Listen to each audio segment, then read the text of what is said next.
Jess told those guys basically cut that shit out, and they cut it out. Happy New Year, Dan. Hey Dan, what do you got going on? I'm gonna text you. I'm coming to the East Coast soon, and I want to come down to Florida. And holy shit, Jess, stop it. Stop it, Jess. Thank you for the well diving. Oh, that's too much.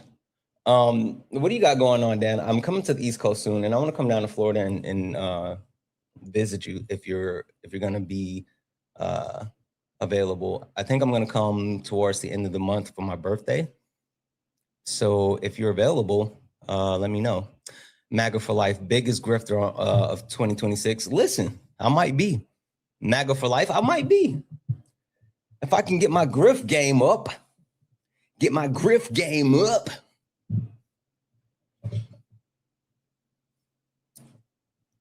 let me on to debate you. Okay, yeah, hold tight, just a minute. I'll let you up.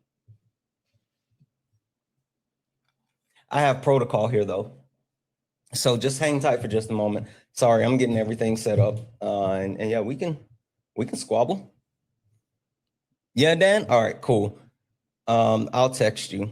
But yeah, I think I'm going to be heading to the South in a couple of weeks, like for my birthday. And then I'm going to go see the boys. And since I'm on the East Coast, I want to come see my brother.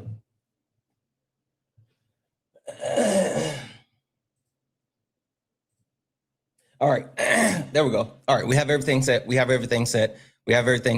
Tap the screen, share the live, send your daily heart me. It's only one coin. It'll boost live. Push us out to the FYP. Also, send the little pink heart puffs are the daily gift goal. If you don't mind, go ahead and send those as well. I'm going to keep resetting the daily gift goal to these little 1 cent gift goal. Happy New Year to you as well. I'm going to reset the daily gift goal to these little 1 cent gift goals. If we can knock those out a couple of times, it'll push us out to the FYP. And MAGA for life 99. I don't know, because your spamming bring me up, and I don't like when people spam bring me up. Usually that means they're gonna like slur or something. And I mean, if you're gonna come up and slur, then you can't come up. I mean, you can come up and be an asshole. I don't care about that, but like you can't come up and slur. So like if you just plan on being an asshole, you're more than welcome to come up. But if you plan on slurring, you can't come up or doing weird stuff. Like I don't understand why you guys want to do weird stuff. Like this is 2026. Please, MAGA, leave the weird shit in 2025. Like, can we just do that? Can we just leave the weird shit in 2025? I don't know. Anyway, let's go. You stepped in the box. Now you're in the ring.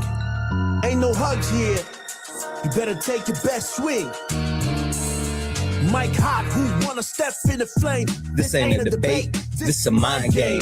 Facts like lies get left in chain. One wrong word get slapped out your name. This ain't TikTok. Nope. This a war zone talk. Yep. No script, no filter, no safe walk. Bring stats to get scrambled like a glitch. I got fire in my mouth like I came from the pit. Hey. Step in if you dare. Hey. Truth hit hard like a punch in the air. Hey.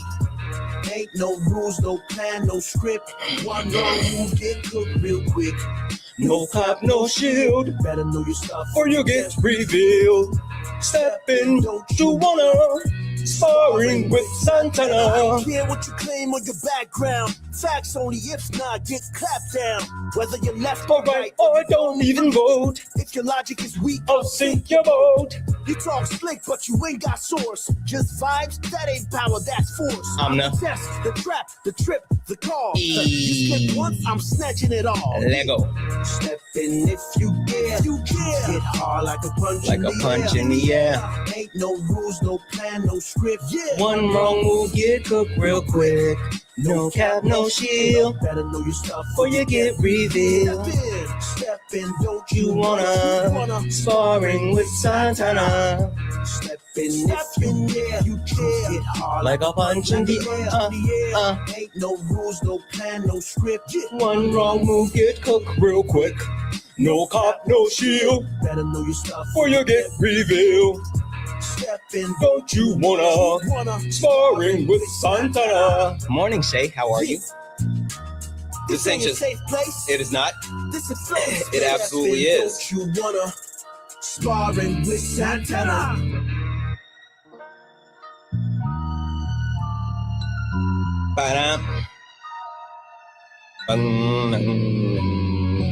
Guys, welcome in. This is Sparring with Santana, one-on-one debates with Trump supporters. If you are a Trump supporter, get in the box. If you're someone that supports Donald Timothy Trump, get in the box. We are only looking for some debates. If you are not a Trump supporter, please do not request up. We are not talking to friendlies. We are only looking for some debates. With that being said, if you are friendly, tap the screen. Tap the screen, share the live. Let's go ahead and get the likes up to 25,000 likes. 25,000 likes. Also, send your daily heart. It's only one coin. It'll boost the live. It'll push us out to the FYP. With that being said, MAGA, get in the box. Trump supporters, get in the box. I want to speak to you, and I really want to get to the fact that MAGA lost. It's time to wrap it up. You guys had all of 2025. You had all the power. You had the presidency. You had every single thing that you could possibly want. You even had a Supreme Court that was willing to absolutely bend the knee. But MAGA, you guys failed.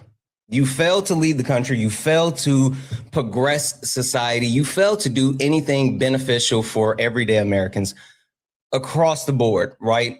And Donald Trump has let us down in multiple ways. We have the EPSTEIN files fallout, January 6th backlash, military failure. The blue wave is absolutely loading. And let's not forget about the healthcare crisis. Now, MAGA, all 2026, I'm letting you know. If you crash out, you lose. Seriously, if you crash out, you lose. If you can't come in here and you can't actually have a conversation and you just come in and you crash out, you lose. I'm not dealing with that in 2026. Leave the crash outs in 2025. Leave the weird shit in 2025. Like, let's actually dig into it. With that being said, if you're a Trump supporter, get in the box. We are only looking for some debates. Please do not request up if you are not a Trump supporter. We are not talking to friendlies.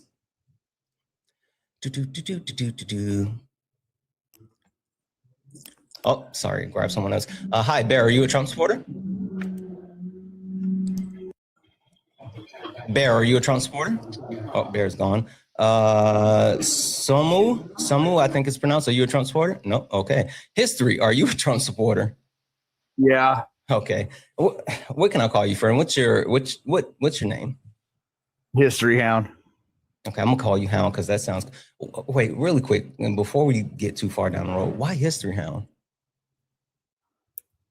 Okay, so I can see why no one wants to be on the.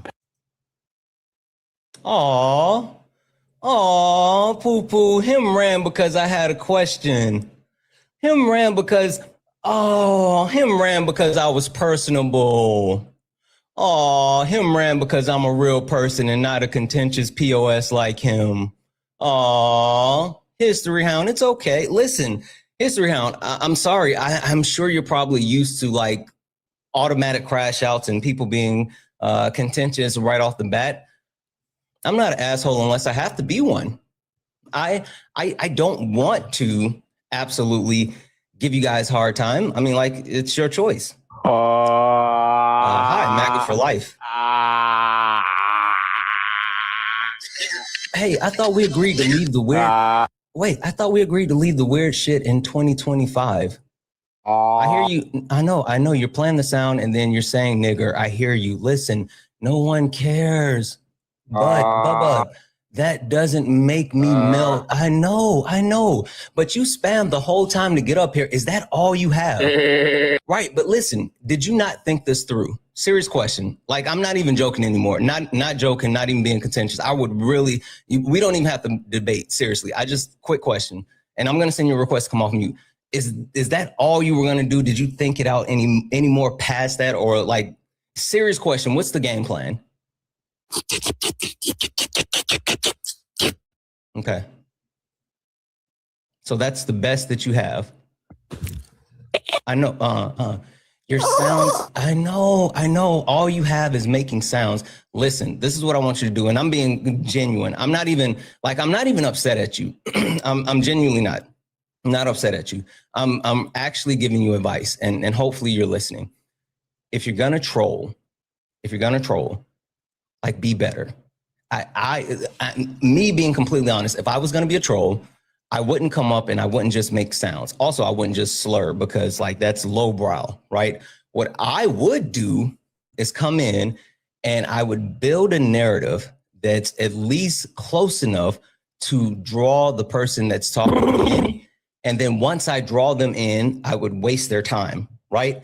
Example, I would come in and I would be like, I support Donald Trump because of this and this and this. And then I would make them run in circles around me, trying to get me to answer questions, where I would continue to actually make up different answers, and I would shift my position. And then I would finally say, you know what? Just fucking with you. I'm actually not a Trump supporter. I wouldn't just come up and just like, I'm 2 years old, blah, blah, blah, blah. Anyway, listen, Bub, I'm gonna go ahead and drop you down, send you back to the womb lands. Like, go practice on being a better troll. I sincerely mean this, guys. I mean, like, not even joking. If you're gonna be a troll, like, at least put some effort into it. If you're a lazy troll, go troll someone else. Because you know what? I deserve better ops. Thank you for the glasses. I deserve better ops. So if you're gonna be a troll, don't be a lazy one. I love Trump. Hi, are you a Trump supporter? You muted yourself and then you came off mute. Are you there? Okay. I think this was another troll, and I scared him off just now by telling him that I want better trolls. I'm serious, like, not even joking. If you're gonna be a troll, like, just be a good one. Seriously, I don't want shitty trolls. Hi, Wash, are you a Trump supporter? Again, that's not even good. That's not even good. Listen, I know. You are so proud that you're a cousin fucker, right? And that's all you got. Oh, God. There we go. I'm just gonna block you. Seriously, I'm not gonna do this. I'm not gonna do this. Like, what are we doing? What are we doing? I deserve better opposition. I deserve better opposition.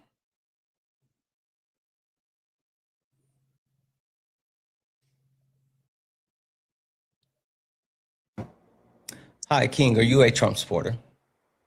Hell no. Hell no, man. I'm just tripping request off. Up? No, I wasn't trying to request. I was just listening, bro. Oh, okay. Thank you. They suck. Yeah, bro. I appreciate you. Have a good one. Insane. You too, my man. Guys, keep tapping the screen, share the live. Let's go ahead and get the likes up to 50,000 likes if you don't mind. I'm going to keep resetting the daily gift goal to these little 1 cent gift goal. If you can hit that for me a couple of times, it'll help push us out to the FYP and hopefully get us some better ops in here. Also, send your daily heart me. It'll boost the live as well. And last but not least, I want you guys to share the live, but when you share it, only share it like once or twice, not a bunch. But even more than just sharing the live, what I need you to do is repost it. Apparently that helps a shit ton. That helps a shit ton. And hopefully we will get some better opposition in here. We are absolutely looking for Trump supporters. And the reason why we're looking for Trump supporters is because we want to debate. And MAGA, I understand that you guys feel intimidated because things are changing. The world is changing. Dynamics are changing, and I want to actually talk to you. You're spamming let me on. Please don't be weird. Seriously, would you like to debate, or did you come up here to troll? What's happening? So I was on your live last night. Okay, you're a kid. Can't come up here. I hate you. You're a kid. I know. Hey, serious question. Oh my God, not question. Hey, stop it. You're a child. Do not be rude and respect boundaries. You're not supposed to be up here. No, stop it. Listen to me. I'm 38 years old. I'm probably older than your dad. Do not do that. I know you think this is just Want a cookie? stop it. I know you think this is just the internet and you can do what you want to do, but it doesn't work that way. 38 years old, respect people, respect boundaries, find someone your own age to play with. With that being said, I'm blocking you, kid. I'm from a guard. Yeah, I don't care. And that's where we are. That's where we are. We're in a position where children are braver than Trump supporters, which is a problem. If this is another kid, like seriously, the truth, you're in the request right now. If you're a child and I bring you in, you're getting blocked. I see you follow me. If you are a child and you are not a Trump supporter, you're getting blocked. MAGA World 666, guess what? I'm muting you because you're in the comments because no one cares about you being in comments, but I am going to send you a request to come up. Come up and tell me what I'm lying about. Hey, Swan, come up and tell me what I'm lying about. The truth, bring you in. Again, if you're a child or you're not a Trump supporter, oh, they got out of the request. See? Good stuff. I'm telling you. Like, so the difference between me and other people that I tend to hang with that do debates, right? I don't like trolls. I don't think trolls are funny. I have no interest in dealing with trolls. I don't suffer fools. I don't do any of those things. So people that come up and troll, I don't want you here. Like seriously, I have no interest in. I don't find it funny. I don't think it's cute. I also don't find value in talking to blatant idiots like Brock or Gage. They don't interest me. I don't suffer fools. So those are the type of people that I won't speak with. I am looking for people that I can actually have a conversation with. I am looking for people that I can actually have a debate with.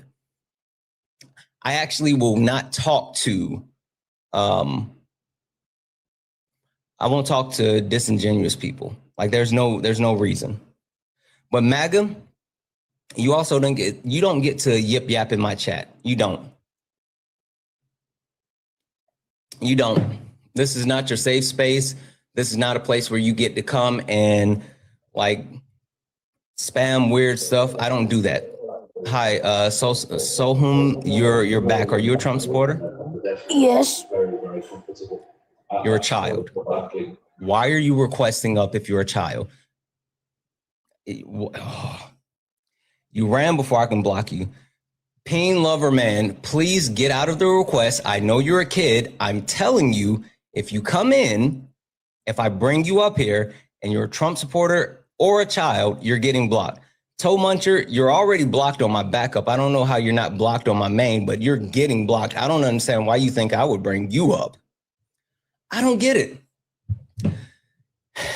Is it just because it's the Friday before they have to go back to school? I think that's what it is. It's the Friday before they have to go back to school. I'll never vote blue. I don't care if you vote blue. You also never get to say anything in my comments again because Trump supporters, you don't get to yip yap in my chat. It's got to be because it's the Friday before they go back to school. Anyway, there's a couple of things that I want to talk about at the moment then since Trump supporters are chicken shit. Couple of things that I want to talk about. I don't know if you guys saw this, but the Trump administration has made the decision. The Trump administration has made the decision to close NASA's largest library. Did you guys see that? They're closing NASA's largest library, and they're also at the same time they're also cutting staff. So they're closing. It's the largest research center, and There are tens of thousands of books, documents, and journals. And with these books, documents, and journals, specifically, they have not been digitized. Digitized, Digimon, digital monsters. They have not been, there's no digital forms of these books, documents, and journals. So they're saying that they will, for the next 60 days, some of the material, they'll go through the material and they're going to store it in government warehouse, and the rest of it is just going to be thrown in the trash. Yeah. They're closing 13 buildings and then more than 100 science laboratories across 1,270 acre campus, and they're closing this all by March of this year. They're saying by doing so, they're going to be able to save $10 million a year. Whoop-dee. And then another 63.8 million in deferred maintenance, meaning they have thought about doing maintenance for a long time and they haven't done the maintenance. Free Candy, are you a child troll or a Trump supporter? Which one? Okay. Okay. So I'm going to go ahead and I'm going to do this. I got you. I got you. I don't understand it. Anyway, there we go.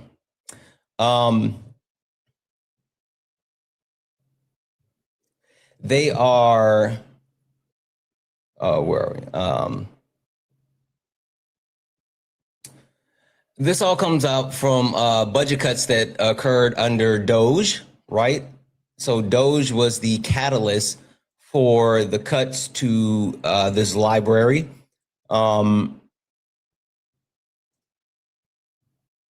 Yeah.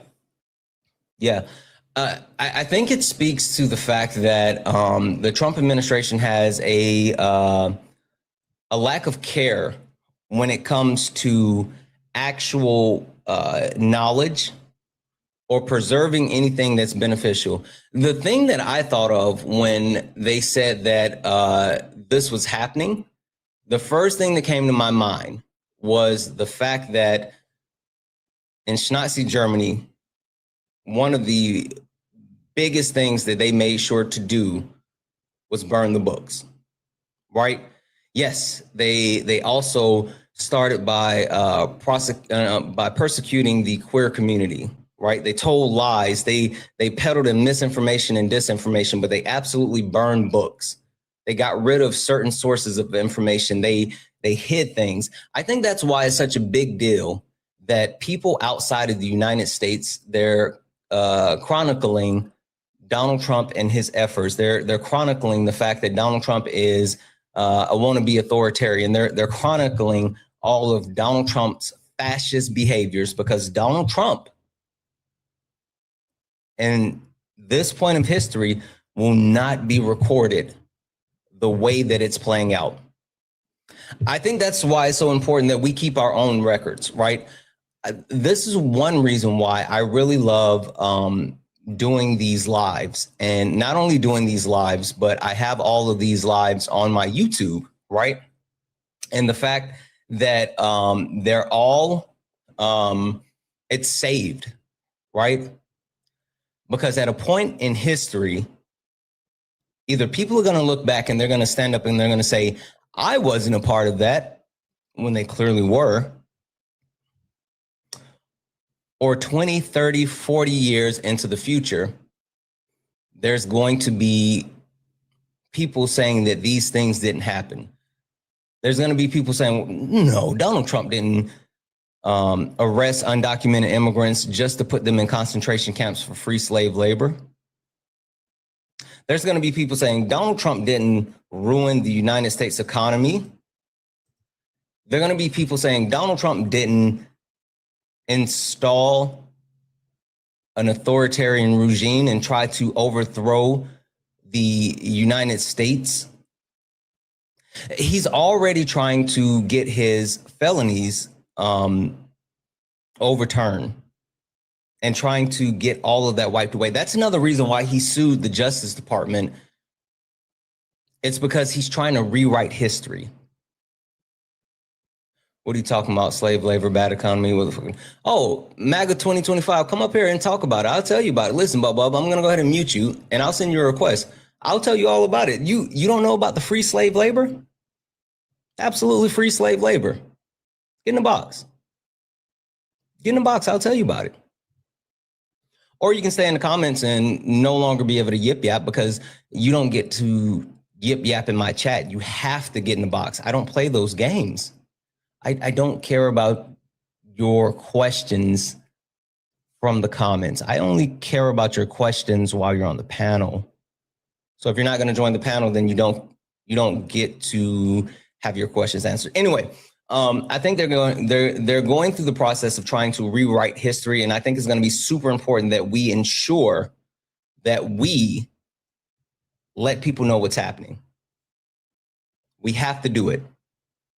We have to ensure that we're using our voice in order to make sure that no one forgets this moment in history. No one forgets what Donald Trump is doing. But even more so, we can't forget the people that put Donald Trump in power. We can't forget the people that actually gave Donald Trump the ability to harm our country. That's something that we will not do. We will not do that. Hasman02, guess what? I think you're a child, and instead of even just bringing you in, I'm just going to block you. Like I'm not playing with kids, so there's that. MAGA, you guys will never live it down. You will never have an opportunity to walk away as if it didn't happen. You guys may try to take that red hat off and pretend as if you never wore it, but we'll never let you forget. We can't. I think the United States of America has many sins, right? Our country as a whole has many sins. The first sin of the United States of America is when they came to Turtle Island and they unalived the indigenous people here, so much so that they cooled the temperature of the earth, right? They came here and they colonized the country, and people like to say, oh, they came here and they had weapons. Yes, they had weapons. Of course, they had weapons. But they brought disease, and not just smallpox, right? The people that colonized Turtle Island didn't just bring smallpox. They brought all types of diseases. And that's how they were able to unalive the indigenous people at the clip that they did. So that was the original sin of the United States of America. This is a blood-bought, blood-soaked country.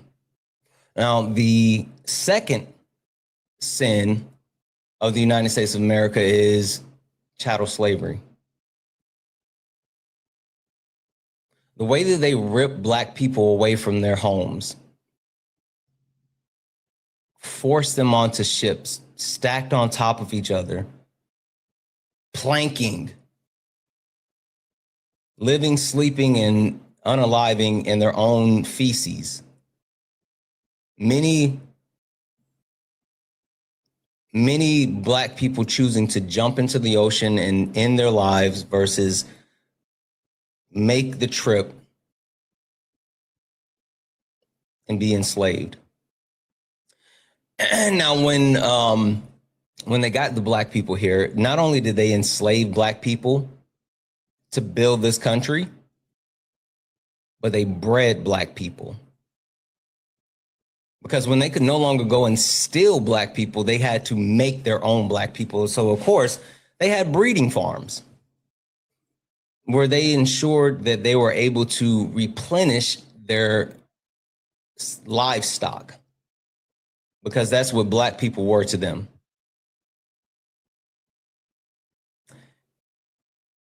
And from that point,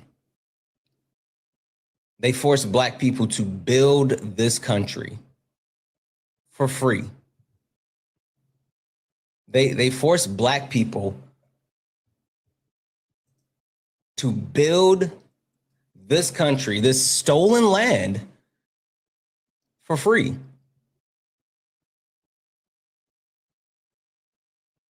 And then when Black people finally took their freedom, FYI,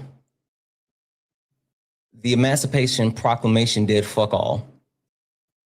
The Emancipation Proclamation did not free the slaves. Slaves freed the slaves. Now, once Black people freed themselves and were no longer building and working in this country for free, you know what they said about Black people? We're lazy. Ever since Black people have stopped working for free, we've been lazy.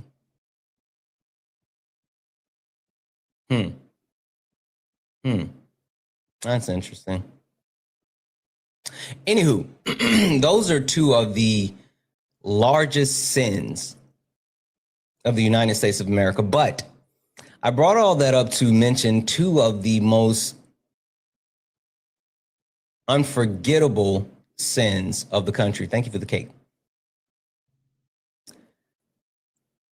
Two of the most unforgettable sins of the United States of America is, number one, not unaliving the traitors from the Confederacy.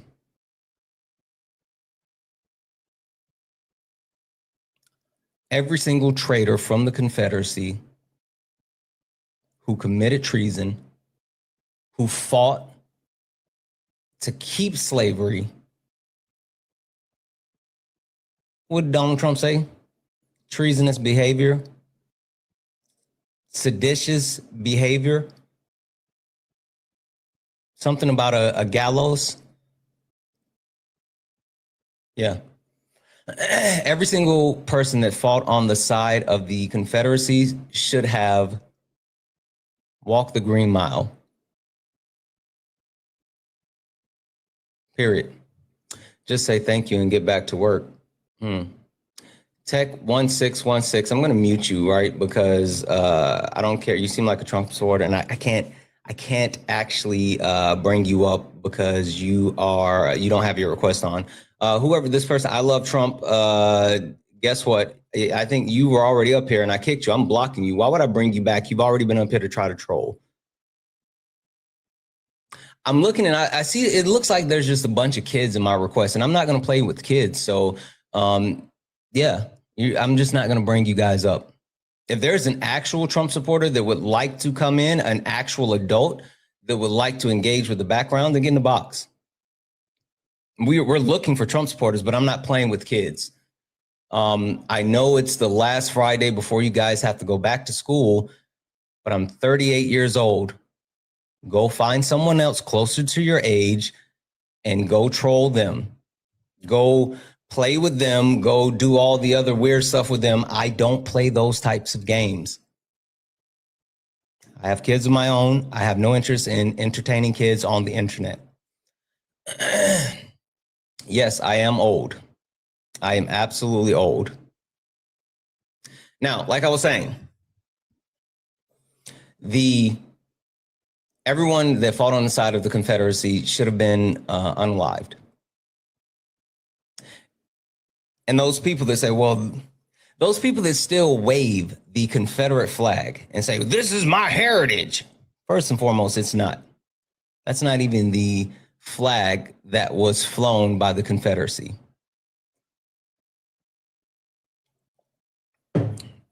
But your heritage is full of racist pieces of shit that should have been unalived.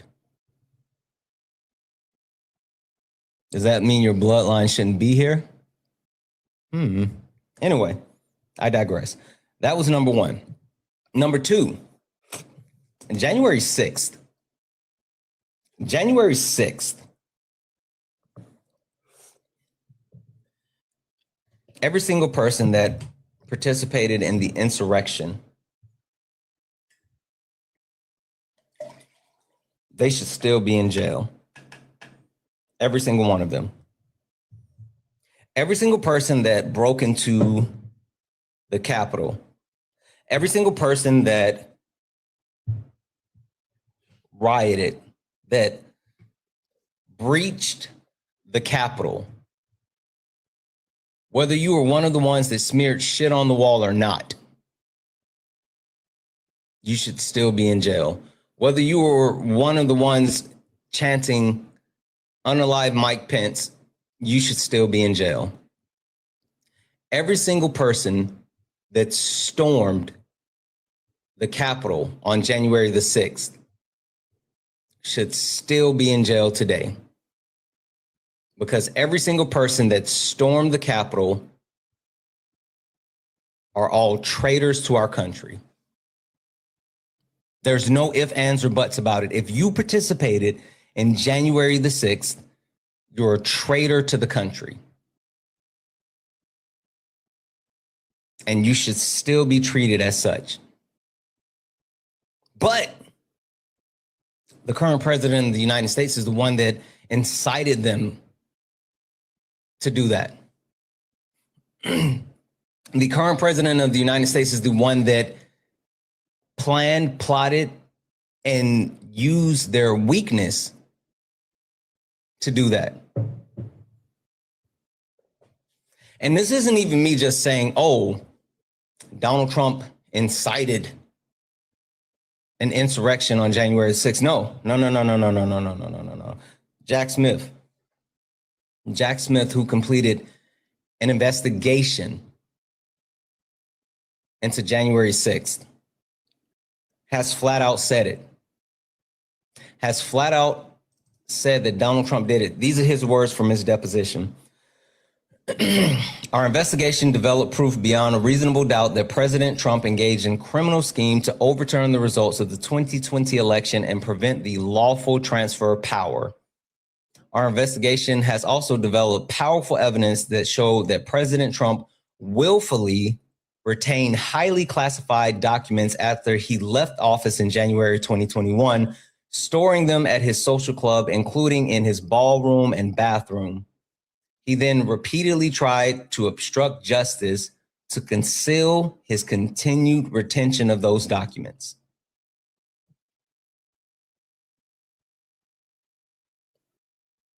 Donald Trump is absolutely a traitor. ALEXG, I know you're a child. Please get out of the request. I'm telling you, listen, kid, I know you like me or whatever, you like being here, but I'm an adult.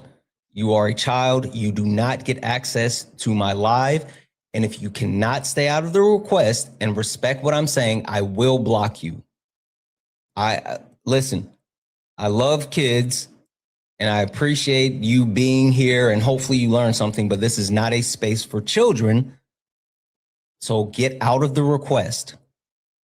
If I say it again, I will block you.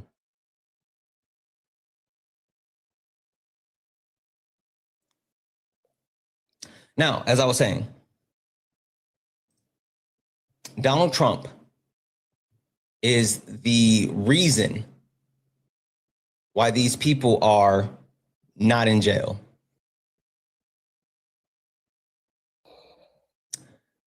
Hi, MAGA 2025. I saw you in the comments earlier. Glad you finally came up. Can I get your name?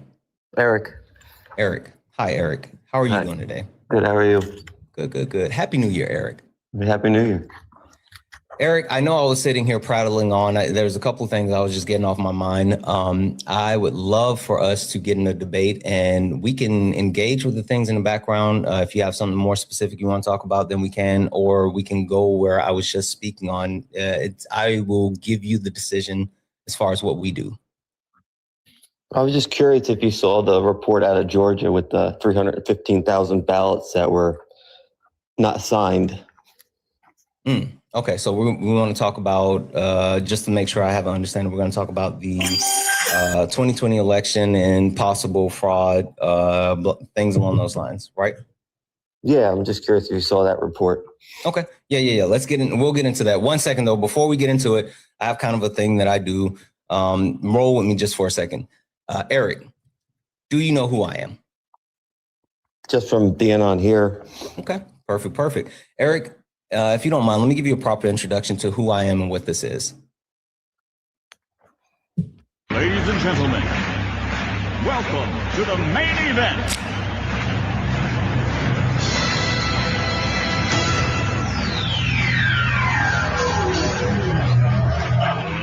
Let's get ready to rumble!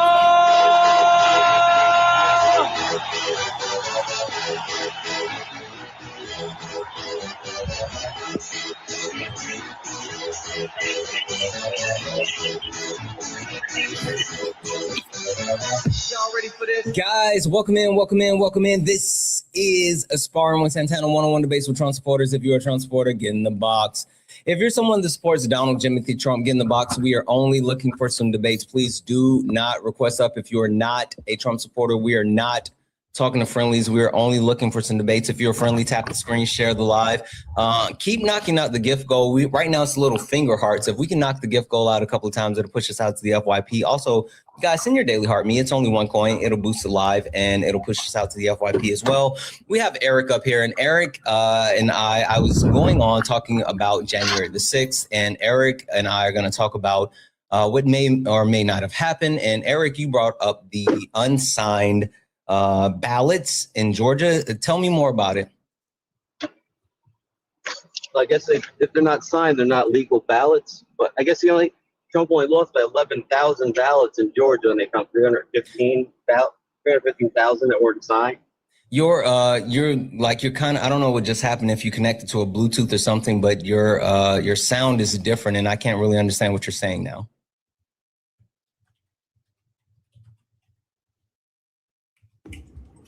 Can you hear me now? Yes, way better. Yeah, I was hooked to my car. Okay. Say what you said again. I said Trump lost by 11,000 ballots in Georgia, and then they found 315,000 ballots that weren't signed, which I guess makes them illegal in the state of Georgia. I was just curious what you think about that. I think that there's no actual evidence of that. Can you tell me where you saw the fact check on that source? Well, I thought they had hearings about it in Georgia and everything else. And what happened from that? I don't know. I didn't see anything come of it yet. I mean, I would love for somebody to get in trouble for it, but I haven't seen anything come of it yet. Yeah, no. The reason why that nothing has come of it is because there's been multiple investigations, multiple audits, multiple checking, and there's been nothing to come of it. So I'm looking at this article. There's multiple articles, right? And so this is the article that I'm looking from Newsweek. Georgia officials respond to the 315,000 ballots not properly signed in 2020, right?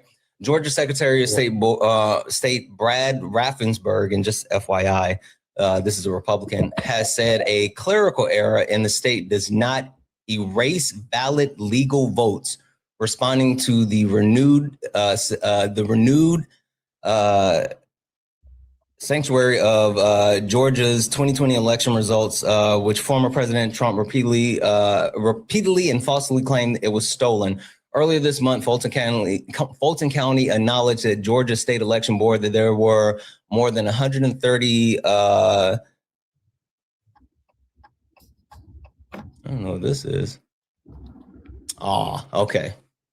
Guys, if you don't mind, tap the screen, share the live. Apparently, people were hurt by the things that I was saying beforehand. somebody got their feelings hurt. So if you don't mind, keep tapping the screen, share the live, send little 1-cent goals, knock out the daily gift goal. Let's protect the live.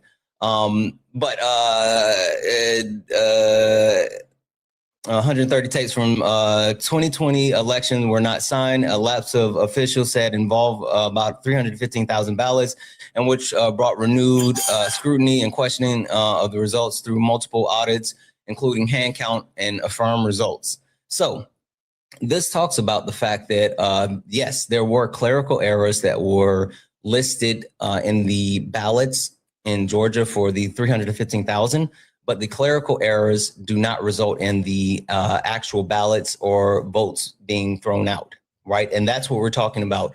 So it wasn't an issue of it just being like, oh, excuse me. It wasn't an issue of, oh, the actual votes were not valid, and so we have to throw them out. It was an issue of there were some types of clerical errors. Thank you for that.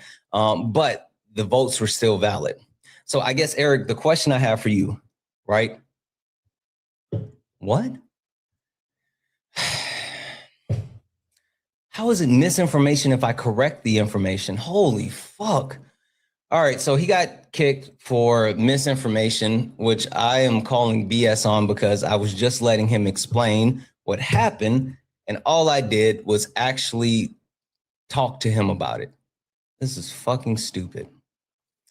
Lacey, it wasn't me. I'm not lying, you fucking idiot. He got kicked because of what he said was misinformation. Lacey, I'm going to mute you, and I'm going to send you a request. You come up here and tell me how I'm lying. Come up here and tell me how I'm lying. Exactly. TikTok banned him for misinformation, you fucking idiot. Exactly. And you won't come up. It's so fucking stupid. I tried to give them a little bit of leeway so they could actually go ahead and speak and so I can correct it, but apparently I can't go that far. And yes, TikTok is being extra sensitive. So this is what we're going to do, guys. We only need 3 more of the finger hearts. Can we knock out the 3 finger hearts? And what I'm going to do is just hit a quick reset. I think that's the best thing to do, and just to be safe and make sure that nothing happens with the account, I'm just going to hit like a really quick reset, like 10. Twitter, my recollection is Twitter sought to get the Supreme Court to overrule that, and Supreme Court refused to. And so I tell you all that to say. And then you find them, right? Well, actually, that's before. They refused to comply even after she ruled, and she set a schedule of fines. And so part of the appeal was. You sought the fines, right? Absolutely, yes. Okay. But the point of telling you that was. So Twitter, for some reason, was in open defiance of multiple judicial orders and wound up getting fined because they refused to comply with subpoenas. That inherent in an NDO is it may be Thanks, that certain arguments about why a subpoena should be quashed can't be made. So that happens, and I think there's a parallel in those situations. When it comes to members of Congress, though, there are the speech or debate protections, which you totally sidestep. I mean, the toll records provide enormous. What they're arguing, just so we're clear, the speech and debate clause basically allows members of Congress to not be held accountable for things they say. Game, facts type lies, get left in chain. One wrong word, get slapped out your name. This ain't TikTok T, this a war zone talk. No script, no filter, no safe walk. Bring stats who get scrambled like a glitch. I got fire in my mouth like I came from the pit. Yeah, step in if you dare. Truth hit hard like a punch in the air. Ain't no rules, no plan, no script. One wrong move, get cooked real quick. No cap, no shield. Better know your stuff or you get revealed. Step in, don't you wanna? Sparring with Santana. I don't care what you claim or your background. Facts only, if not, get clapped down. Whether you're left or right or you don't even vote. If your logic is weak, I'll sink your boat. You talk slick, but you ain't got source. Just vibes, that ain't power, that's force. I'm the test, the trap, the trip, the call. You pick one, I'm snatching it all. Lego. Step in if you dare. You dare. Hit hard like a punch in the air. Ain't No rules, no plan, no script. Yeah. One wrong move, get cooked real quick. No cap, no shield. Better know your stuff Or you get revealed. Step in, don't you wanna? Sparring with Santana. If you're a Trump supporter, get in the box. Hey. If you're a Trump supporter, get in the box. We're only looking for some debates. W's in the chat for Yami. Yami sent a $5 super chat to say, Santana, I downloaded your VOD so I can watch them on my birthday flight back to Japan. See you, family, tomorrow. Have a good one, Yami. Be safe. Be safe. Thank you so much for the 5. Have fun back to Japan. Be safe. W's in the chat for Jared as well. Jared sent a $2 dono saying, dude, you were cooking in Jess live last night. Such a blast. Jess was fucking awesome. It was a lot of fun. W's in the chat for Josie, who sent a $5 donation. And I appreciate you and your content. Thank you for making me smarter and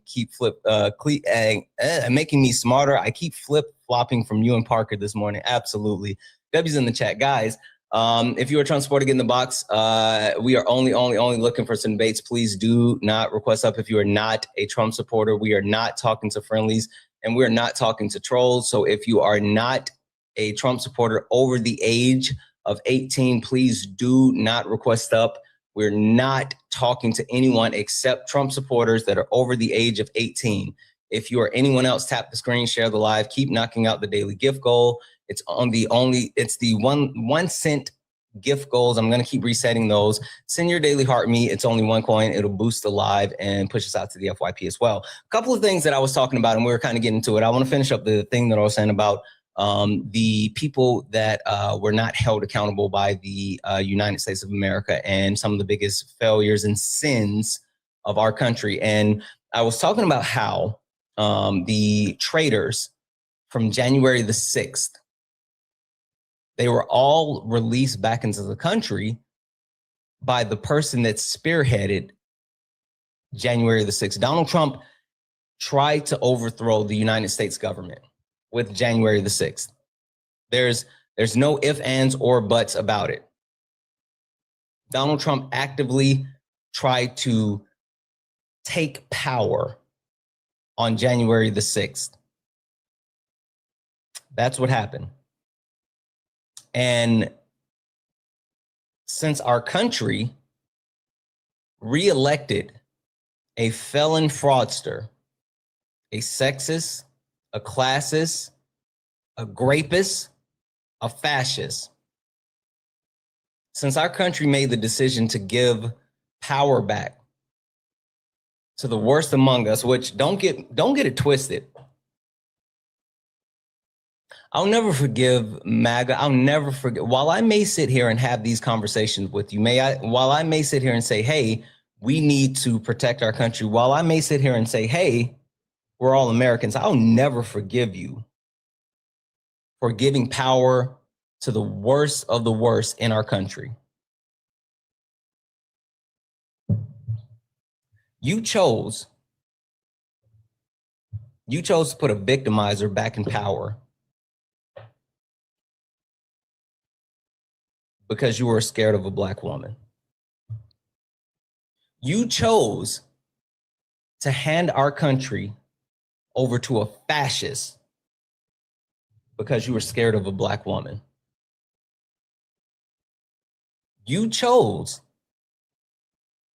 to put the most harmful person to ever hold power back in power because you were scared of a black woman. The Democrats stole and cheated in votes for 2020. Sure, Special K, come up and tell me about it. I'm going to mute you. I don't care about what you're saying in the comments. I sent you a request. I sent you a request. Come up and talk about it. MAGA, when I tell you, I don't give a flying fuck what you have to say if you can't get in the box. My chat is not your safe space. Go yell into the void.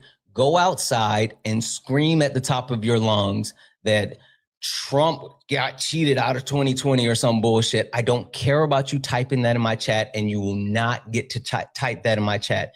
You can come up and tell me about it if you want to get in the box, but you sitting in my chat and typing that out, no mas.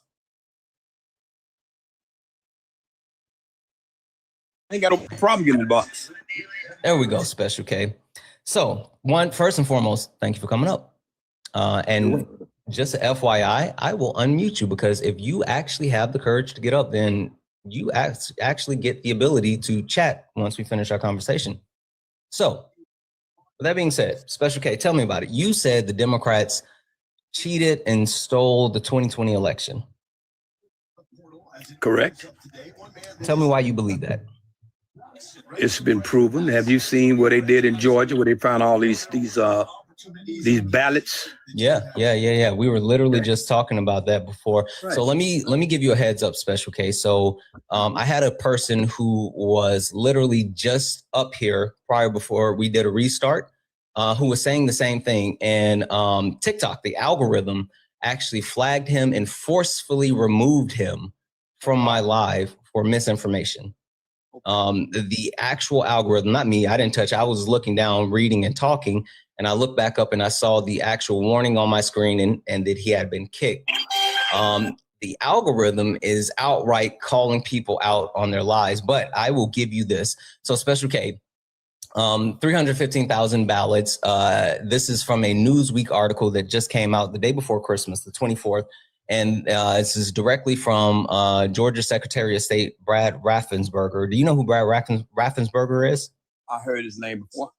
Okay, yeah. So he is the Republican Secretary of State in Georgia, someone who has openly supported Donald Trump, someone who is in the line of succession for the current governorship of Georgia, which Brian Kemp is a Republican governor, very much loved in Georgia. Like, Georgia loves their Republican legislator, even though they tend to be like a purple state and they vote blue for like other areas. And even for the presidential election, for some reason, they love like their Republican governorship.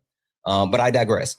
Brad Raffensperger came out and said that the actual ballots, there were a couple of clerical errors on the ballots, but it did not invalidate the ballots.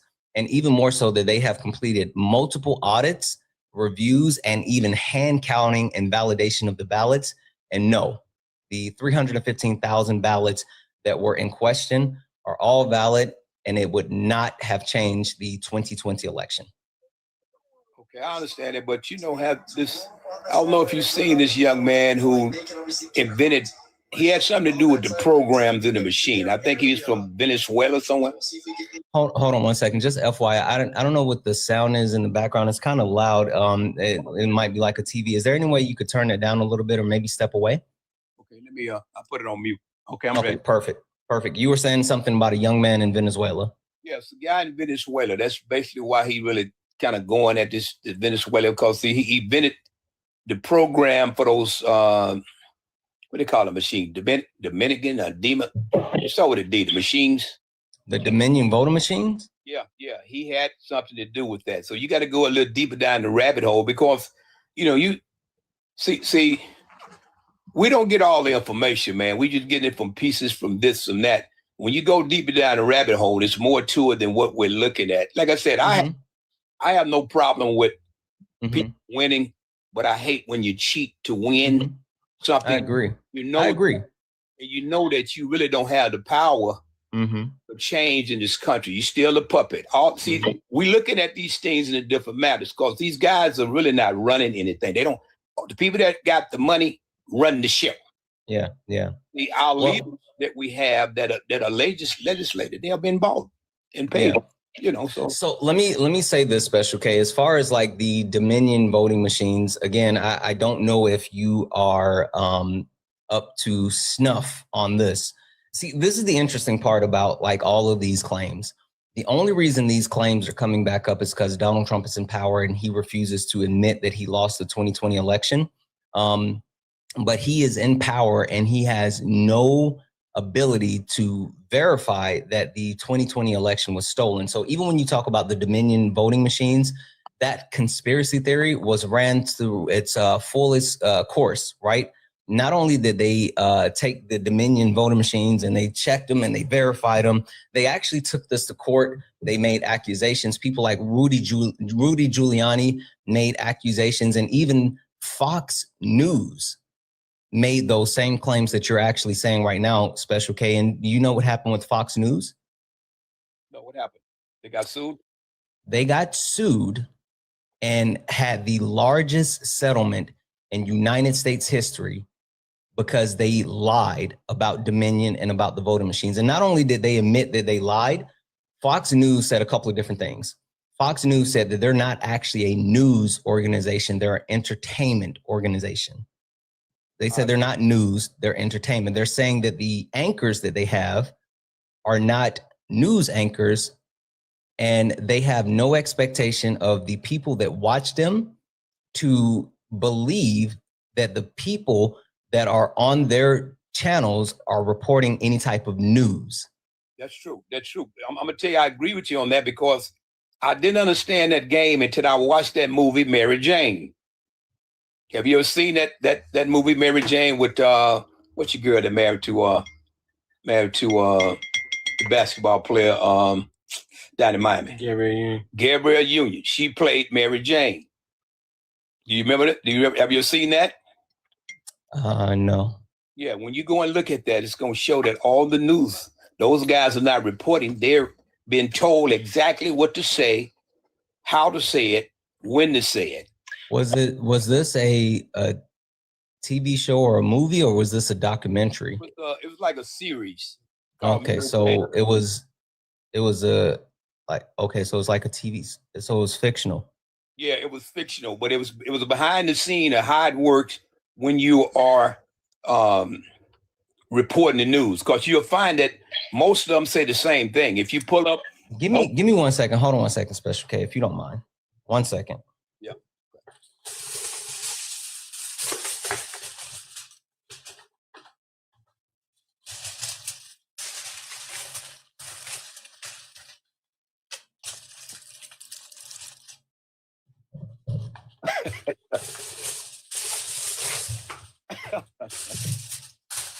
What you putting on, man?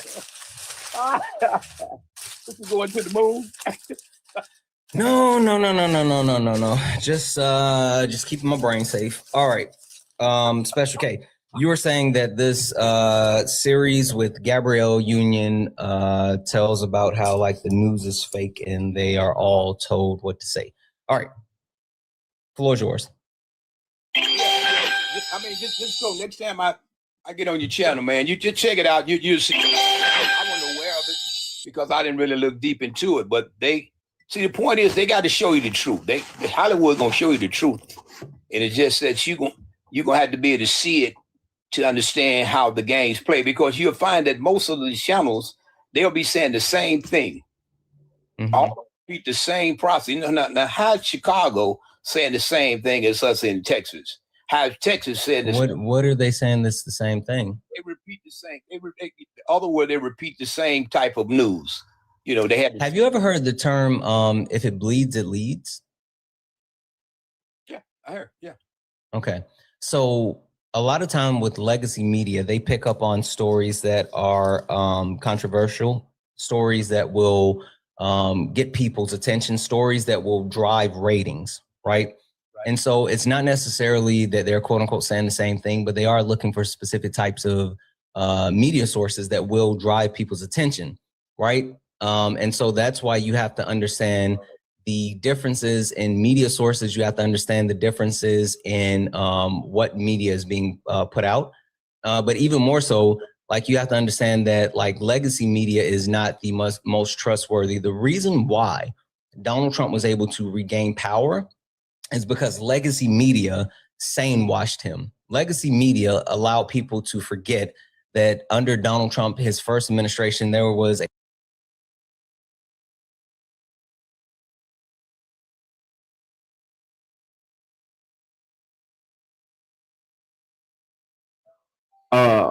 whether or not the African nation is going to want these deranged ass YT men who are part of these Western powers involved in Africa once they gain some sort of independence and prominence. Africa, over the course of the last 200, 300 years, man, been nothing but puppet regimes. People say Africa been free. No, they haven't. Africa's speech and debate clause, even though the courts upheld that it doesn't. And then we had to change the law. So now it violates speech and debate. But that's just our view. Yeah, we get it, but they already went to court for this. The courts have upheld that it's not a violation of the speech and debate clause. That's why you had to write a new law, because the laws did not say that that violates the speech and debate clause. And by the way, now members of Congress, right and left, are more insulated. Now it's harder to prosecute members of Congress. Now it's harder to confirm evidence if members of Congress are involved. So congratulations, Republicans. Your allegiance to Donald Trump has allowed Republican members of Congress to protect themselves and everybody in Congress should they be accused of crimes in the future. Nice job. That is pretty core protected material. This back and forth with public integrity doesn't address very much. Is that fair? Well, again, I don't know if there were additional conversations.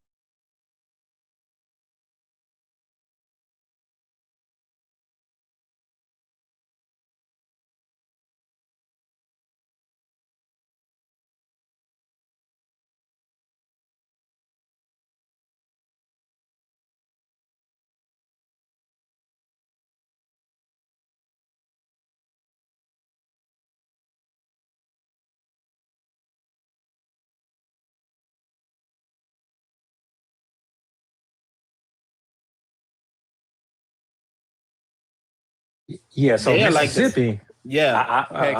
I'm not gonna give y'all any anecdotal, but yeah, Mississippi. When I pay child support, of course they can force it, but yeah, as soon as you owe, they coming right. As soon as you make more money, they coming right after you. Yeah, Mississippi is the worst. I got a couple buddies that working on finance on. And the crazy part about that, like I'm gonna be honest, transparency. Like I moved and I didn't change my mailing address, and they send that letter out and you don't get it, you just stuck. Going to jail. Yeah, they said they. I never went to jail. No, I know, but they lock people up. They do lock you up. They do lock you up. They have a once you go over 10,000, you owe over 10.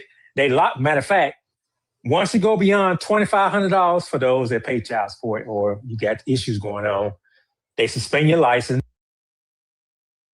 With my bestie, like everything fun. Big guy. Ain't a debate, this a mind game. Facts type lies get left in shame. One wrong word get slapped out your name. This ain't TikTok T, this a war zone talk. No script, no filter, no safe walk. Bring stats and get scrambled like a glitch. I got fire in my mouth like I came from the pit. Yeah, step in if you dare. Truth hit hard like a punch in the air. Ain't no rules, no plan, no script. One wrong move, get cooked. Welcome back, guys. No cap, no shield. Send your daily heart me. It's only one coin. It'll boost live. It'll push us out to the FYP. You wanna sparring with Santana. I don't care what you claim or your background. Facts only, if not, get clapped down. Whether you're left or right, or you don't even vote. If your logic is weak, I'll sink your boat. You talk slick, but you ain't got source. Just vibes, that ain't power, that's force. I'm the test, the trap, the trip, the call. You slip once, I'm snatching it all. Yeah. Step in if you dare. Hit hard like a punch in the air. Ain't no rules, no plan, no script. Yeah. One wrong move, get cooked real quick. No cap, no shield. Better know your stuff or you get revealed. Step in, don't you wanna sparring with Santana. Step in, yeah, you care. Hit hard like a punch in the air. Ain't no rules, no plan, no script. One wrong move, get cooked real quick. No cap, no shield. Better know your stuff or you get revealed. Step in, don't you wanna sparring with Santana. Yeah, this ain't a safe place. It is not. This a flame space. Step in, don't you wanna sparring with Santana. Hey, welcome back, guys. Welcome back. If you don't mind, tap the screen, share the live, send your daily heart me. It's only one coin. It'll boost live and push us out to the FYP. If you are a Trump supporter, get in the box. We are only looking for some debates. Please do not request up. If you're not a Trump supporter, we are not talking to friendlies. We are only looking for some debates. And apparently TikTok is not playing about the misinformation that Trump supporters are spewing. They got my account, but it's already been appealed and it's been approved. It's been approved. It's absolutely been approved. So we are back, but we're going to be on the backup account just to be safe. And even more so, I can't let Trump supporters spew any type of misinformation or talk about their conspiracy theories, because if I let them ramble about their conspiracy theories, then it's going to get the live taken down, and I refuse to do that again. So yeah, MAGA, you can get in the box, we can debate, but you cannot talk about shit that's absolutely incorrect. You cannot talk about shit that is easily disprovable. Like, we can't do that. So if you are a Trump supporter, get in the box, but yeah.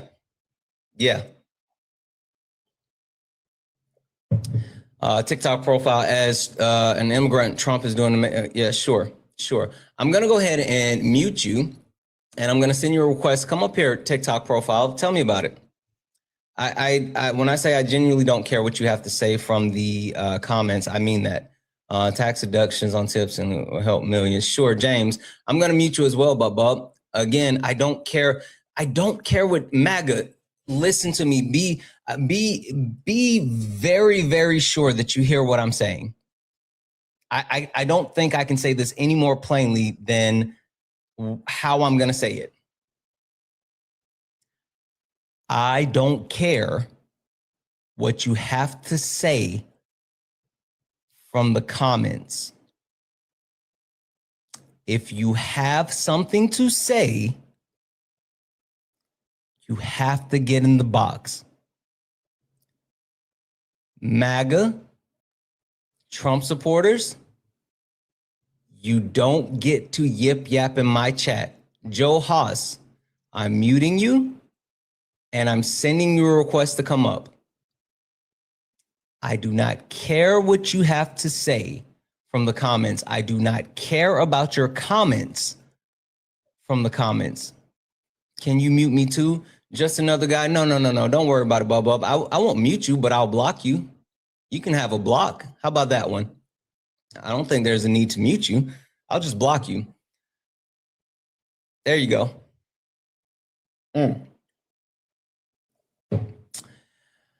I don't care what you guys have to say from the comment section. If you want to be able to speak, you have to get in the box. And if you actually are willing to come up and have a conversation, then I'll give you the ability back to yip yap in the chat. Like, I have no issue with you saying what you have to say in the comments, but you have to say it with your chest first. 4 Wilds, a Trump supporter. I am. Okay. And I'm sorry, friend, what can I call you? I'm sorry? Oh, what's your name? What can I call you? I don't want to say 4 Wives. You can say 4 wives. Okay. Do you have like another name that I can call you? Yep, but I'm not giving you permission. Okay, that's fine. I'll call you Bobby. Bobby. All right. So you are a Trump supporter. I am. Bobby, 2025 was really bad for you, for Trump, for MAGA. And I'm assuming that you already knew that your time is up and you guys have officially lost. It's time to wrap it up. Bobby, how in the hell are you still supporting Donald Trump today when like everything is barreling right at you? There's 305 days until the 2026 midterm election, and shit is just getting worse for MAGA. What's the deal? So you were really happy with 2025 then? No, 2025 sucked because of Donald Trump. Oh, so how could it suck for both parties? Oh, because the party in power made it bad for both parties. What do you mean? No, it only sucked for one party. No, it sucked for everyone. I think it was, no, it didn't. It was great for me. Okay, so all right, let me make sure I have this if I have this correct. So it's great for one party if prices are up, if inflation is up, if multiple wars are in flight, if like the government's lying about the Epstein files, like all of those things are good. Yeah, if that's your concern. What's your concern? My concern is the biggest threat that we have to the world right now, which is the rainbow community and how they're destroying, they're bringing back Sodom and Gomorrah to the world. Do you support procreation? No. You don't support procreation, so you're a racist. What does procreation have to do with racism? I mean, you're willing to end the human race. Wait, what does procreation have to do with racism? Well, you said you don't support procreation, so you're willing to end the human race. Hey, Bubba, what?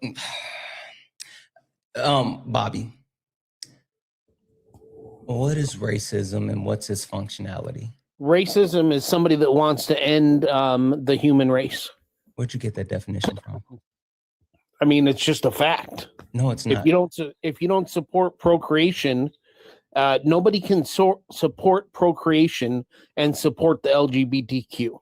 I hear you. You're trying to get to the queer community, and trust me, like I will get to that at some point. But first, I want to make sure that we understand that words matter, right? I think that's super important, Bobby. So Bobby, just to have an understanding of you, what's your highest level of education? Homeschool. Homeschool to what grade? 12th grade. You were homeschooled to 12th grade. Did you graduate? Yeah. Did you go to prom? We don't have prom. Oh, I thought you might have actually. Never mind. Bobby, so you're homeschooled to the 12th grade, and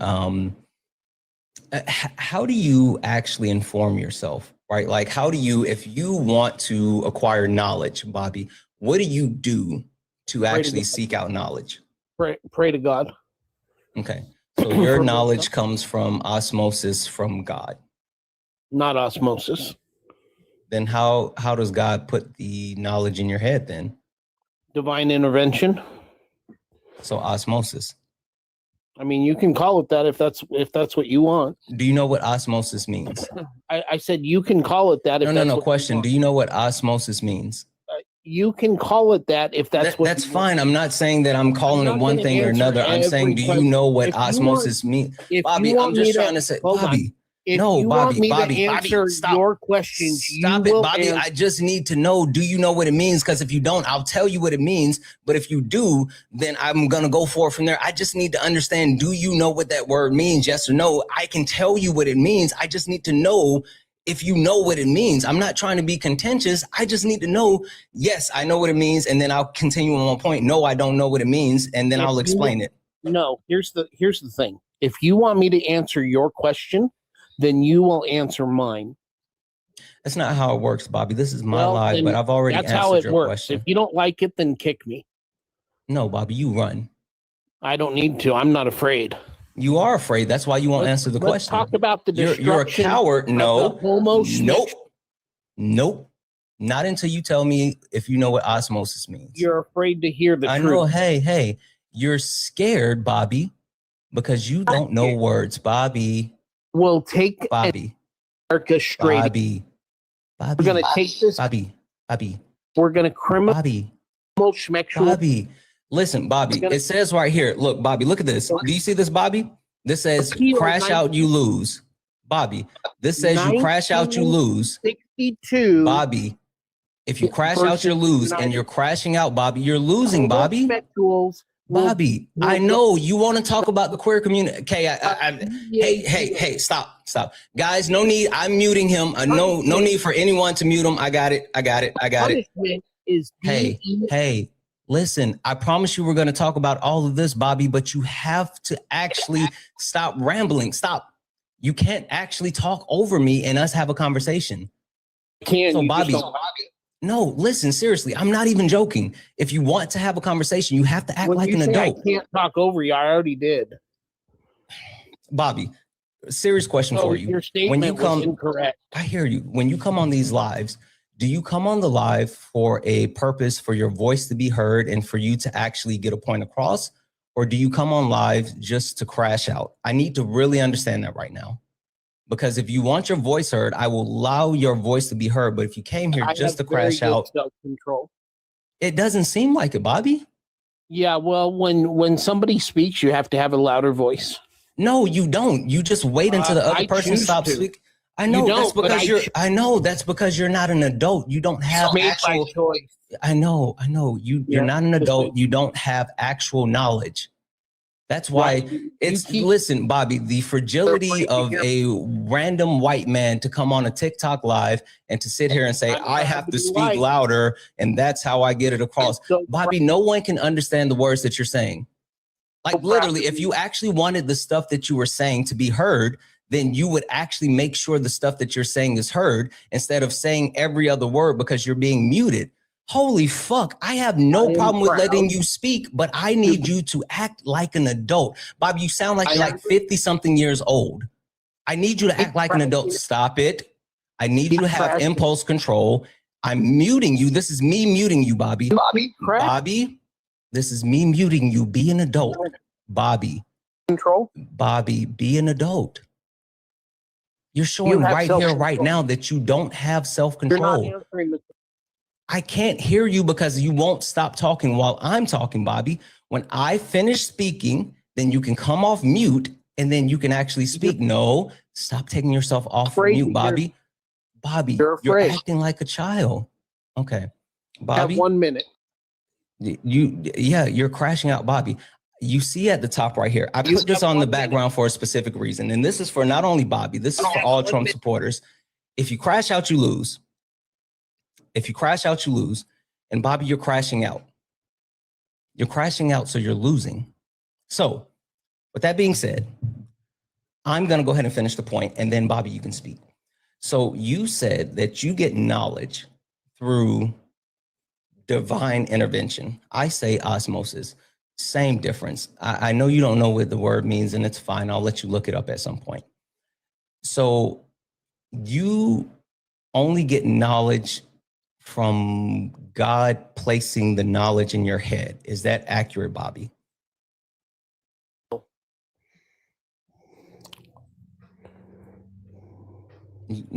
Just no, nothing else. I was. You said, is that accurate? I said no. Okay, I was giving you room to say more if you had anything else. I didn't want to interrupt you. Just no? Correct. Okay. 1 second, Bobby. Chat, please do not report. Do not report. That does not help the live. That hurts the live. If you are in the chat and you're reporting, you're not doing anything good. I have it under control. Be quiet for a second, Bobby. I'm speaking directly to the chat. I have it under control. I have the ability to have the conversation. I have the ability to talk to him, mute him if needed, kick him if needed, block him if needed. There's no need for you from the chat to think that you need to report to control the live. We do not do that here, and it is not appreciated. If you are here in the live and you want to participate in the live, tap the screen, share the live, knock out the daily gift goal, send your heart me. That's how you help the live. You do not help by reporting. That does nothing good. If you don't like the conversation, and I respect that, and I love you and I appreciate you, you can swipe out and you can come back when I have someone else up. But again, it does nothing good to help the live to report someone you don't like. Bobby, when is the last time that you actually had some type of information that you were curious about and you made a decision to go do research on it? Okay, so you asked one question and now you've asked another. I'll answer it and then you're going to answer my question.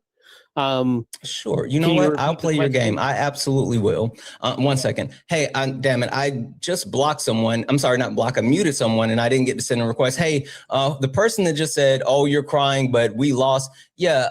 One, not crying, but two, I muted you because you're a Trump supporter, but you're not in the request. So getting the request, that's the only way that you get to speak. Yeah, Bobby. Yeah, sure. Go right ahead. Can you repeat the question? Sure. When was the last time that you were actually curious about some information that you received and you made a decision to go and do research on it? I mean, when people said that children are born GAY. Okay. Okay. All right. All right. And what was the research? Oh, well, you know what? I'm not even, you can ask your question and then I have other questions, but I'll give you a chance. Go right ahead. You have a question for me. Yeah. So do you support procreation? I've already answered that question, and I was being facetious. But you know what? I'll do you one better. I'll answer it honestly. It doesn't matter if I support procreation or not. I mean, procreation will occur. The actual repopulation of our civilization is not something that is contingent on me supporting or not supporting it. It's not even contingent on me participating or not participating in it. It's a fact of life. So it's not something that I have to support or stand against. It's just a fact of life. You seem like a pretty strong, confident individual, so you should be able to answer a yes or a no. I just told you, like, it doesn't matter. Like me saying but are yes. you not a confident person that you can just answer it in a direct answer? I'm very like a yes confident. or a no? I'm very confident. I get that. Why, so what is your answer then? My answer is the answer that I gave you. It's not a yes and it's not a no. It's something that doesn't sounds matter. to me like a lack of confidence then.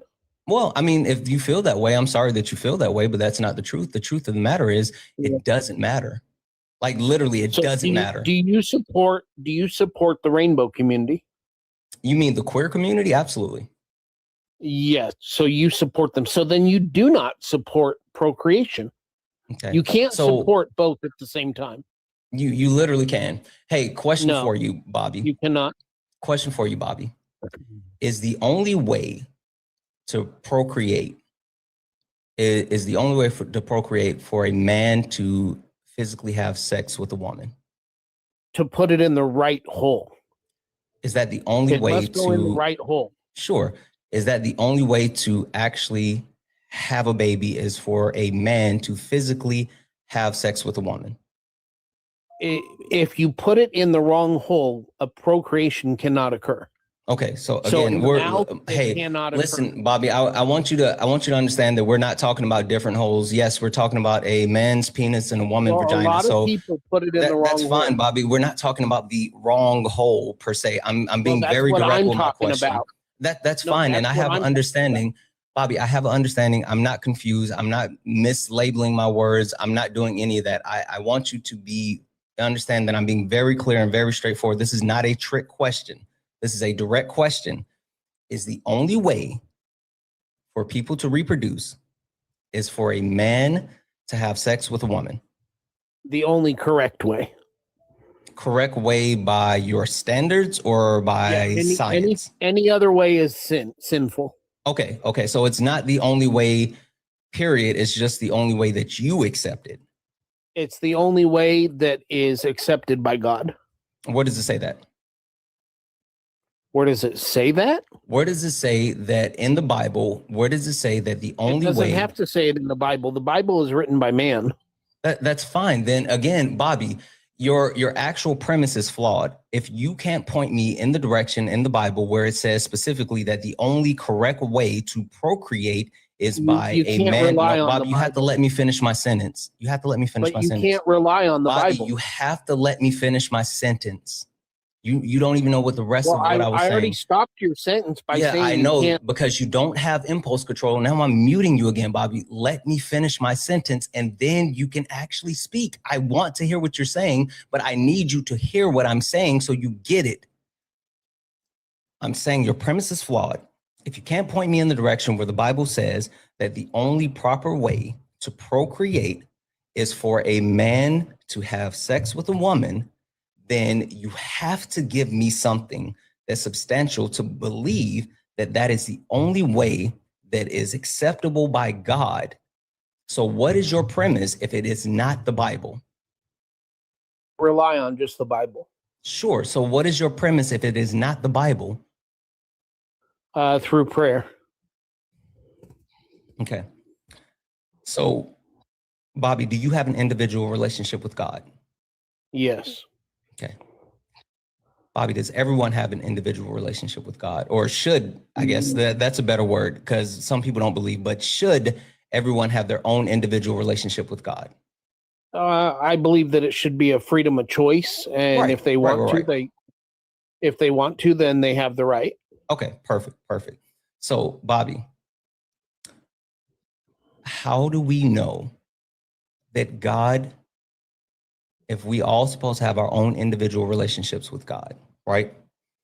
And the Bible doesn't say that the only way to procreate is for a man and woman to have sex, if it doesn't say that, and we're all supposed to have our own individual relationships with God, how do we know that through our own individual relationships with God, that God isn't telling other people to procreate in other ways? So how was it done 400 years ago? I don't know. What does that matter? What were the alternatives 400, 1,000 years ago? Tell me one other alternative. Surrogates. Surrogates, but that you still have to put it in the right hole. I hear you, but still, surrogates, that was another way. But what is your premise that just because this is how something was done, 1,000 years ago, it means that it should how things should be done today? Is that what you're saying? Yeah. Yes. Okay. And so just to make sure I have this clear, you believe that there should be no advancement throughout civilization? Well, so when advancement comes, it brings both good and bad. Mm-hmm. So yes, you have to understand that you are dealing with both good and bad things when advancement comes. Mm-hmm. And right now we're dealing with bad things in advancement with IDF or whatever the term may be. IVF, stuff like that. It goes against the actual act of procreation. It doesn't, Bobby. And see, like, this is the thing. Well, right? you believe it doesn't. I believe it does. That's fine. But this is the thing, Bobby. When you believe something and I believe something, then we have to rely on empirical data, right? And not even sitting here talking about science, right? I mean, like, I think as empirical as you can get when it comes to religion is the Bible, right? Now, I know there is a discrepancy in the Bible and the way that certain people interpret the Bible and whatnot. But I think that at the very core fundamental premise of like interpreting the Bible, especially if you're a Christian, is saying that if it's in the Bible, then like we can have interpretations on it. But if it is not in the Bible, then like we can't have interpretations on it. So again, the issue that I have is when you're sitting here saying that like IVF is bad, then it comes into question, like if you're saying the Bible or you're saying it's bad by a religious standard and the Bible doesn't actually deal with that, then how can we cast judgment on the thing that's not there? That doesn't make sense, Bobby. Well, I'm more concerned with the legalities of how prior to 1962, it was a criminal act to be a homosexual. We need to repeal that law that legalized it. Yes, Illinois was the first state to decriminalize the homosexual act, and it went to the Supreme Court. And we need to repeal that law and bring it back and criminalize it in all states. Okay, 1 second here. You can look up. All right. Illinois, so as far as, hold on 1 second. You can look up. Yeah, I'll give you the hold on 1 info. second. So, St. Louis. So in 1962, Illinois actually decriminalized the act of same-sex or same-sex activities everywhere. It was not. Give me 1 second, Bobby. It was not illegal to actually be a part of the queer community prior to that, but they actually listed acts as being criminalized. And this was not a federal standard. This was not a standard in every state. This was a standard based off of Illinois. And so then what that rolled into is specifically, they wanted to keep the acts connected to the ability to marry, right? And which we understand. No, marriage was not a part of it yet. I know I wasn't finished with my sentence, Bobby. I said they but wanted you to keep included the word marriage, which yes, really I included the word marriage because I had a point, Bobby. I'm getting to my point. Holy fuck. The point that I was getting to is that the reason why they actually had this conversation is because they wanted to roll it up and they were having the conversation around legalization of marriage, right? Which had been a complete overall conversation In 2003, there was a conversation between Lawrence versus Texas, which there was a law, and they wanted to actually ensure that being a part of the queer community was legalized. And all of these were steps that led to the 2015 ruling of Overfell versus Hodges, which legalized gay marriage. So the point being is that homosexuality was not illegal prior to 1962, but there were multiple cases that built up to the 2015 case, and they used these different state level cases in the 2015 ruling of Oberfell versus Hodges to legalize gay marriage. That's the point, Bobby. You're missing that. I'm going to say a couple of thank yous, and then I'm going to say a couple of thank yous, and then I'm going to pass it to Kay. W's in the chat for Feisty. Feisty sent a $20 donation saying just love and appreciation. Feisty, thank you so much for the 20. You are fucking awesome. W's in the chat for Randy for the $5 donation saying Santana 4Ys has a PDF file, is a PDF file. Holy shit. That has a girlfriend in his pic. Hector had him on and we looked into him. She is very, ooh, and it's gross. Ooh, okay. Thank you for letting me know that, Randy. I'm going to reach out to Hector. W's in the chat for Lacey for the 5 said, I like to let Bobby know that there's no way that he was having sex the correct way. I can believe that.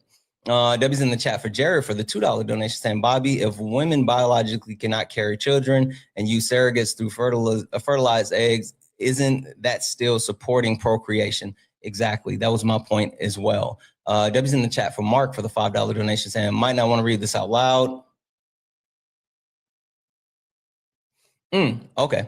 Thank you, Mark. I'm going to reach out to Hector. W's in the chat for, I'm just going to call you Pamar. This deplorable was on Parker's Live yesterday saying women need to be in jail for artificial insemination. Yeah, again, he clearly doesn't know shit. But anyway, W's in the chat for Feisty for the $5 super chat to say trigger warning, he's a monster. I can tell. Also, W's in the chat for Feisty for the $5 super chat to say force birth polygamous. Holy shit. And W's in the chat for Eli for the $2 super chat to say, why is this guy de-policing meat watching? That's what he does. It's so creepy. Absolutely. Guys, if anyone else likes to support the live, you can do so. Cash App, PayPal, Venmo, pay links, and link tree in the bio. Santana Speaks for You. Santana Speaks for You is the best way to support the live. Everything's accepted. Anything's appreciated. If you're over on the YouTube, you can send a super chat and I will read that out. Guys, keep tapping the screen, share the live. Let's go ahead and get the likes up to 100,000 likes. Also, our daily gift goal is the little hi bears. If you don't mind, can we please knock out the hi bears? With that being said, Kay, the floor is yours. Just a couple quick things. I have no interest in talking to this piece of shit. But for the chat, if you're going to sit in the chat and say that you support the queer community, if I see one more comment about the guest being on the DL or something like that, I'm just going to turn off the chat. I'm kind of getting tired of it. You guys know better than that. That's not something that we say and also be supportive. So please don't do that. Absolutely. Also, there's plenty of queer people who have kids. I'm one of them. So, and I've sent you a message over and over again. Hold on a second. Fly skimmers, go fuck off. I sent you the message. I thought you got it. No, I don't know how much longer, but I can't take this. Yeah, like, no, hold on honestly, hold on one second. Is too much. Yeah. So the deep dive was already done. I didn't know that. I literally just saw what you said, and then like you and Hector said it at the same time. The people said it on the donos. Yeah, I got it. I got them blocked. Yep. Okay. Right. And chat. Yeah. What I do mean is, if you're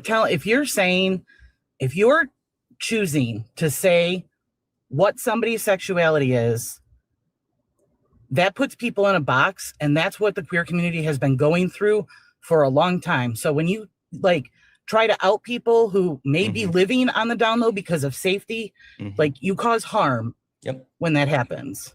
Yep. So I'm so sorry that it sounds like I'm like super angry, but you know, there are people in my life who don't have the safety to come out, and being on the DL is not something that is, you know, just like something that you can throw around as an insult to somebody, because some people are doing it for actual survival.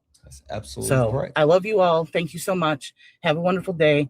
I had to go, but I thought you had read it. I'm so sorry. I didn't. So, Thank you for coming up and making sure I saw that. Okay. I love you all, Queers. Love you, Kate. Love you. Thank you. Bye-bye. Bye. All right, guys. Only request up if you are a Trump supporter. Only request up if you are a Trump supporter. We're only looking for some debates. Please do not request up if you are not a Trump supporter. We're not talking to friendlies, and we're also not talking to American Advocate. I'm not talking to you. You keep requesting up, but I've stopped bringing you up. I'm not sure why you keep requesting up. Doesn't work that way. W's in the chat for Sean for the $5 donation saying, crazy me, but didn't Jeebus have a thing to say about judging? Wouldn't that be a sin? It absolutely is a sin, Sean. And I don't get these people. I don't understand it. No, Bobby didn't run. Bobby got blocked. Bobby got blocked because Bobby is fucked up. So yeah, that's exactly what happened. Bobby got blocked. Alphabet member, silencing speech for you. Oh, okay, cool. Leftist Linda. Cool. Leftist Linda. I'm gonna mute you. I just silenced you. Leftist Linda, get in the box. I want to talk to you. That's that's interesting that your tag is Leftist Linda, but two, it's also interesting that your perspective is the quote unquote alphabet mafia silencing people. Hey, guess what I just did? I just silenced you. What are you gonna do about it? He said another panhandler. Cool, cat lady. Guess what? You're muted. Come up here and tell me about it. I don't care what you have to say from the comments. I genuinely don't. Anyway, with that being said, MAGA, Trump supporters, get in the box. We are only looking for some debates. And literally the reason why we're looking for debates, the reason why we're looking for some debates is because it's a wrap. MAGA, you guys lost. And I think it's time for us to actually have a conversation about that. I think it's time for us to actually lean into that reality, right? And when I say lean into that reality, I want to talk about the E-Files fallout. And when I say the E-Files fallout, I'm not talking about like, oh, is Trump in the files? Is Trump not in the files? What do we lose? Michael, sure. Guess what? Hey, Michael, I'm going to mute you because like one, you're in the comments, but two, I don't want to hear what you have to say in the comments. I just sent you a request. Michael, come up. I'll tell you about it. You want to know what you guys lost? Get in the box. I mean, it's on the background, right? But we can talk about the E-File fallout. We can talk about the January 6th backlash. We can talk about the actual military failures.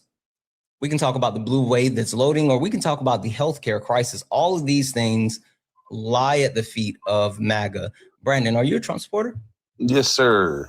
Okay. Brandon, question for you. Yes, sir. 2026. Happy New Year, by the way. You too, buddy. You too. Thank you. 2026. 2025 ended up being like a massive failure for Donald Trump in multiple ways. And now it's a countdown, 305 days into the midterm election where the Trump administration, the Republican Party is going to lose power. And even more so, 2028, it's going to be even worse. How are you still supporting Donald Trump when there's been so many losses? Isn't it time to wrap it up? Man, in all honesty, you're not wrong.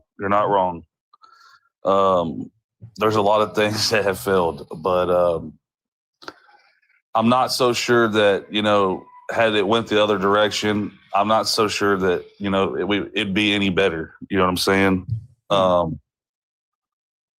I can't speak for you or for anybody else, but under the last administration, dude, my affordability went through the roof. And I get, it was coming out after COVID, and I get all that, there's a lot of things, you go screw up your credit, it takes years and years and years to rebuild it, right? Same thing for a country the size of the United States. Something gets messed up, gets out of whack, it takes years and years and years to fix. It can't be done in 6 months. It can't be done. You know what I'm saying? So I feel like on regardless of Trump or regardless of the Democratic Party, I feel like when the pendulum swings in the Democrats' favor, it goes that. And then when a Republican gets back in office, it swings back the other way. I feel like really nothing ever really gets done. Okay.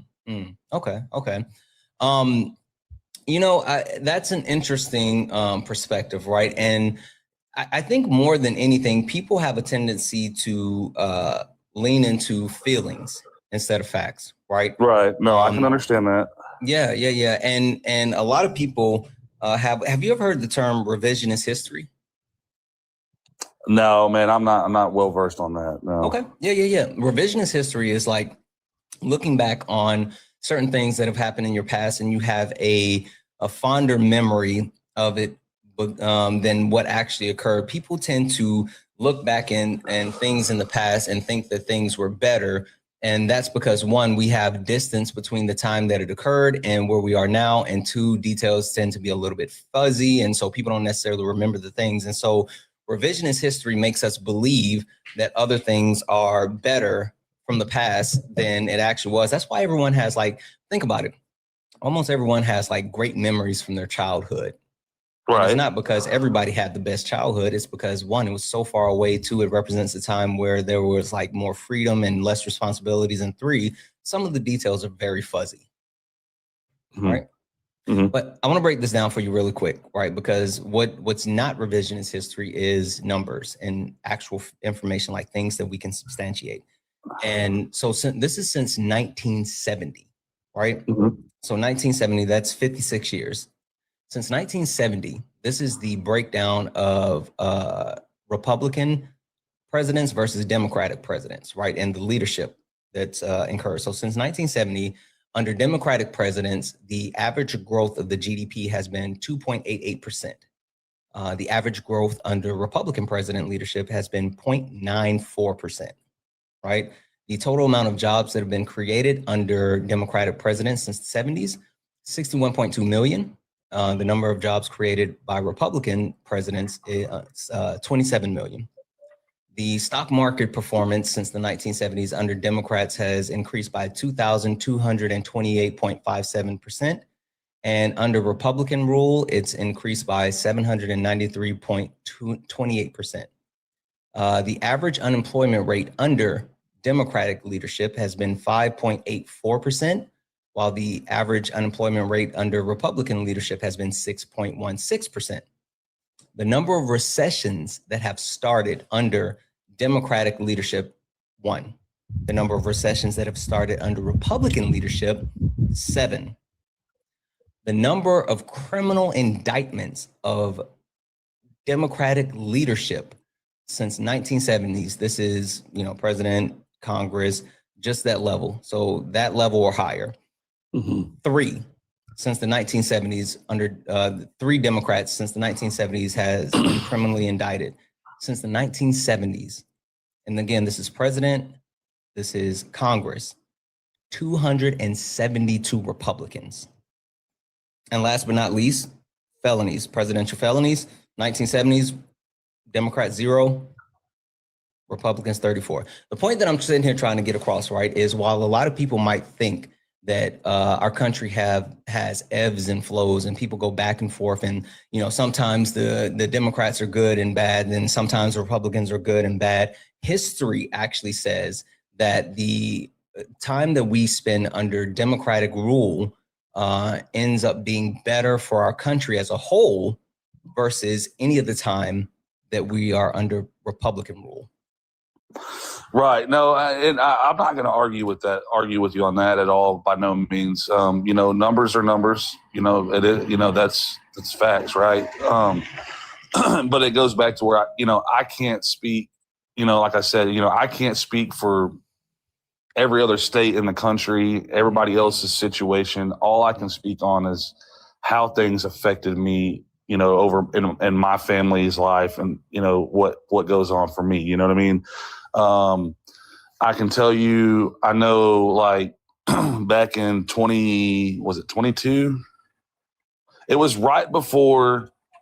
I don't know if you remember when the housing crisis, everything went through the roof, prices on houses. Okay. Well, right before that, I built a house, right? And my wife's sister, her and her husband are now trying to build a house. Mm-hmm. He now has to make almost twice what I was having to make then now to afford the same house. Mm-hmm. You know, and I mean, to me, that's I don't regardless of who it goes in favor of, I think that sucks. Yeah. You know, that sucks for everybody, right? You know, because I mean, at the end of the day, regardless of who you vote for, who you don't vote for, Uncle Sam wants his money. Oh, for sure. You know what I mean? You are absolutely right about that one. And it sucks. They don't care who they get the coins from. They just want the coins. You know, do I wish that, healthcare was affordable for everybody? Absolutely. Dude, healthcare sucks. Mm-hmm. You know, the cost of living, it sucks. Mm-hmm. And it's so high. But, it's one of those things, when if you put, a little pack of oranges on the shelf at Walmart for $10 and people start buying that, you will never see it go below $10. Correct. No matter what you do, no matter what policies you put in place, it will never go below $10 because people are already adjusted to buying it. Yeah. And people aren't going to lower it back down. So that sucks. So let me hop in and say this, or quick question for you. And the specific example that you use, right? You talked about like the cost difference between you and your brother or brother-in-law, whatever. Mm-hmm. Did you say, is he building a home or is he purchasing a home? Building a home. Okay, cool. Donald Trump told us before he got into office that he was going to make it more expensive to build homes. Did you hear him when he said that? I'll be honest with you. I didn't, man. Okay. He said that he was going to he said that he was going to implement tariffs across the board, right? And implementing tariffs across the board directly impacts the amount or increase the cost of materials, right? Absolutely. Absolutely. Yeah. One of the largest increases that we are seeing is the increased cost of lumber, right? And that directly relates to Donald Trump and his tariff war with Canada and the way that he's gone about that. So Donald Trump said prior to getting in power, he said, hey, I'm going to put tariffs on everyone. And then people went and said, you know what? That's a good thing, which it wasn't, right? And so the point that I'm trying to get across is that Donald Trump has openly made things tougher for everyday Americans. And now people are sitting here saying, well, things were tough. Well, like the point that I try to make sure I get across is no matter if we're talking about like present day, how things are tough, or how in 2021, right, things are tough.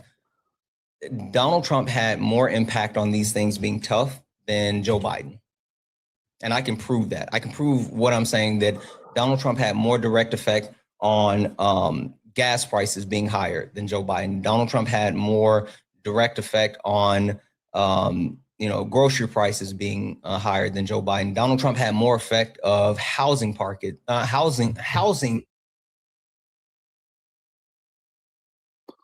Like I can prove all of those things. Right. Yeah, no, I like I said, I agree. I'll agree with you on that, man. That I think what he's done, my thing is, I think what he was talking, from the way that I understood it, what things that he ran on, we'll bring jobs back. Well, the problem I feel like is if you go back and look at like the 1970s or even the early 80s, right? There was way, way more manufacturing jobs here. Mm-hmm. Obviously technology advances, things like that, where you wean out a lot of those jobs. But, I think that, back then, if we would have kept the jobs here in America, we would have the capacity nowadays to say, build, what we need here in America for everyday Americans. But when you let jobs go overseas for so long, and you can't just come in a year's time and say, oh, we're gonna bring all these jobs back. It don't work like that. You can't build the infrastructure to accommodate the amount of people that's in the United States.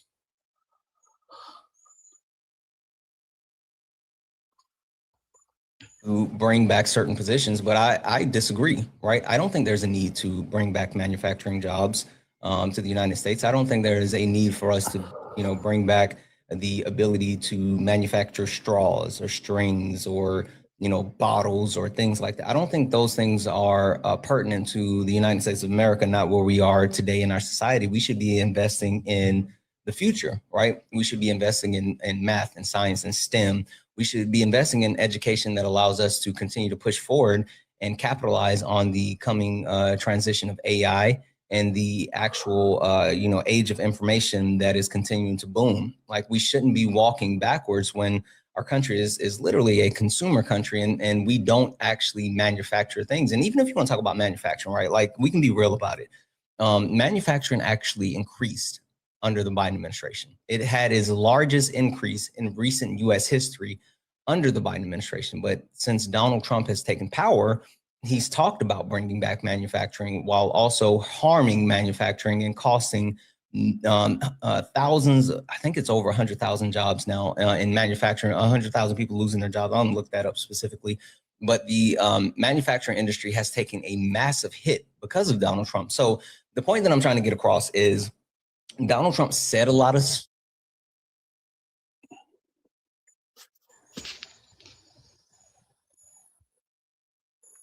harmful, and a lot of people vote based off of like not understanding how things actually work, and they vote based off of either how they feel or what they hear. And that's dangerous, because when you have someone like Donald Trump who is willing to lie about everything because he knows that people aren't going to actually fact check him, then that becomes even more dangerous. Right. No, I'm not going to disagree with you on that, brother. I'm not going to disagree with you. Yeah. So I guess the question I have then is, why do you still support him today?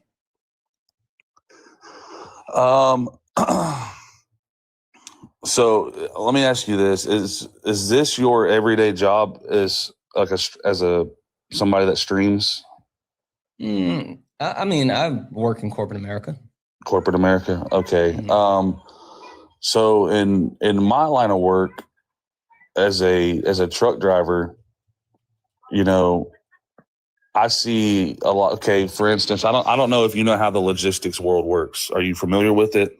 I have an MBA in supply chain management and logistics. I actually used to oversee drivers with their CDLs that did short haul and long haul across the Southeast, including South Carolina, North Carolina, Georgia, Florida, and parts of West Virginia. Okay, great. So if today, if you were to jump on, let's just say a load board, right? And you look at the price of a load, right? And say it's going from Dallas, Texas to wherever, it's a 1,000-mile run, and they have the load posted out at $3,000. Okay. And you get on there and you look at the bid war that goes on amongst the trucking society. By the time it's all said and done, that load is going went from $3,000 down to $1,000. Yeah. Okay. Now, if you look at the people that are doing it, a lot of times it's foreign folks. And so that really puts a strain on this industry. Okay. So your premise is that you support Donald Trump still today because of the ability for foreigners to undercut business and basically take money out of your pocket for the work that you do.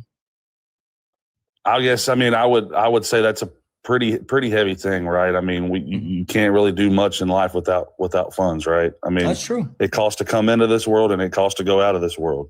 Yeah, absolutely. I guess my question for you then would be, let's say that we want to address the issue, right? We want to address the issue as far as ensuring that people have the ability to maintain a livable wage and be able to work, right?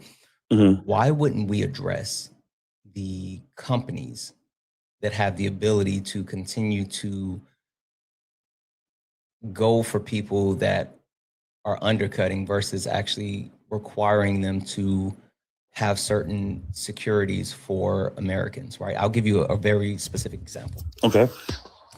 The United States of America, to my knowledge, and it may be some other countries out there that I don't know about, but to my knowledge, the United States of America is the only industry where the server industry, like, right, they don't have a livable wage for what they do, right? So like waiters and waitresses, they live off of tips, right? Instead of actually guaranteeing them a livable wage, the actual life that they're guaranteed is based off of the generosity or the ability to get people to give them tips.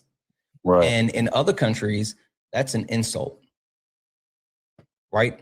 In other countries, not only do they not accept tips, but they feel like it's an insult if you actually do tip them. It's weird. It's not a part of their culture, but that's also because their country ensures that they have livable wages.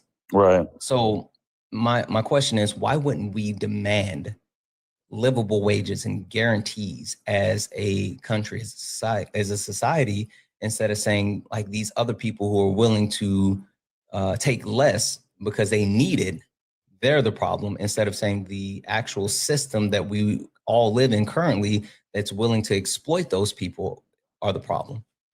I can agree with you on that. I can agree with you on that. I mean, you know, it sucks to see a server, make that, it's, I don't think it's right, and there's other industries too that, they think, oh, well, just because it's this position that you only should get, XYZ as far as compensation, right? But they're the ones that bust their ass, right? I don't agree with that, Right. So I guess going back to like, even when it comes to, because a lot of people are sitting here championing like mass deportation. Are you someone that thinks that we should lean into mass deportation? No, I think that, I think that the current system is very flawed. I mean, you got to have immigrants. I mean, it's inevitable. You're going to have it. But,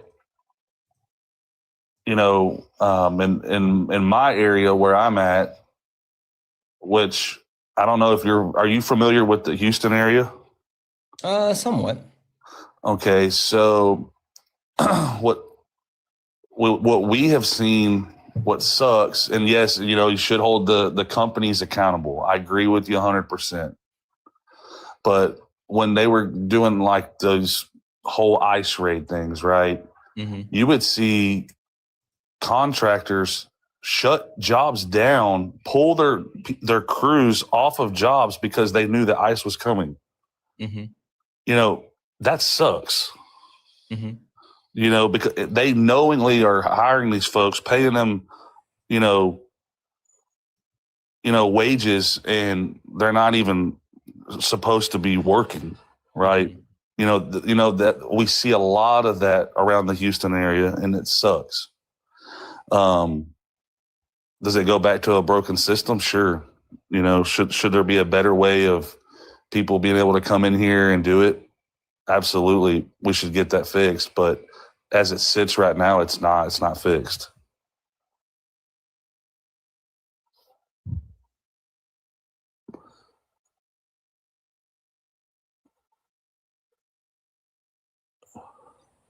That are doing the things, right? Like the actual people that are willing to utilize undocumented immigrants, and because they know that they have no other choice, right? Again, so that points to holding those people accountable. But then when you talk about like issues when it comes to undocumented immigrants. One second here. One second. I want to make sure I'm citing this correctly. One second.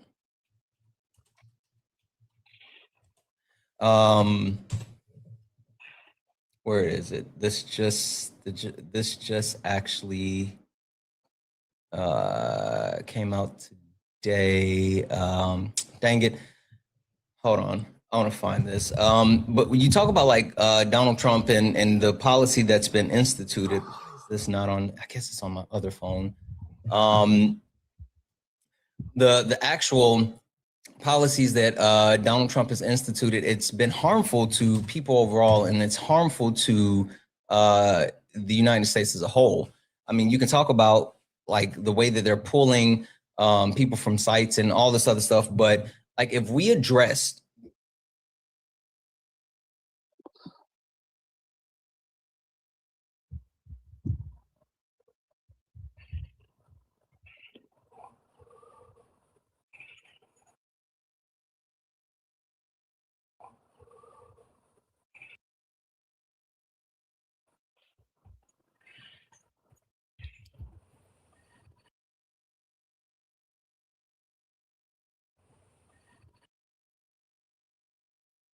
and then just pay them less, and then i.e.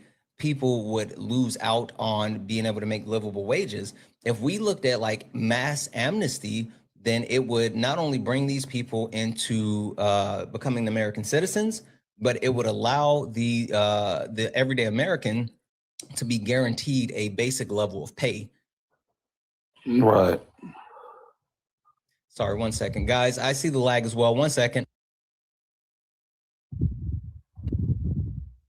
Sorry. Yeah, I don't know what the fix is, right? You know, I mean, I see points on both sides, right? I do. You know, I've seen that what the previous administration did, that, you know, where they sent money to other countries to try to help reduce the impact of the flooding of immigration. You know, now the only thing that sucks about, I feel that sucks about that, or that you know, how I feel about it is, you know, there's level of corruption in everywhere you look, right? You know, and say we send $100 billion to some country to try to help fix them fleeing them and coming into the United States, or slow it down, right? How do we actually know that those funds are being allocated correctly? Yeah, I mean, there's certain ways to complete, you know what I mean, audits and you know, things along those lines, ensure that the funds are being appropriated correctly. I think the biggest thing is understanding where we do support other countries, and like I have a huge issue with our tax dollars funding like terrorist states like Israel, right? Let's keep it funky. The United States directly gives them billions of dollars that help fund their entire governmental system, and including help funding like healthcare for their citizens. And then we turn around and we support them with our military. And then Donald Trump does things like give them $8 billion so for like jets and stuff like that. So like I think there's a huge issue when we talk about the way that the Trump administration is handling foreign affairs versus what we're doing for everyday Americans here, right? Oh, I agree with you. I agree with you. Right. But I really want to like refocus and get back to this, because Brandon, I think the thing that we're not really getting to the root of is, I hear you what you're saying as far as like your people being unable to undercut you with your loads today. But Donald Trump hasn't done anything to actually benefit that. Specifically, things have gotten worse for, you know, the trucking industry under Donald Trump. As of today, it's gotten worse. So again, one more time, what keeps you supporting Donald Trump today? I'm a little confused still on that point. I think the transportation, I think the transportation secretary is actually kind of starting to try to wing out the bad companies and stuff. I feel like there was a mass flood of intake in the trucking industry. You know, whether it would be what specifically, what has Sean Duffy done? So from the way that I understand it, they're going in and they're trying to wean out all these brokers. They're trying to wean out a lot of the trucking carriers that have fraudulent MC numbers, fraudulent DOT numbers, you know, and they're trying to wean those out and get those out, right? There was a huge import of that during the last administration. Sure. Where can you give me any specific information about Sean Duffy actually doing that? Right. I mean, I get what you're saying, and I understand the premise behind what you're saying, but can you give me any type of source, article, anything that Sean Duffy has actually done, like any type of investigations that he started, any type of audits that he has engaged in? Because like everything that I know and everything that I've seen has been Sean Duffy talking about the lack of stability within our transportation, and the need to fix DEI and all this other stuff, but there hasn't been any type of actual work that I've been able to directly point to as far as Sean Duffy and the Department of Transportation actually correcting anything. So do you know of anything that he's actually done? Quote me if I'm wrong. I may be wrong on this. I don't get a whole bunch into politics, but did they or did they not? They threatened to cut funding for fraudulent CDLs.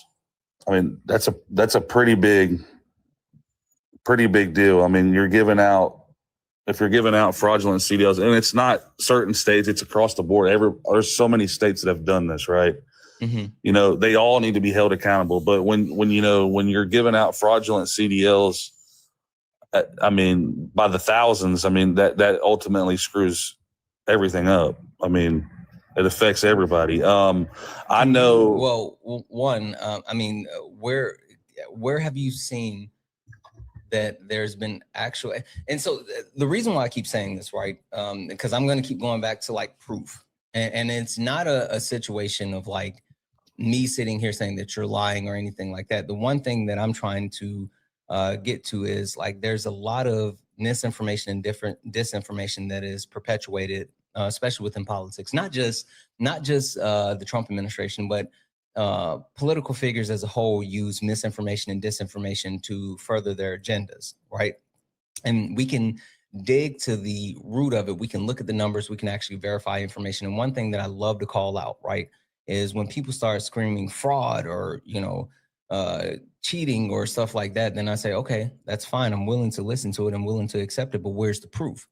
And I would need to, because I've heard lip service. Everything else is lip service to me. If you're going to just talk about it, it's lip service if you don't actually do anything about it. So I've heard what Sean Duffy and specifically, the Trump administration has put out as far as like fraud within the transportation industry, blah, blah, blah, blah, blah. Has there been any actual, let's just say arrest, right? Any arrest, any fines, anything that has been levied for people who have been engaging in fraudulent CDLs? This person, Mike Hawk, says, imagine defending criminals. Are you talking about Trump? I'm not defending Trump or Bibi Netanyahu. I'm going to mute you, Bub, and I'm going to send you a request to come up here. Come and tell me about it. What criminals am I defending? I didn't defend Trump. I'm actually going to get, oh, you must be talking about Brandon. Yes, you're right. You're right, Mike. Brandon is absolutely defending a criminal, not me. So come up here and tell me about it. I think did he not threaten or did he not pause the issuance of CDLs in California? Who? The government. Not to my knowledge. Let's look it up. I thought they did. I may be wrong, but I thought they did. And you can't, whatever, everything that you hear on news sources across the board, whether it be on here or on the TV or whatever, you don't always know exactly what's true. So, I'm just going off of things that I hear, so. Yeah. So, let's see here. So it looks like there has been a limit term to non-domestic commercial driver's license, so non-domestic CDLs for immigrants in California. And so what's happening is it looks like they're actually reviewing some of the old rules for federal government, and they're saying there's violations within the rules, and it's holding up about 17,000 existing CDL drivers. So yeah, they are actually saying that in California they have paused it. Oh, wait 1 second. Sorry.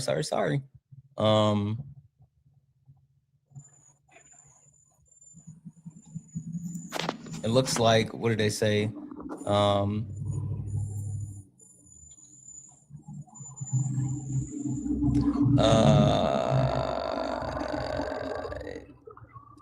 It looks like they're resuming it. Oh, okay. So it was a pause, but they are resuming it. Let me get back here.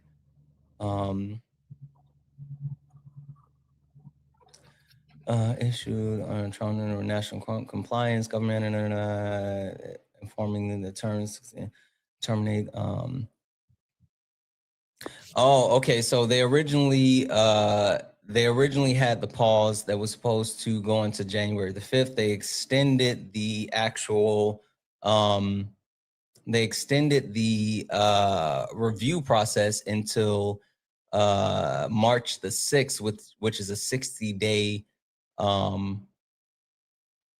it's a 60-day extension, but there were 17,299 CDL holders that were affected, and it's being resumed as far as them being able to utilize their CDLs, but the Trump administration is still reviewing those CDL holders. So the long and short of it is there was a pause. It cost, apparently the pause cost a shit ton of money. It ended up causing California, let me go back here. It ended up causing California, they threatened to withhold $160 million worth of federal funding. And then they threatened they actually withheld another $33 million in federal funding. And honestly, that's what it looks like it's more about, Brandon. It looks like they just don't want to give California the money. They're not able to actually do anything about the CDLs. They're not actually pulling anyone's CDLs. They're just threatening to continue to withhold money from California. And they've officially allowed those 17,000 plus CDL drivers to continue to actually get back to work. But they're still looking into it. So it sounds like politicians playing politics. Oh, it's probably this. It probably is. You know, there's no telling. I mean, like I said, you can't hardly believe, you know, what you see anymore unless you experience it firsthand. You know, it's unfortunate. Yeah. I really want to try to get this one more time, but I'm gonna do a quick commercial break, and I really want you to think about this, Brandon, because I really want to get an answer, and Brandon, just whatever the answer may be, just say it, right? Just say what your chest said. No one's gonna think you're a bad person. No, I'll tell you. I'll tell you right up front. You know, just hold tight just for a second. Hold tight for a second. The crux of what I'm getting to is not why then did you vote for Trump, because that's in the past. I'm not saying how could you have supported him in the past. That's in the past. I'm saying as of today, January 2nd, 2026, you're still saying that you stand behind and you support him. And I don't understand that. And I want to know. I would merely say I would. Well, hold on. I want you to take a second, think about it, because I want to make a quick commercial break. So okay. Just think about it for a second. Guys, almost 700 of us hanging out here, guys. First and foremost, tap the screen. Tap the screen, please, please, please. Let's go ahead and get the likes up to 150,000 likes. Also, send your daily heart me. It's only $1. It'll help boost the live and it'll push us out to the FYP. We have the daily gift goal, which are the donuts. Can we knock those out, please? Also, if you are a Trump supporter, get in the box. We are only looking for some debates, so please do not request up if you are not a Trump supporter. We are not talking to friendlies. If you look down at the bottom and you see the gray people, that means you are in the request and you are here for debates. If you see the great people, you're in the request, you're here for some debates. And so if you are not a Trump supporter, if you're friendly, get out of the box. Even if you wanted to come up and add something to the conversation, this is not what we do here. We are only looking for debates, so we're only talking to Trump supporters. If you're a Trump supporter and you see the great people, you're good to go, stay in the box. If you see the pink and blue person and you're not a Trump supporter, you're good to go. And last but not least, if you want to support me, you can do so. Cash App, PayPal, Venmo, pay links and link tree in the bio. Santana speaks for you. Santana speaks for you. It's the best way to support the live. Everything's accepted, anything's appreciated. If you're over on the YouTube, you can send a super chat and I will read that out. Brandon. Go ahead. January 2nd, 2026. Howdy, partner. Why are you still supporting Donald Trump? No, I'm gonna say, you know, I in all honesty, I feel like I'm more middle ground than anything.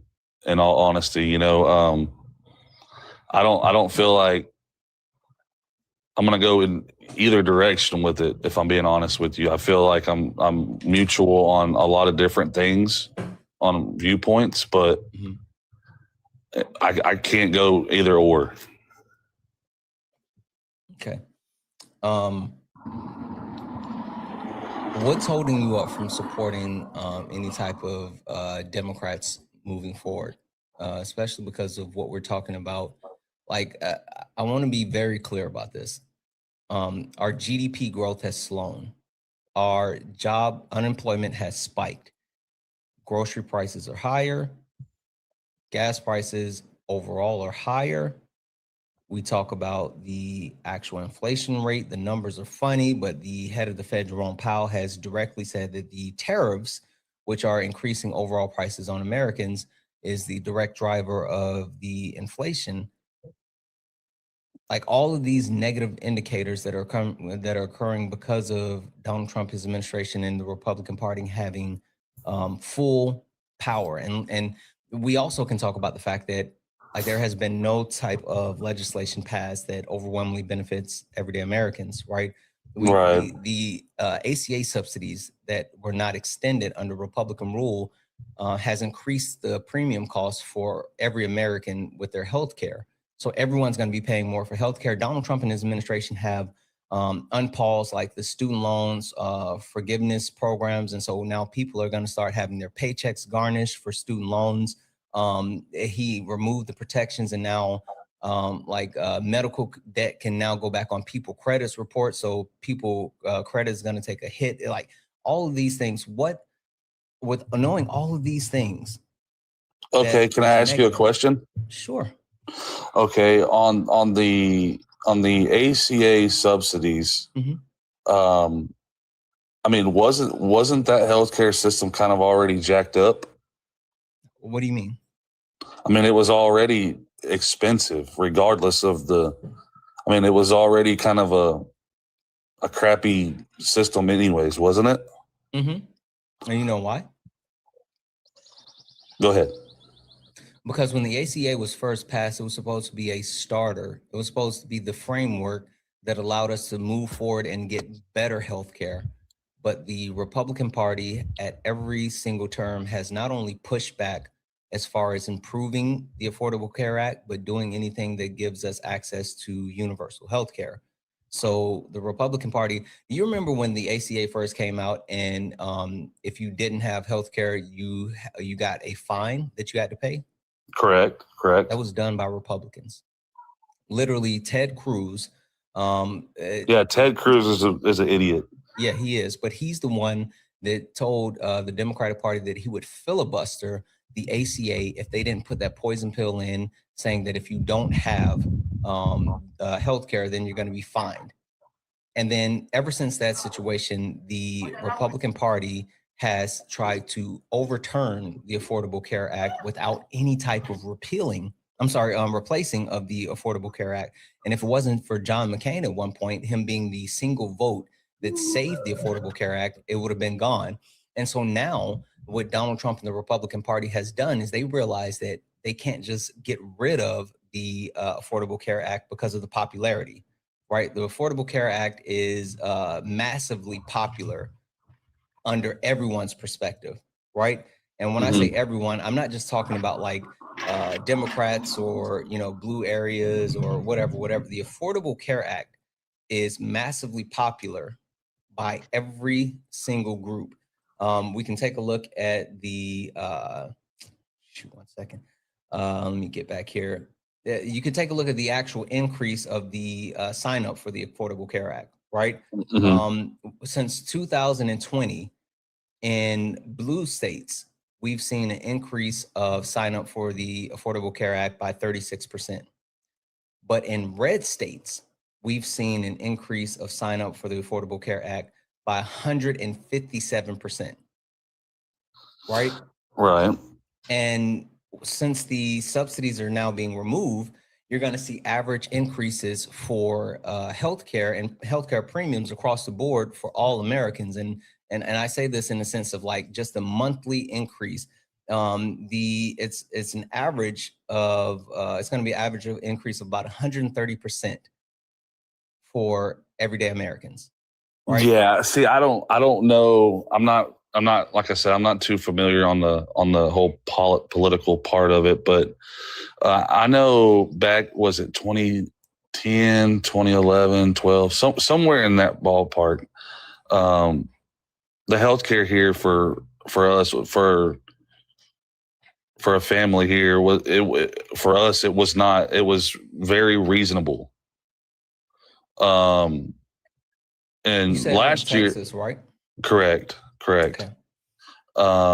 Just and FYI, in Texas, and this is not just like people that had the ACA, but this is in everyone in your state, all healthcare across the board.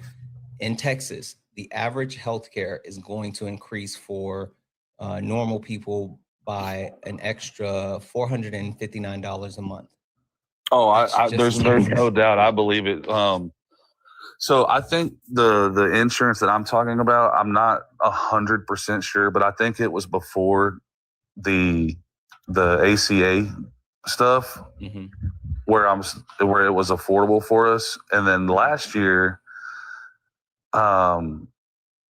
get quoted on insurance, and it's like where back then I was paying like $300 and some change a month for a whole family. And now it's like $1,700. You know, that's huge. I mean, there's and the coverage has went down. Yeah, I mean, and there's going to continue to be a spike in the overall cost, and there's going to continue to be a spike in what people will have to pay. I'll give you like a direct example, right? Because with the affordable healthcare, it gives like different packages and different costs, right? So in 2025, for the silver plan, for the Affordable Care, for the Affordable Care Act, the marketplace, people who made about $64,000 a year, their actual costs for healthcare in the marketplace was about $98.73 a month. Right, that's for a family that makes $64,000 a year. How much? $64,000 a year. No, I'm saying, how much was the premium? Their average cost was $98.73 per month for the silver plan. Is that for a single person or a family? That's for a family of 4. God dang, or I wish I could have found that. I never found that. Yeah, that's and this is through healthcare.gov, and it talks about the Affordable Care Act. And this is with the tax credit incentives. Yeah, I wish, like I said, I wish I could have found something that affordable. Shoot, I got on there and would try, because I mean, even through like employer, the damn insurance is. How much do you think or how much, if you had to say, if you put a number on it, a roundabout number, how much do you make a year? About 115,000. Okay. That, again, this is for people making $64,000 a year. Oh, okay. Yeah. Okay. Yeah. This is for people making $64,000 a year. Right. Okay. Again, for the same people making $64,000 a year for a family of 4, in 2025, it was $98.73 a month. And now for that same family of 4, still making $64,000 a year without the ACA subsidies, it goes from $98.73 a month to $214.25 a month. Yeah, that fucking sucks. Right. That's an additional $115.52 a month and an additional $2,571 a year. So what do you, in your opinion, what's your take on replacing that system with what? And where do we go to from there? Healthcare.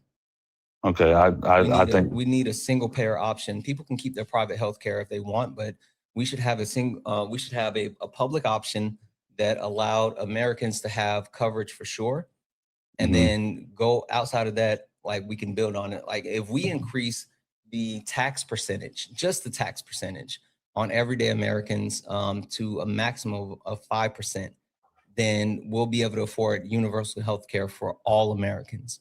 But we could do other things instead of increasing overall taxes on everyday Americans right away. Just for example, if we cut our military budget in half, not only would we be able to fund universal health care, but we would still have the largest US military budget in the world by over $300 billion. Like, there's multiple ways for us to be able to pay for universal health care.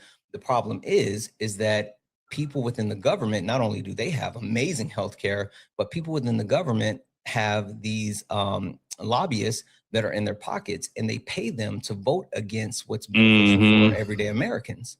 Right, yeah. You have these people that are doing things to, the reason why they are voting against these subsidies or not renewing the subsidies for the Affordable Care Act, it's not because Kevin said Nancy and Obama. Sure, Kevin, come up here and tell me about how it's Nancy and Obama. I'm going to mute you. Get up here, bud. I'm going to send you a request. Come up here and tell me about it. Oh, Kevin's in the request. Cool. Hold tight for a second, Kevin.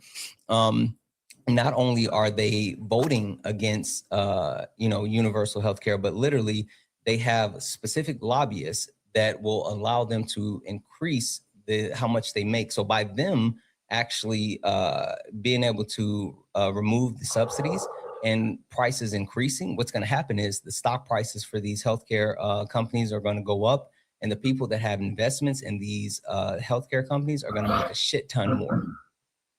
Right. So ultimately, at the end of the day, like the good old saying goes, the rich get richer and the poor get poorer. Yeah. And see, this is the problem.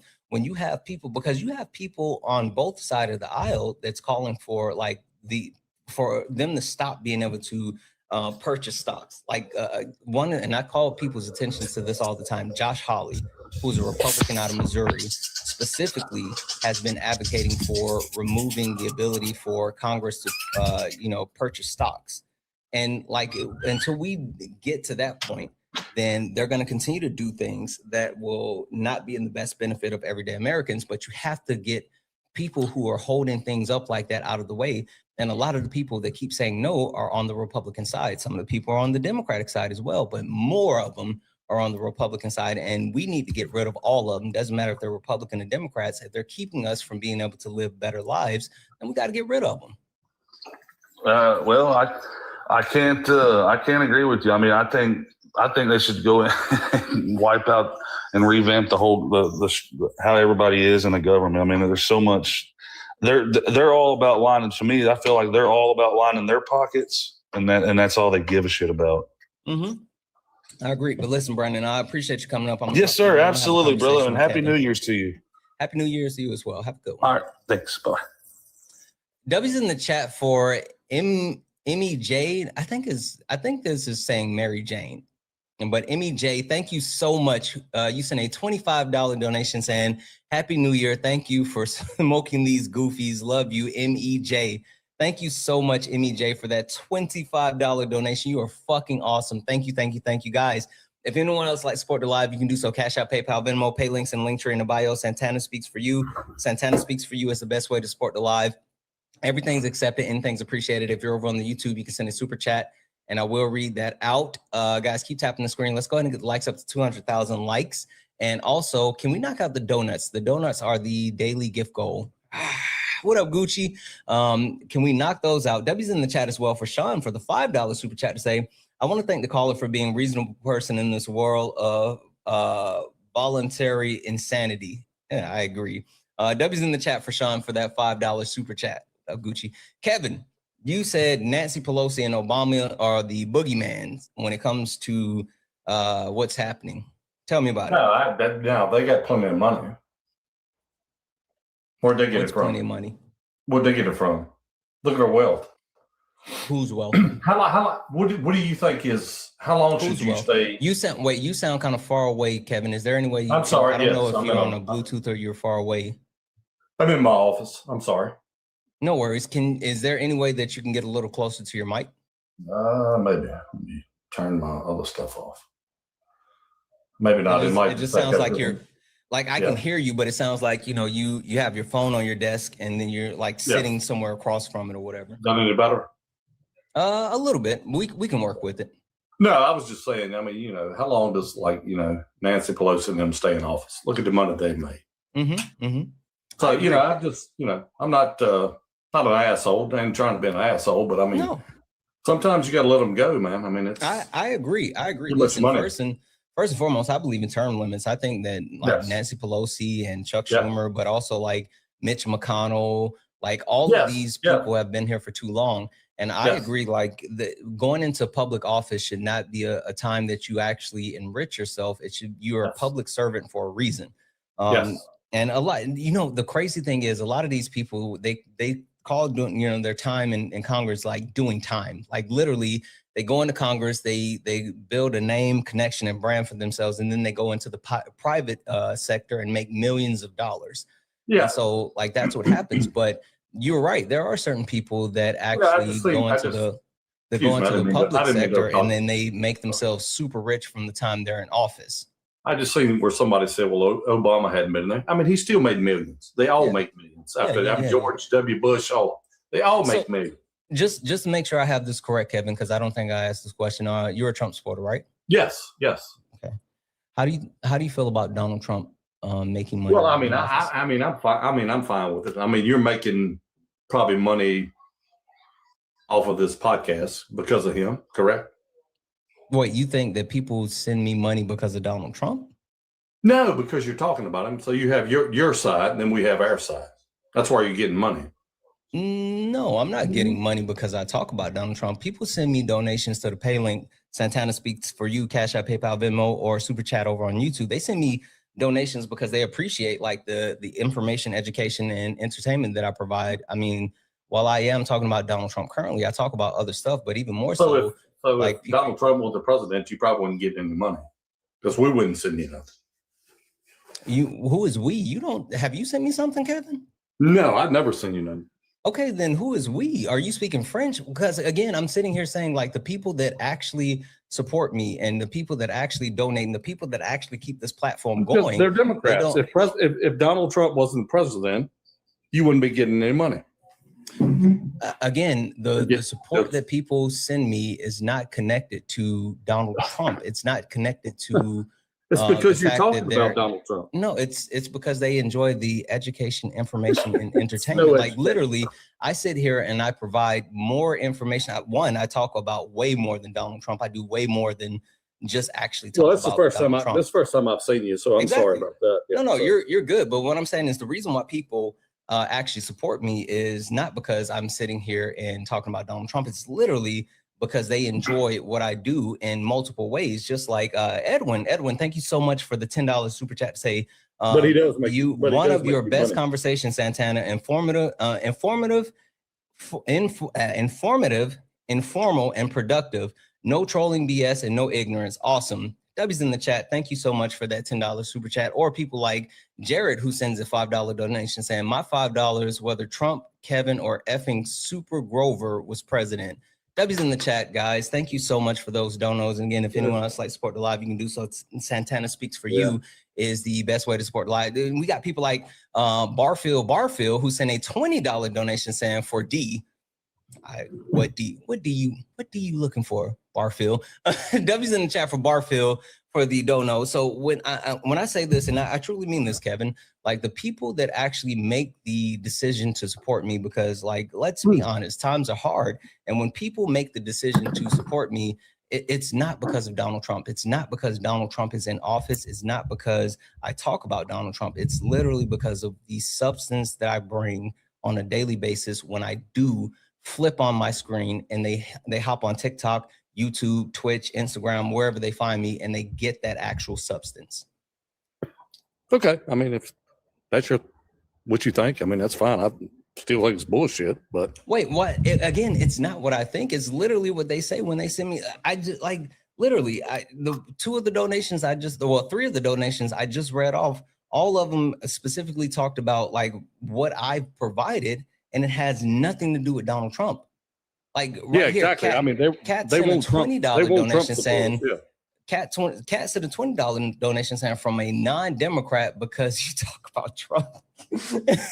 Okay, so I guess some of the non-Democrats send me money because I talk about Trump. W's in the chat for Cat. Thank you for the 20. You're outside of your little podcast here. What do you do for a living? Stuff. I hustle hard. I'm out here in these TikTok streets. All right, that's all I need to hear, man. Yeah. Hey, I hope you enjoy your day. Yeah, New Year's, whatever. But wait, hold on. That's what I need to know. I have a question for you, and just an FYI. And I mean, like, I don't talk about my personal life. I'm 52 years old. Shoot it, buddy. Yeah, I don't talk about my personal life. I will say that I have worked for multiple Fortune 50 companies. I have multiple degrees, so like I actually. Degrees in what? When I'm not. If you don't mind me asking. If you don't mind me asking, I'm just asking. Sure. Say it again. What degrees do you have? I'm just asking. I'm 52 and I'm retired. I'm just asking. Yeah. I have a BA in marketing. I have an MBA in management, and I have another MBA in supply chain management and logistics. Nice. Yeah. Nice. But that's good. No, I'm just asking, man. I ain't trying to be a.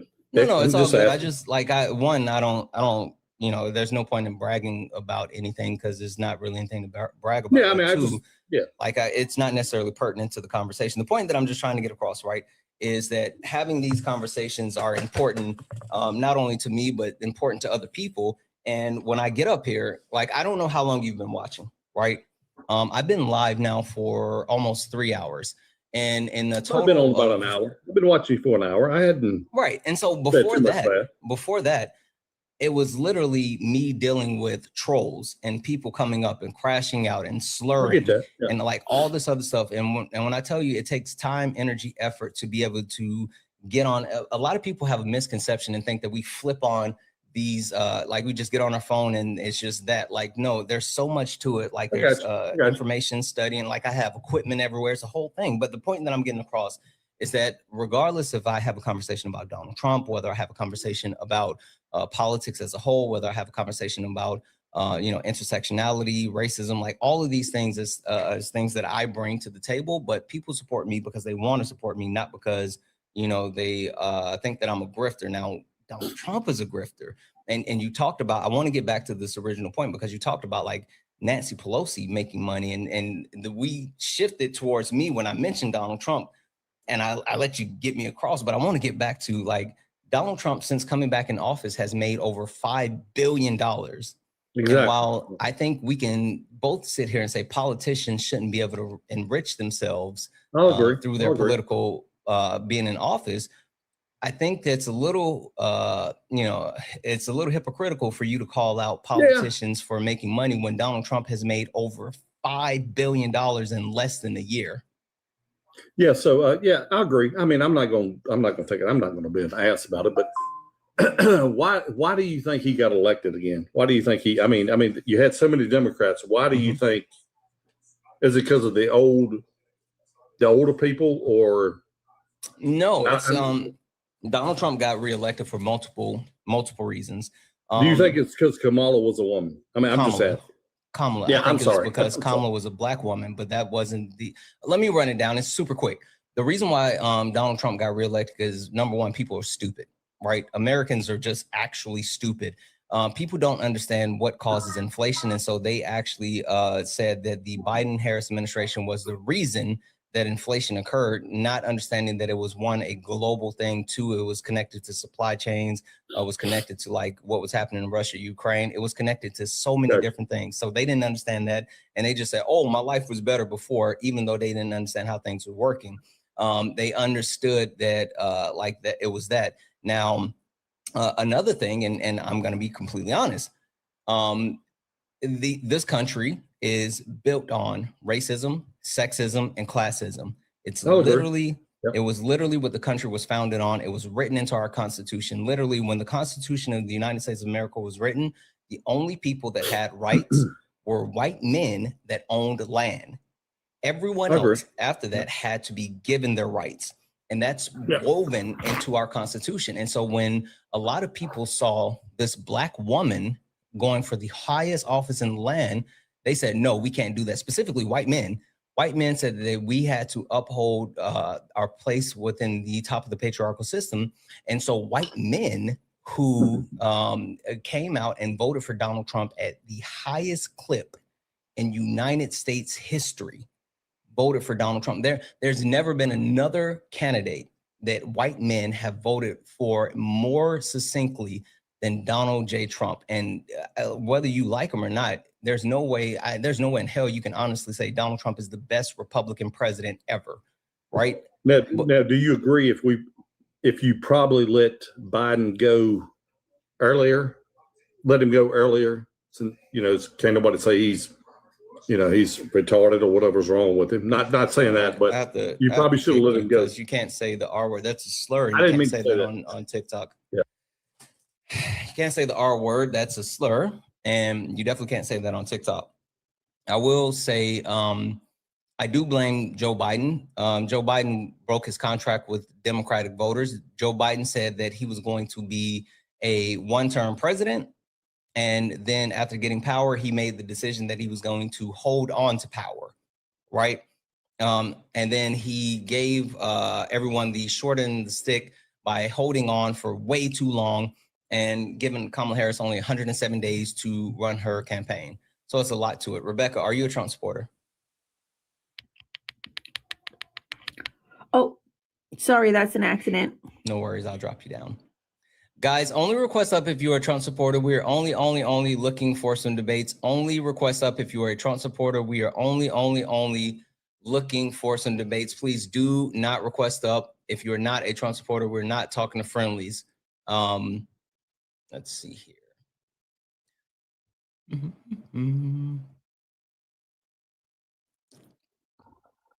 Justin, are you a Trump supporter?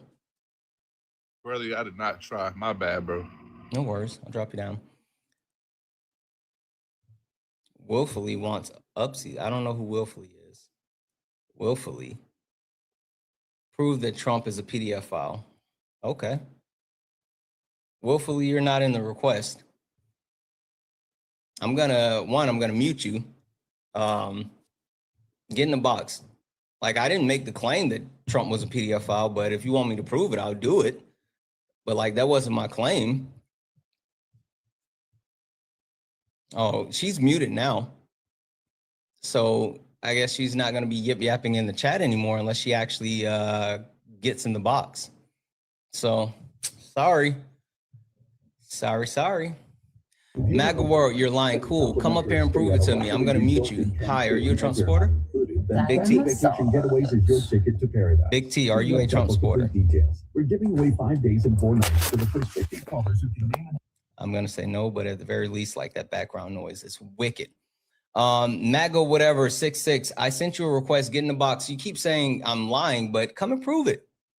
Come up here and prove to me, or prove to anyone, or just lay out your facts.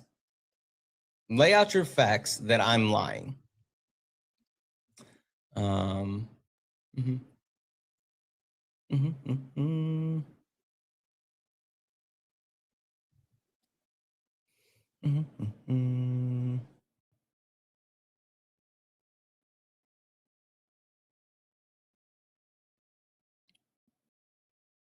don't know if this person is going to load.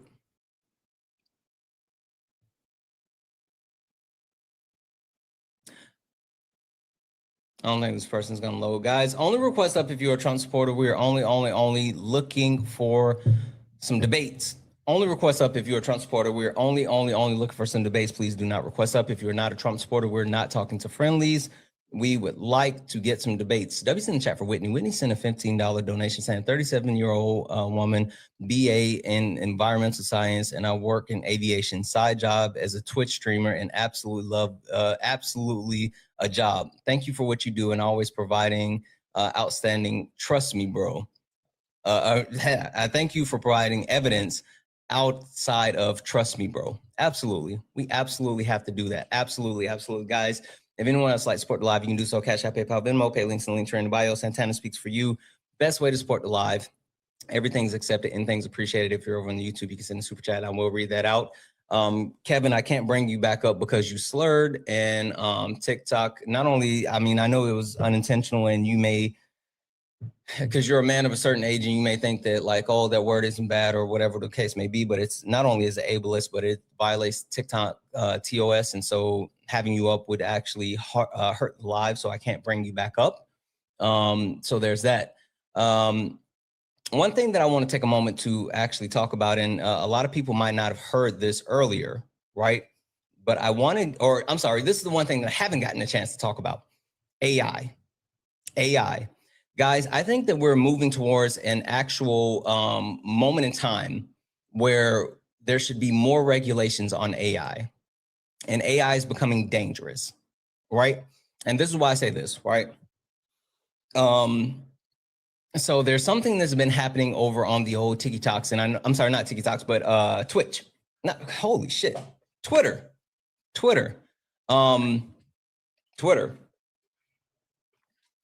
And I know a lot of people don't necessarily fucks with the Twitters anymore, but I do, right? I absolutely fucks with the Twitters. And yesterday, they were going off. There was a lot of situation where they were saying, hey, like, hey, Grok, do this. Hey, Grok, do that. And for people that don't know, Grok is the AI that is used, that was developed by Elon Musk. Grok is literally the AI that has been giving Elon Musk a hard time because Grok keeps telling the truth. Like that's a problem for people that deal and peddle misinformation and disinformation. When you have AI who's not going to lie because you want it to lie, then that's a problem. And so Elon Musk has to continue to adjust Grok because Grok keeps telling people the truth, right? And so yesterday, people realized that they could post a picture and they could make Grok tell the truth. And I'll give you an example.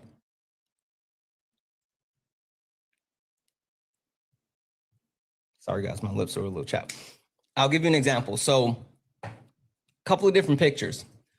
The first one, someone said, hey, Grok, could you please color the face of the PDF file black and the face of the war criminal red? And it's a picture of Bibi Netanyahu and Donald Trump standing side by side, right?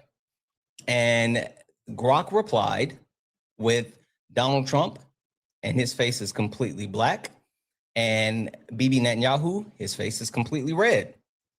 Again, yeah.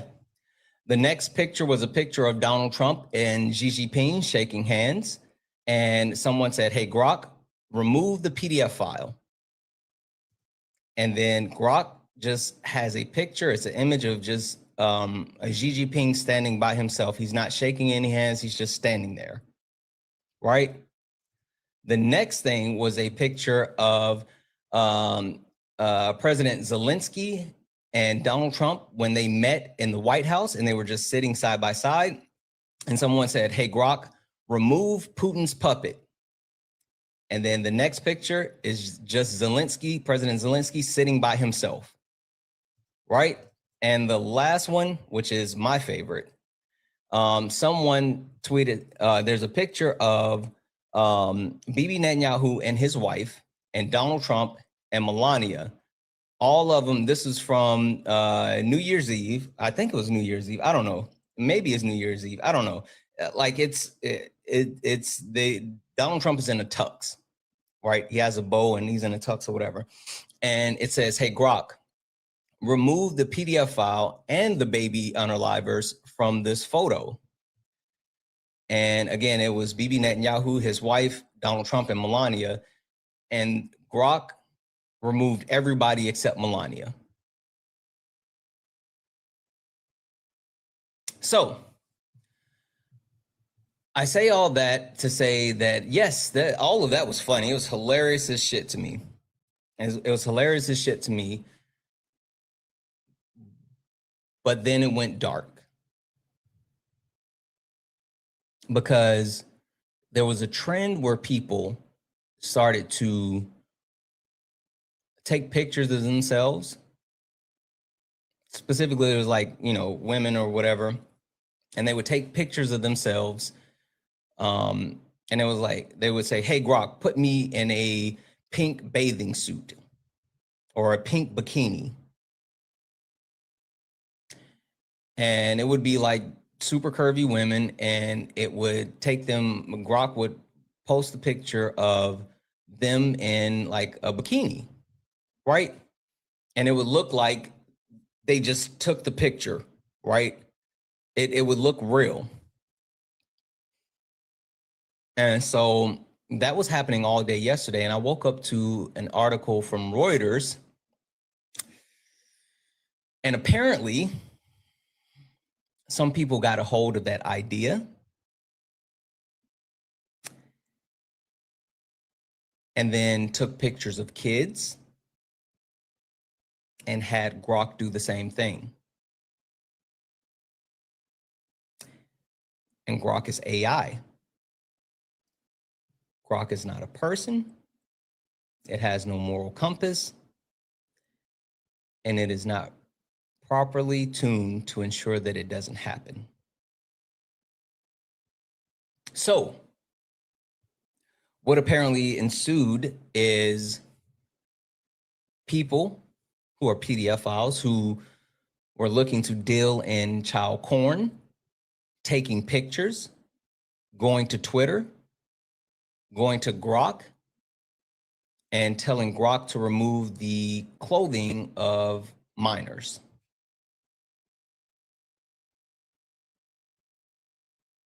That's a big problem.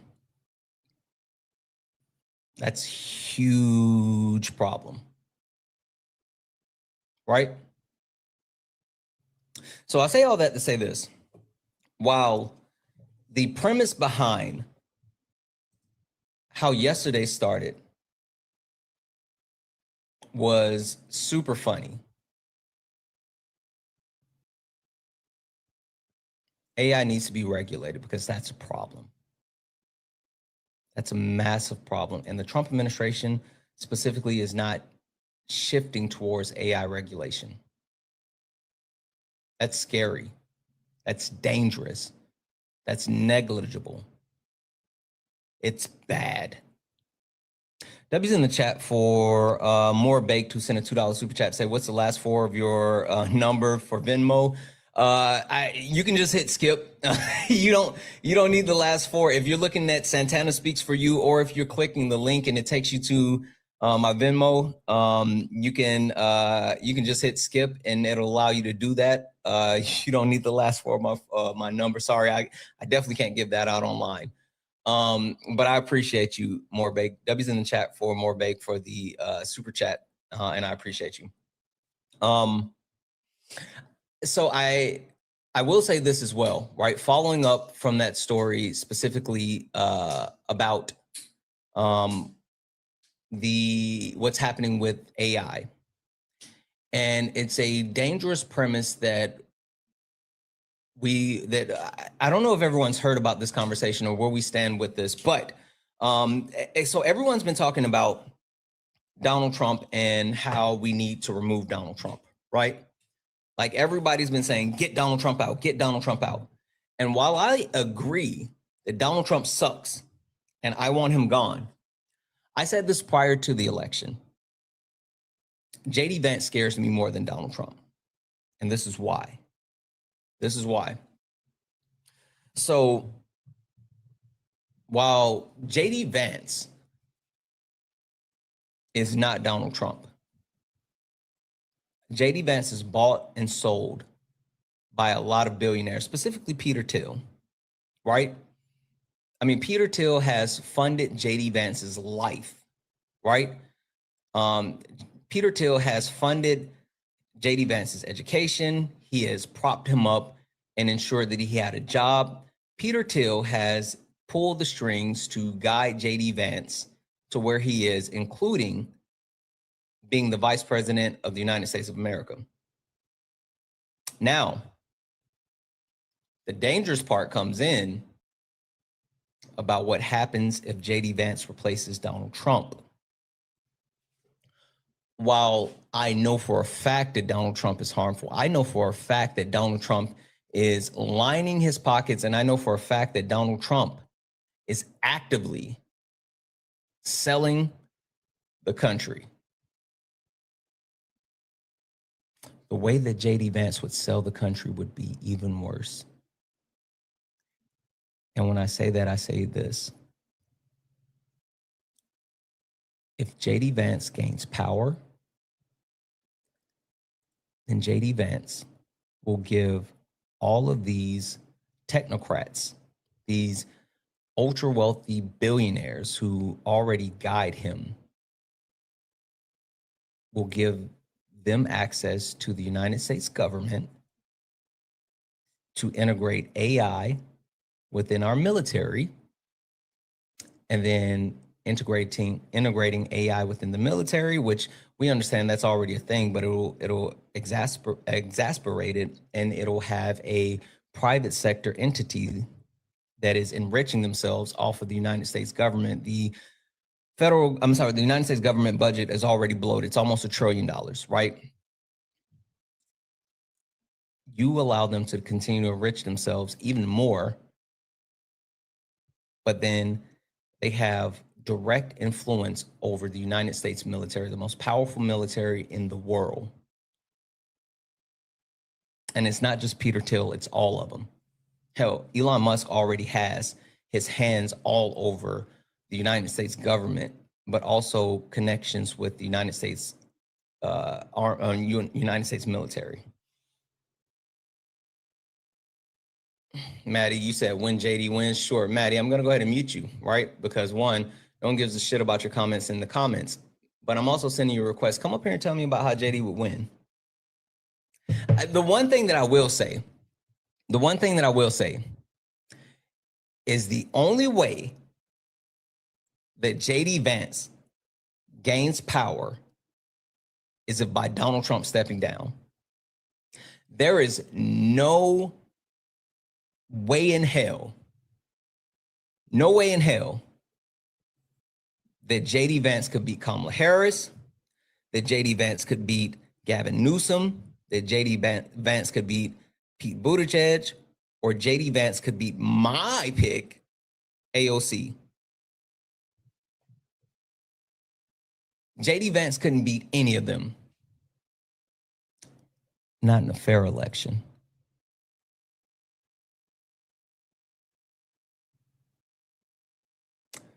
Not in a fair election.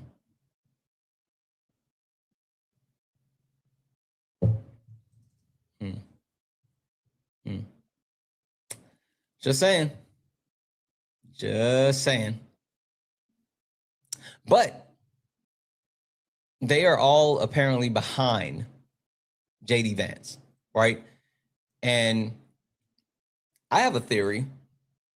This is I don't know if you would call it a conspiracy theory, right? But I have a theory, and you guys tell me if I'm wrong. But I think that there's posturing and positioning to have Erica Kirk replace Ursha Vance. Think about it. Think about it. MAGA, they're racist as shit. They're xenophobic. They're hateful. They're harmful. Ursha Vance is not a Christian. Ursha Vance is not white. Ursha Vance is not liked by the Republican Party, by MAGA, and held by the Groypers, right? But Erica Kirk, who's been out here on her Batista fireworks shit, she's someone that can be pushed. She's someone that's white. She's someone that's a Christian. She's someone who has a story. Her husband, Charlie Kirk, was a martyr. Her husband gave his life for the Republican movement. They can sell that. They could sell the shit out of that. Right? So I think they're positioning that to happen. And for anyone that is not aware of who Erica Kirk is, Erica Kirk is dangerous. Erica Kirk is not a grieving widow. Erica Kirk is literally someone who owned an orphanage in Romania. Let me make sure it's Romania. Give me a second. Let me double check just to make sure I have that right.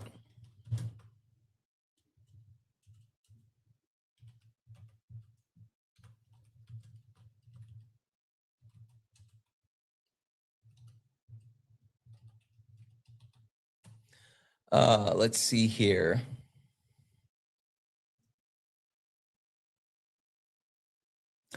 So yeah, Erica Kirk was connected to an evangelical. So I will say this. I will say this. She's connected. She's connected. She didn't own it. Connected to an evangelical orphanage that was in Romania. It was a nonprofit organization called Everyday Heroes Like You. And they assisted other charities, including the International Romanian Angel Project. Right? So, fast forward to January 23rd, 2022. Apparently, the Romanian Angels, which Erica Kirk was connected to, was found to be dealing in sex trafficking and underage child grooming. Now, to be fair, it's looking like they didn't specifically mention Erica Kirk at all when it came to the charges. But she is connected. She's absolutely connected. But that's not where the connections end for Erica Kirk. The connections also go as far as her being a part of Donald Trump's beauty pageants. She represent Arizona in Donald Trump's beauty pageants. So she actually knew Donald Trump before she knew Charlie Kirk. Right? And then she met Charlie Kirk, who already had Turning Point USA geared up and rolling. And she met Charlie Kirk, and it was a whirlwind love affair, and they connected and got married. She started as a secretary. Now she's the CEO. Holy fuck.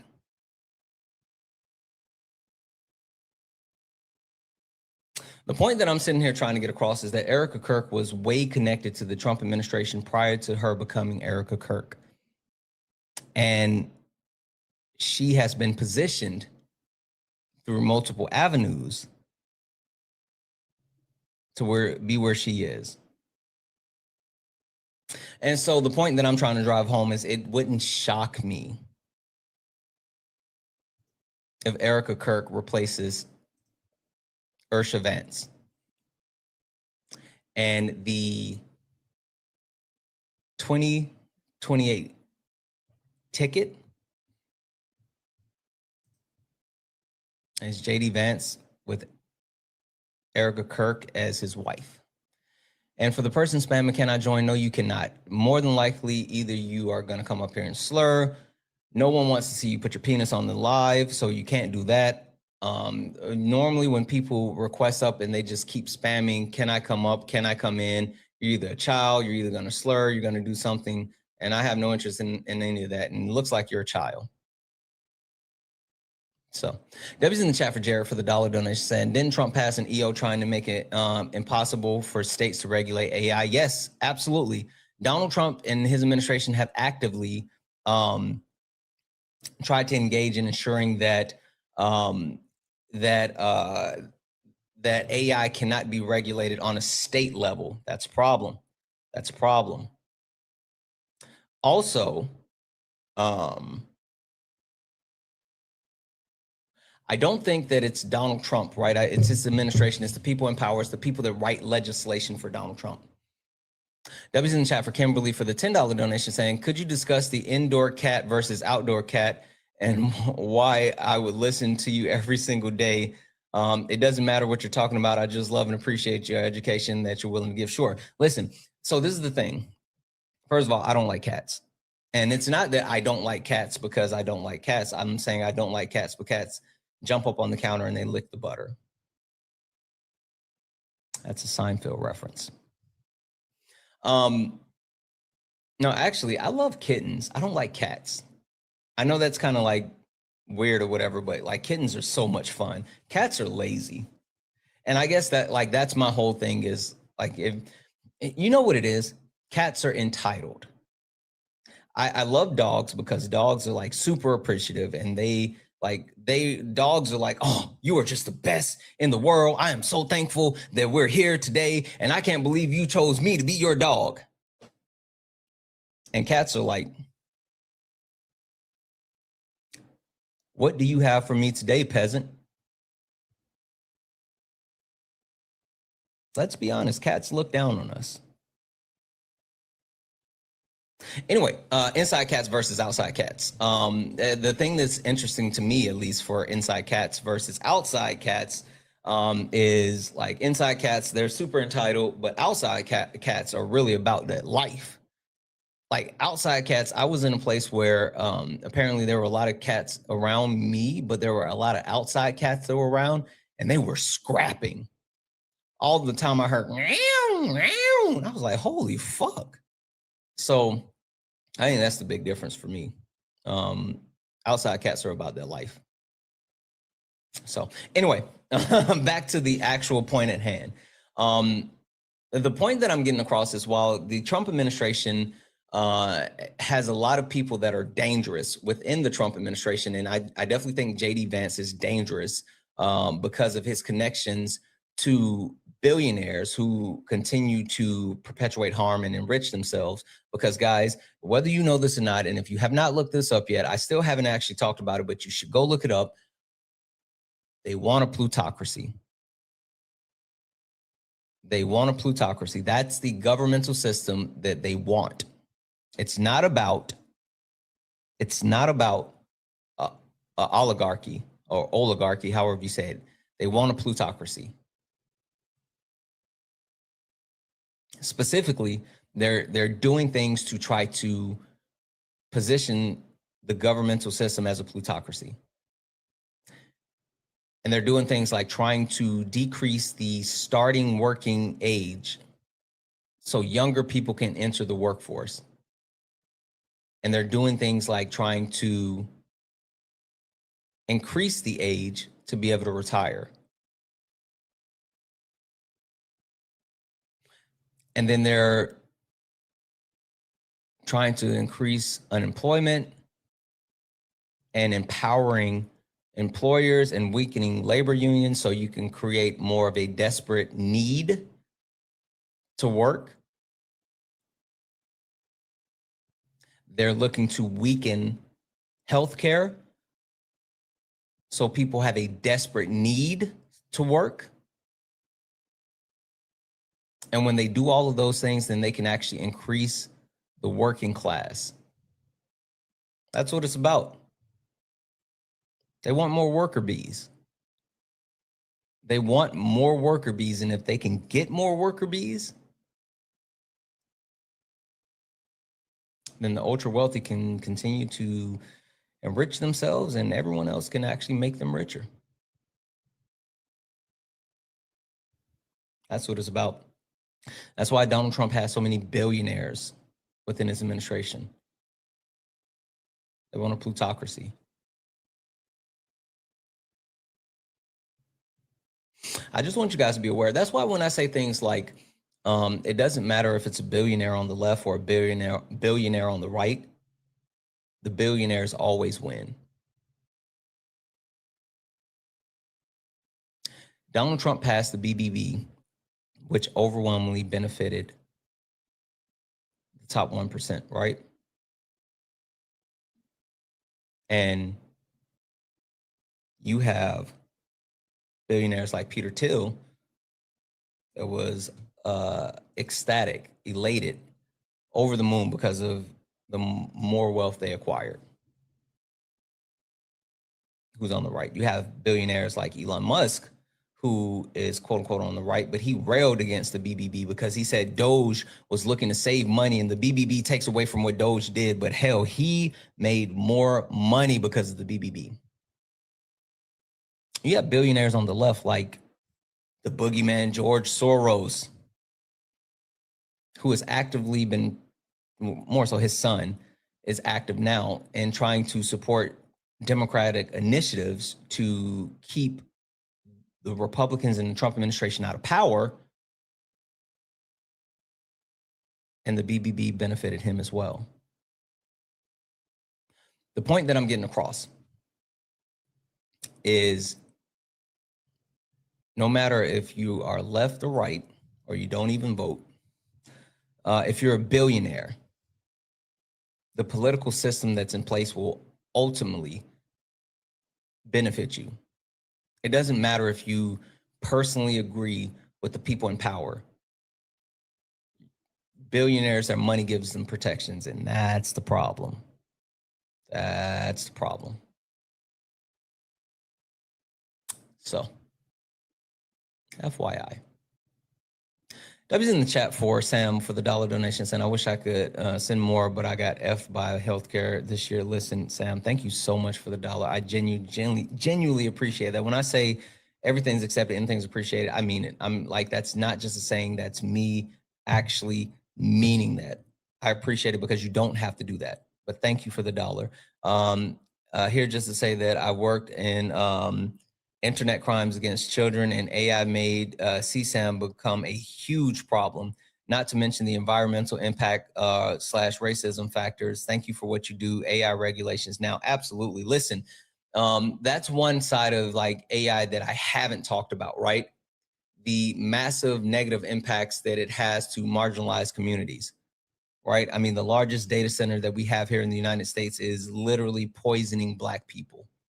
Literally poisoning Black people in Memphis. That's one thing that a lot of people don't understand about AI, right? Let me break this down for you guys real quick, right? So one big deal with AI is that it creates a lot of pollution, right? It creates a shit ton of pollution. It's also connected with like the cooling factor. So it pollutes the water and it pollutes the air. So it's like, it's a huge deal, right?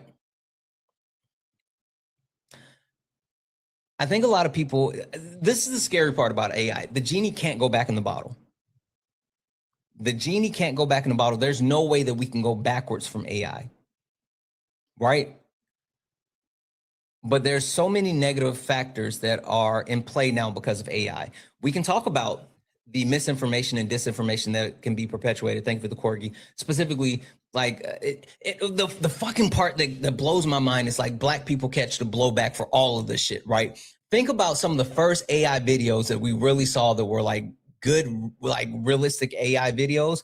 It was literally people making AI videos of Black people like talking shit and eating fried chicken and fighting at McDonald's. Like, what the fuck was that? Like, that was literally one of the first round of like really good AI videos that were coming out. It was black people eating fried chicken, fighting at McDonald's and talking shit. So there's that, right? And you talk about the environmental impacts, and I've already spoke to like how massively harmful that it has been for the environment. And it will continue to be for the environment. One other thing that people don't understand, and I've tried to have this conversation a couple of times as well, so I need people to lock in for a half a second, because people think that AI is coming to take people's jobs. And I just want to let you know that as we stand, as of today, January 2nd, 2026, AI does not have the ability to take people's jobs. Just doesn't. But people are getting fired for AI. So you may say, Santana, how do you square that circle? Simple. They're not firing people to replace them with AI. They're firing people to get the budget to purchase more chips for AI. You have companies like Oracle, who is quite literally underwater at this moment, which I am still mind blown that they've been able to somehow finagle this their way into buying TikTok, because they're underwater because of the amount of money that they've invested in AI, and specifically not AI, but chips, right? It's all about chips. They're firing people in order for them to have the budget so they can purchase more chips. And let's see here, debt to equity ratio for direct AI stocks. And this was as of September, and this was from Bloomberg. Oracle had a 550% debt to equity ratio due to direct AI stocks, right? Oracle is heavily invested in purchasing chips for AI, and that's what they're doing, right? So they're purchasing those chips so they can continue to create AI. So they're not using AI to replace people. It's all about the chips. They're literally taking human budgets, like people, they're eliminating the human people, and they're keeping the money, and they're reallocating the money to purchase more chips. Amazon did a shit ton of that, right? I was just about to go there, Liam. And what has happened now as well, because chips it's not just affecting people as far as like, how that's working with NVIDIA and blah, blah, blah. But like for the gaming community, the actual world that builds PCs, you're screwed. Like the costs to actually buy components now within PCs have skyrocketed because people can't get enough chips. That's why NVIDIA was the first ever $1 trillion company. That's why NVIDIA has made money hand over fist, because they can't produce enough chips, and people can't buy enough chips because people want AI. So the genie's not going back in the bottle with AI. Like, that's the dangerous part. That's why we need regulations on AI. But when you have an administration who is like passing EOs and saying that we can't regulate AI, that's a problem. One last thing. Did you guys know that allegedly, it looks like they have been using more and more AI when it comes to Donald Trump's press conferences or interviews or whatever, right? And not necessarily the ones where he's sitting and doing like a Q&A, but like the ones where he's just giving a speech. And it's been given away in certain aspects, right? We know when he did the one after Charlie Kirk lost his life and he was sitting there and he gave a speech, you could see visibly like his hands and how his hands moved while he was speaking, right? They use AI. But allegedly, if you take a look at the last video that he put out, and this was what, like the week before Christmas, when he was like, he had the nationwide announcement where there were a lot of people suspecting that he was going to, I know I suspected it, but he was talking about he was going to, or there was a conversation that he was going to actually declare war on Venezuela. But there's speculation. If you look at the video, you can see visible indicators that AI was used, including like the shadowing around the pictures that's behind him, and then also like his actual mouth. And there's a couple of different dead giveaways that the video that was recorded and put out to the American public was heavily doctored with AI, right? Including like Donald Trump's speech pattern. And apparently there's some speculation that the actual speech was sped up as well to shorten the amount of time that he spoke. So there's a couple of different things. But there's one other quick thing that I want you guys to know. This is the interesting one. And this is the one that I've been talking about prior to them doing this. When Donald Trump got back in office, one of the first things that the Trump administration did was stop providing transcripts of Donald Trump's interviews and speeches. So whenever Donald Trump went on record in public and said things, they stopped recording it and they stopped publishing it for the public.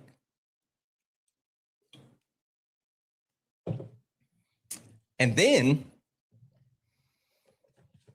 they pushed the initiative to deregulate AI even more, followed by multiple scrubbings of videos of Donald Trump that have been online, right?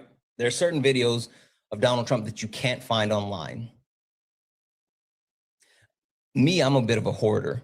Like when I see something, I record it and I keep it. But that's what I do. But there's been a scrubbing of certain things offline.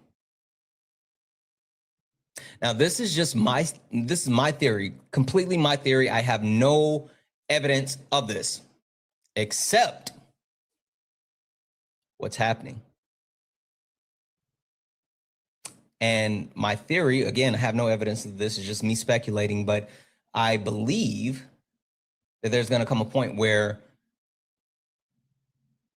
they plan on using misinformation and disinformation in conjunction with AI and saying, hey, Donald Trump didn't say that. That's fake. That's AI. Or actually, Donald Trump did say that, even though it is AI. So I think they're positioning themselves to be able to rewrite history, because that's what it's all about, guys. It's all about rewriting history. All of this, everything that this Trump administration is doing, they're literally trying to rewrite history in real time. They're trying to rewrite the past and they're trying to rewrite the future at this very point. Like, that's what the fuck is happening. That's why they're doing things like trying to remove slavery from the Smithsonian.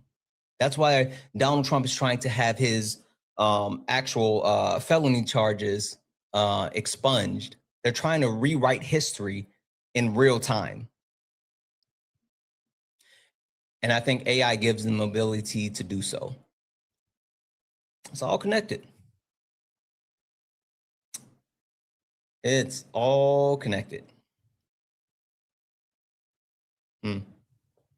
W's in chat for Sam for the $1 donation. Oh, I already read that one out. Sorry. W's in chat for Jared for the $1 donation saying they probably bring back debtor prisons as well. It wouldn't shock me. Like, none of that would shock me. So absolutely.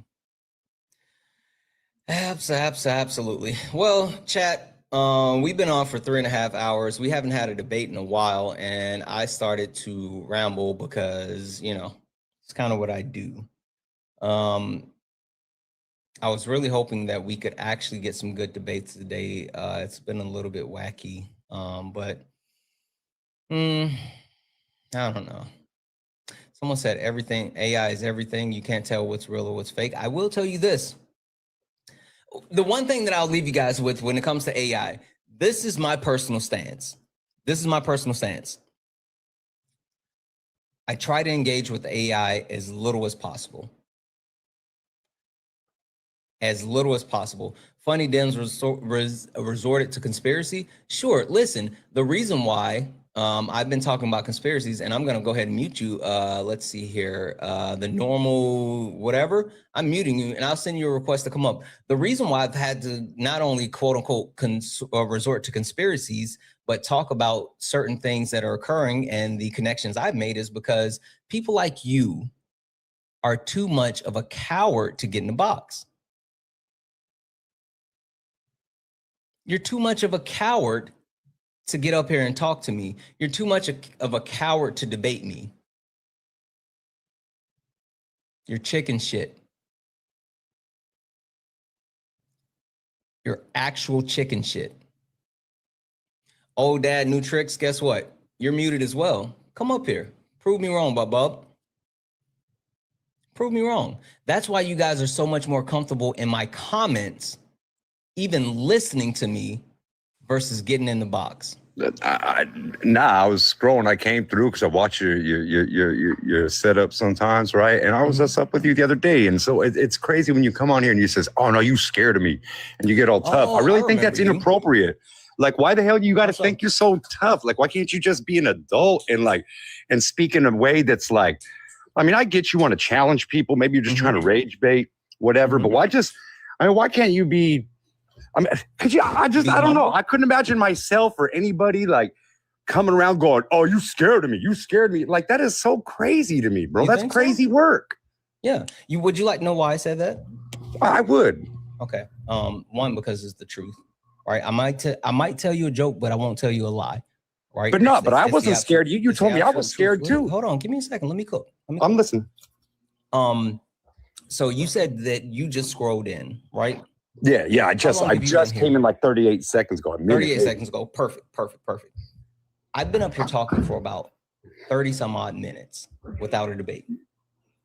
And so I started talking about different things that not only are happening, but different connections that I've made. And the reason why I've been doing this for 30 some odd minutes is because I didn't want to end the live just yet, but then there's multiple Trump supporters like yourself. You see what I just did, and I forgot about you. I forgot that we didn't talk, but I did the same thing to multiple Trump supporters where I've invited them up because they won't request up. So tell me this. Yeah, you were trying to pull them out of the chat. Well, I feel you. Not just that, but tell me this. Like, if I create a space that gives them a voice, and they obviously want a voice because they try to use their voice in the comments, and oftentimes you see them going around to like other small creators. There's this one creator that I really enjoy spending time with. Her name is Jen. And like, she always has debates, always. And that's because they go looking for other places where either they don't know the people or they can say like all the things that they right. They can start like harassing and being all like annoying. And people that might not press them the way that I press them. And so if I'm sitting here and I'm creating a space, and like, I know we only have like 600 some people right here right now, but you know, oh no, you get pretty thick sometimes. Oh, I know, right, man. Like it's thousands heavy of people, and they want. Listen, the currency that we live on today is attention, right? That's the currency that we have, and they want to cash in on that currency. They go in other places to cash in on that currency, but then they are afraid to come here and talk to me. And I literally have to. I do this thing called MAGA hunting. I have to go out and find them in order to get them to talk to me. Well, the irony of it is that there's social platforms, but there's that distance, so then the people feel like they can say or do whatever they want. Yeah. You know, they become this identity that they're not, and all this crazy stuff, and they just start being weird. You know what I mean? They get fucking weird, bro. Yeah, but my point being is, if I'm creating a space where not only am I giving them opportunity to speak, because I'll let them. I even tell people you can say all the weird shit you want to say. Just like my only rule is, if you're gonna like lean into the weird shit, you got to turn your camera on. Because you can't just like say whatever you want, which no, I get that. But like, if I'm inviting people in and giving them the space to actually like say it with their chest, to get attention, to do all these things, and they're literally the only thing they want to do is spam in my chat and never come up. Yeah, no, I get that. Why don't you hit them with the individualism though? Call them out. Like, well, you say everybody. You do that generalization thing where it's like, I mean, and there's no such thing as everybody. I mean, you can't just put everybody into a pool and say, you know, they all drink the water. You know, like sometimes you can. Nah, I don't think that's fair. I don't think generalizations are. You want me to hear a generalization? Fair. You want me to hit you with a generalization that's true?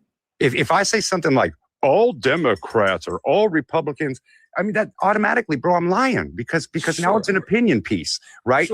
Like now I'm speaking as an individual, but I'm taking the individualism away from others, bro. And that is like that holier than thou crap, and that sucks. And I respect you a lot. Like, I mean, I respect you to have your own opinion. I support free speech. You know what I mean? I mean, that's the best way to grow as a people. Let me hit you with one that like is an actual fact, a blanket statement that's actual fact. You ready? Yeah, I'm listening, Every single person that voted for Donald Trump, every single person that cast their ballot for Donald Trump, not every single person is a racist. Not every single person is a sexist. Not every single person is a classist or a fascist. But every single person that voted for Donald Trump, that was not a deal breaker for him.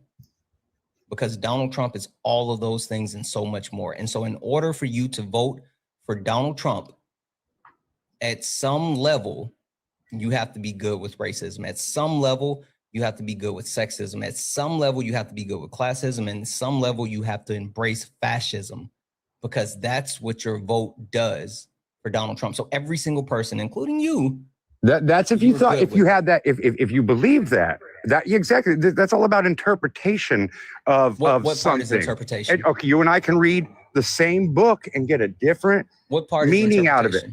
How you feel about those people, saying that somebody who voted for that supports that or wants that. No.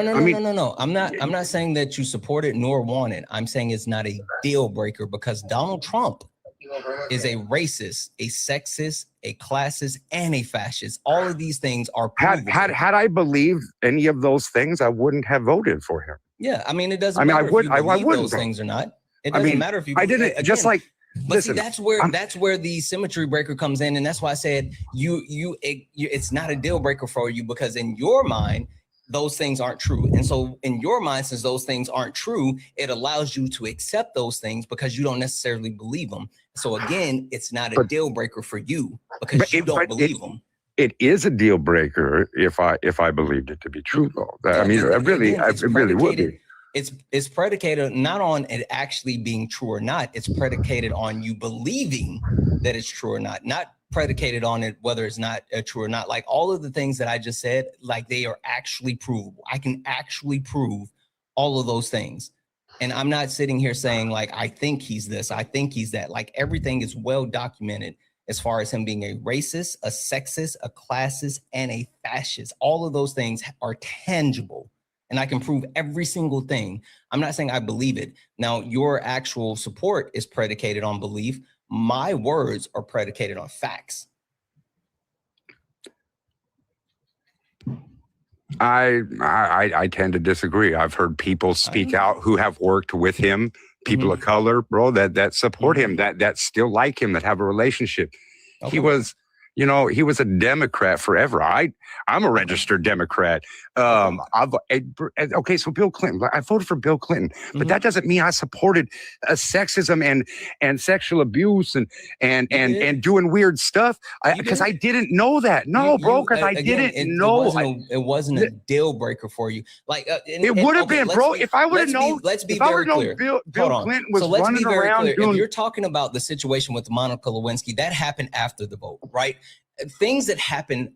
But it was happening probably. It was probably already going on though. Sure, but it wasn't public knowledge. The things that I'm talking about with Donald Trump is public knowledge prior to the 2024 election. Yeah, but it's all stuff that came out only when he was running, and that's where I have problems with a lot of this stuff being like used against candidates. How many credible? It is though. It's smear campaigns. Question for you: how many credible essay accusations did Donald Trump have prior to him running for office? Do you know how many people, rich people out there actually, and I'm not saying that they're either false or true either direction, but I'm going to say that when there's people who have a lot of money, there's a lot of people out there that try to find ways to get to that money. And there are people out there that manipulate the system or people. And that's kind of an easy go-to, like all your greats, your Kobe Bryants, like I mean, the list can go on. If you want to talk about accusations, bro, I could come up with a list of people that is so huge. Giving coverage to an actual adjudicated rapist does not negate that not only is he an actual adjudicated rapist, but the fact that he has credible claims. We can talk about people trying to weaponize certain claims in order to enrich themselves. Yeah, that's fine. But Donald Trump is an adjudicated rapist, literally. And that came up. When did that come up though? During the smear campaign era, during the whole political campaign, smear campaign, keep him out of office. Oh, that quick question for you. Yeah. Why did Donald Trump have to actually go to court about what he did to E. Jean Carroll? Because she brought it up in a civil case and went after him. Why? I can't tell you the real reason why. I've seen her interviews. I've heard her talk a lot. I don't know, man. That's fine. So I'll give it to you. The reason why is because it wasn't about claiming that Donald Trump essayed her. The civil case came up because of defamation. E. Jean Carroll sued Donald Trump for defamation. Donald Trump kept bashing E. Jean Carroll, literally attacking E. Jean Carroll. And so E. Jean Carroll sued Donald Trump for defamation. Because she said, okay, but let's think about the situation though. So let's say I'm saying something about you and you say it's not true. Mm-hmm. And I keep going on and saying you're doing this, or you did this or whatever, mm-hmm. right? Mm-hmm. You're eventually going to start bashing me, right? You're going to be like, man, this dude, old dad won't shut the fuck up. He is so full of shit. Yeah. So that's kind of human for someone. But he does things in a not so human way. Look, listen, I know that he's a loudmouth. Oh, Dad. What's up? Dad, I fucks with that. You know what? You and I are locked in right now. If there were a situation where you kept saying all this other stuff, and then I was like, that's not true. And then you kept saying this stuff, and you started, and I said, that's not true. And then I sat there and like, oh, you're yeah. You write a book about you? Sure. Hey, you know what's fucked up about what you just said and how you just walked yourself into that? Yeah. Not only did E. Jean Carroll have to sue Donald Trump for defamation. Yeah. Hold on. I'm listening, bro. The reason why she won that defamation case is because she had to prove that he raped her. That's how she won the case. She had to actually prove that the shit that she was saying and Donald Trump was bashing her about was actually true, and he was just bashing her. So what this is like, I gotta see that. I gotta see that. Hold on. Let me finish. I'm listening. What this is like is if you were bashing me, and I was saying, I was saying like this shit that he is saying, like the reason why I keep saying old dad likes to eat gym socks is because he likes to eat gym socks. And you're like, no, you don't. You're a fucking liar because all you do is sit on TikTok. And I'm like, no, that's not true. Stop saying that. And you keep saying that. And I said, you know what? I'm going to sue you. And you're like, sure, sue me. And I actually prove that you eat old gym socks, old dad. That's what happened. E. Jean Carroll, the case was brought because of defamation. And the reason why she won her case is because she proved that Donald Trump raped her. And not only did she prove that Donald Trump raped her, but Donald Trump appealed it multiple times, including while he was the president of the United States of America. I got to look into the defamation case. This year, he tried to get that appealed this year. And his own Department of Justice said, we can't throw it out. Donald Trump literally literally, the reason why this smear campaign happened is because Donald Trump couldn't stop running his fucking mouth. He never And they proved does. that he Let's was be a honest, rapist. though. He never does. But they proved that he He's was a gotta rapist. talk. So now you were saying that it happened as far as a smear campaign, but Donald Trump literally brought that on himself. Just like you just walked yourself into this conclusion, Donald Trump did the same damn shit. Well, like I said, I need to look more into the defamation case because as far as I know, because there's lots of defamation of character cases that have happened over the years, right? And as far as my knowledge of the law is never hasn't been a situation in the defamation of character where you actually have to prove what they're saying is not true. You just have to show that they are spreading things that they can't prove.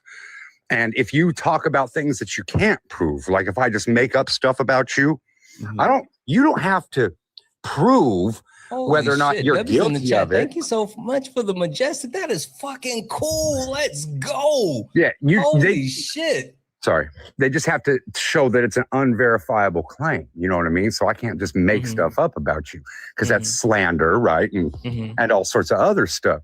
That in neither case do I have to prove that what you're innocent of it or anything other or guilty of it. You just have to prove that I cannot verify my claims, and then I'm just slandering you and making it a platform basically to just fucking try to bury you. You know what I mean? Yeah. No, listen. And while I agree that, you know, in certain cases it depends on. That's really loud. It depends on. No, there's a fucking race car. All good. It depends on where like the actual information around the defamation came from. The thing is, hold on one second. Well, hear me out. I'm telling you right now, I need to educate myself more on the defamation of character case because your claims, I'm not going to say that you're wrong. You know what I mean? Because I don't have enough information. I didn't look into the whole defamation of character case that deep, but I got some homework. I got some homework to do, bro. Like if you go take a look at the PDF, and this is the breakdown of the entire, hold on. Let me get to where I'm trying to go. It's the breakdown of the entire verdict for the E. Jean Carroll case and the defamation lawsuit. It gives you the look as far as what the information entailed, right? And you can go look at this. The New York Times has this, and the actual verdict. It says here. Sorry, let me move this. It's titled "Read the Complete Jury Verdict from the Trump-Carroll Case," right? And this is from the verdict form, and there's 4 questions, right? And the first question, or it says, is this a civil case or this is the defamation of character case? This is the civil case. Okay, we're talking about the defamation of character case. The civil case is different. Yeah, no, the civil case is the defamation of character. I thought. Oh, okay, go on. In order to actually win the civil case, she had to prove that it was defamation. So this is the verdict form, and there's 4 questions, right? And the first question says, right above it, it says, did Ms. Carroll prove by preponderance of evidence that, number 1, Mr. Trump raped Ms. Carroll? Yes or no? And the answer is no, right? Okay, wait. Hold on. I know, but hold on. We want to take words No, just words. listen for a second. You got to I'm listen. listening. Hold on. That's okay. That's a crazy opener, though. No, I know, but you gotta. You got me though, right? Like do you think that I would say something if I didn't know what this was about? I know. All right, so let me cook. So the first question is, 1, did Mr. Trump rape Ms. Carroll? Yes or no? The answer is no. The second question is, did Mr. Trump SA Ms. Carroll? The answer is yes. Right? And so there's 2 other questions about forcibly touch, and then as a result, was Ms. Carroll injured because of the result for the conduct? I'm sorry, as a result of Mr. Trump's conduct, they said yes. So the reason why the first question is, was Miss Carroll raped? And they said no.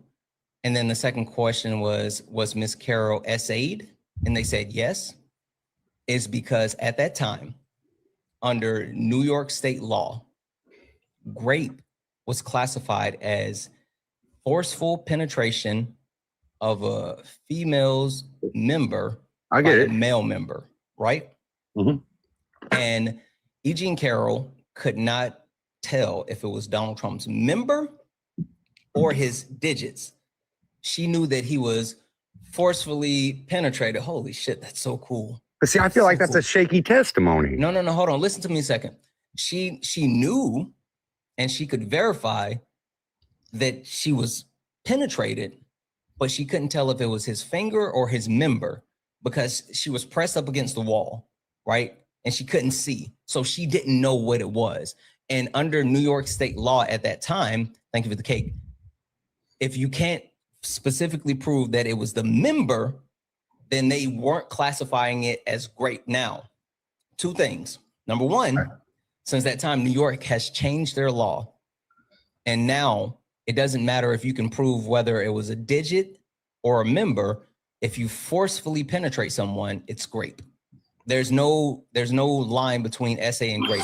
Number two, I would agree to that. Like if you're putting things and things, and I mean, it doesn't matter what the thing is. Exactly. That's what I was just about to say. So I don't care if it's something off a shelf, right? Like, and I agree with you on that. But let's be real. Two people standing up, you're like they're in a department store. Like you don't know what. Like, is this the first time somebody's had a sexual encounter? Like you don't know somebody took their pants down, or like you don't know if it's a hand or like that's crazy work to me, bro. Like that's a wild testimony. Like so, Dad, I'm gonna say this, and hold on, I need you to stop and just like really listen to me for a half a second, all right? So when you talk about the act of rape, that's a violent act. It is an intrusion on someone's body, like someone is taking away from the other person, forcefully taking away from the other person. And so it's not a situation where people can just sit here and they may not remember every single thing in the moment. That is a traumatic experience. And so your senses may be dulled. Your reaction may be dulled. You may not actually be able to physically be where you are in that moment because of what's happening. And so her not knowing whether it was a digit or a member is not shocking. And the other thing that I will say to that, right, is while E. Jean Carroll was pinned against the wall, not able to see, and her body was being subjected to cruelty and forced to actually be subjugated to something that she did not want. And her humanity was being stripped away from her. Donald Trump, which it was proven that he did it, Donald Trump could have used his member. Donald Trump could have used his digits. And I think the words was he was found responsible. They could be the same size and no one would know. So the point being is her not knowing if it was his member or his digits does not negate the fact that he forcefully penetrated her. But it creates reasonable doubt. It doesn't. It does. It does. That's why a jury of your peers is so important. You know, there's so let's talk about prosecuting. How does it actually create reasonable doubt saying that it like the point being is there was penetration. They can't say which process penetrated, but they can say that it was penetration. How does that create reasonable doubt? Because there's no proof except for her word that actually happened. There was more proof than just her word. No, she was on the floor. She was on the floor by herself, and there's nobody else. I mean, it was just her and him. And nobody else on the floor, not a worker. It was like a department store, right? Oh, Dad. Is that right or wrong, though? Hold on. Have you read not only, because I'm literally just now bringing up the actual verdict, right? I just read off the verdict. I know, but there's no physical evidence. I'm just saying there's no physical evidence. Is that true or false? Stop for 2 seconds. That's false. That's absolutely false. That's what I'm saying. What's the physical evidence? I'm just curious. I didn't see any. Stop for 2 seconds. Let me finish. I'm just bringing up the verdict form for you, which you haven't seen. And when I'm sitting here telling you that there are multiple forms, including the appendix. Have you ever looked at the appendix? No. Okay. So the appendix documents the actual evidence that was submitted. And when I tell you it's more than just E. Jean Carroll's word, it includes sworn testimony that corroborates her story from her friends, from her therapist, a great kit that was done. It wasn't matched up with Donald Trump. I will say that, but there was an actual document showing that there was a great kit that was completed around that time for E. Jean Carroll. She went to the hospital and reported that it happened. She didn't say who did it or anything like that, but she definitely reported that it happened. And then why would it not match him? I'm just wondering. I'm just asking. I'm curious. Well, and I was, again, you got to let me finish. The reason why is because the smoking gun, which is Donald Trump giving up his DNA, that's something that didn't happen, right? So E. Jean Carroll stated that she had the dress that Donald Trump left his DNA on, right? Yeah. And she wanted to enter that into testimony and force Donald Trump to verify that it was not his DNA on the dress, because Donald Trump said he had never met her and never been around her. Yeah, I remember that. Yeah. She said that she had the dress with his DNA on it. Which I'm not trying to be dumb. I know that people are like, oh, he lied, but it's likely that somebody doesn't remember somebody who you've met if you travel the world, and you know what I mean? Like I don't remember everybody I've met. People know my name, and I'm like, I don't remember you. And they're like, yeah, this and that. I was like, because maybe, and if it's true, then it would be a significant thing. But if it wasn't true, then it would be a significant presence in his life. If he ever encountered her, it would be hard to remember somebody, you know what I mean? Like, that's like a one-off Trump type. has been accused of multiple instances of this, including his ex-wife putting it in their divorce decree. His ex-wife in their divorce decree said that he raped her, that he pulled her hair out while raping her, and then the next day said, did it hurt? See, I didn't know anything about that either. Exactly. So. The point that I'm getting across is you're sitting here pretending as if it's something that just randomly happens. I'm going to say this, and Odette, I just need you to like not say anything for a few minutes until I finish. And this isn't just about Donald Trump, right? I want to be very, very, very, very, very clear about this. People, not women, people, not just women, people are victims of rape every single day. People are victimized by people of rape. The way that our society is set up, our society is established to allow people to be victimized and harmed by rapists, and they protect rapists.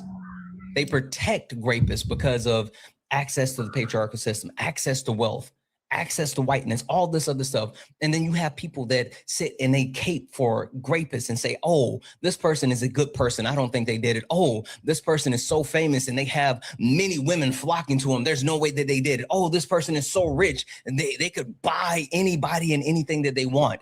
Rape is not about sex. Rape is about power, and it's about control. And people that want power and control, people that have access to power and control, will do whatever they need to exert that power and control over others.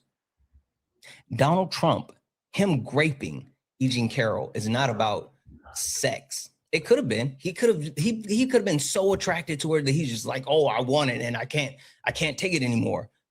But more than likely, when you have someone who has been wealthy their entire life, who has had access to money, power, and privilege. It's the nobody tells me no theory. Money, power, and privilege their entire life. They are used to having what they want and taking what they want. It's not about no one telling me no. It's about me taking what I want when I want it and never having to say, hey, can I? Donald Trump said it himself. Donald Trump said, when you're rich and famous, they let you do whatever you want.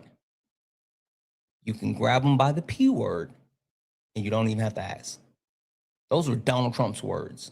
It's literally what the rich and powerful do.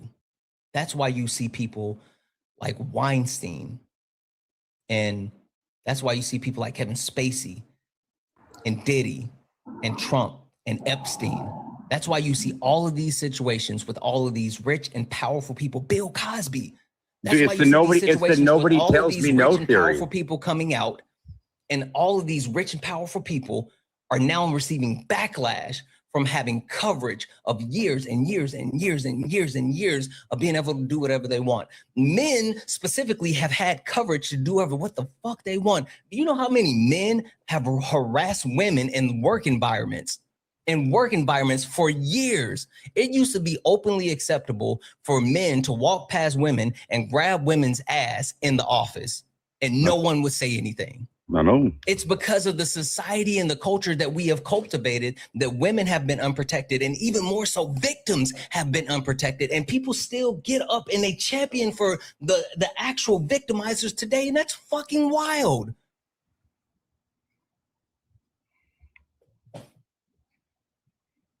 The shit that blows my mind is that people do this and they don't even know the facts. Like they don't even take the time to educate themselves. They just stand up and say like, "Oh, this happened," without actually educating themselves. We know that people of power have. I mean, that's kind of like pretty well documented, I'd say. Give me a second here, because there's a couple of people that I think their voices need to be amplified, and there's a couple of people that said a couple of things, and I want to make sure that I'm not missing this. I'm sorry. Give me a second. W's in chat for Emerald for the $2 donation, saying, grape apologists, those blaming Eugene and defending, saying that girls knew what they were doing are the same people that are okay with their husbands dragging their wives so they can grape them. As a survivor, people like your guest disgust me. Thank you for doing what you do. We need you. Thank you. I really appreciate you. I think it's super important that not only that like we elevate voices like yours, but we speak up and we speak out, because we live in a society where like people think that it's acceptable and it's not, and they give coverage for these people, and you can't do that. W's in the chat for Lauren for the $10 donation, saying, I watch you every day. You are the first live I look for. You're so on point, and I learn a lot. Good info from you. Keep doing what you're doing. Taking sense to the senseless people. Thank you so much for the $10 donation, and I appreciate it. W's in the chat for Gray, who sent a $5 donation, saying Trump denied giving his DNA willingly. FYI, that's exactly what I was about to say. Donald Trump stood on the premise of not exonerating himself because he didn't want to give up his DNA. W's in the chat for Gray for the $3 donation, saying Old Fart is a great apologist for I don't know what that word is. Malignant. You said malignant narcissist with an essay streak discussing. Thank you for what you do as a survivor. This makes me feel pure rage. I completely understand. I was in chat for Jared for the $1 donation, saying, "Oh, Dad, you're disgusting. Stop defending grape. You contribute to grape culture. I'm embarrassed to be a man because of you." W's in the chat for Tara for the $5 donation, saying, "As a victim of essay, please please tell this guy to stop victim blaming. It's nauseating. Would he question his own daughter if she came to him and told him she was assaulted?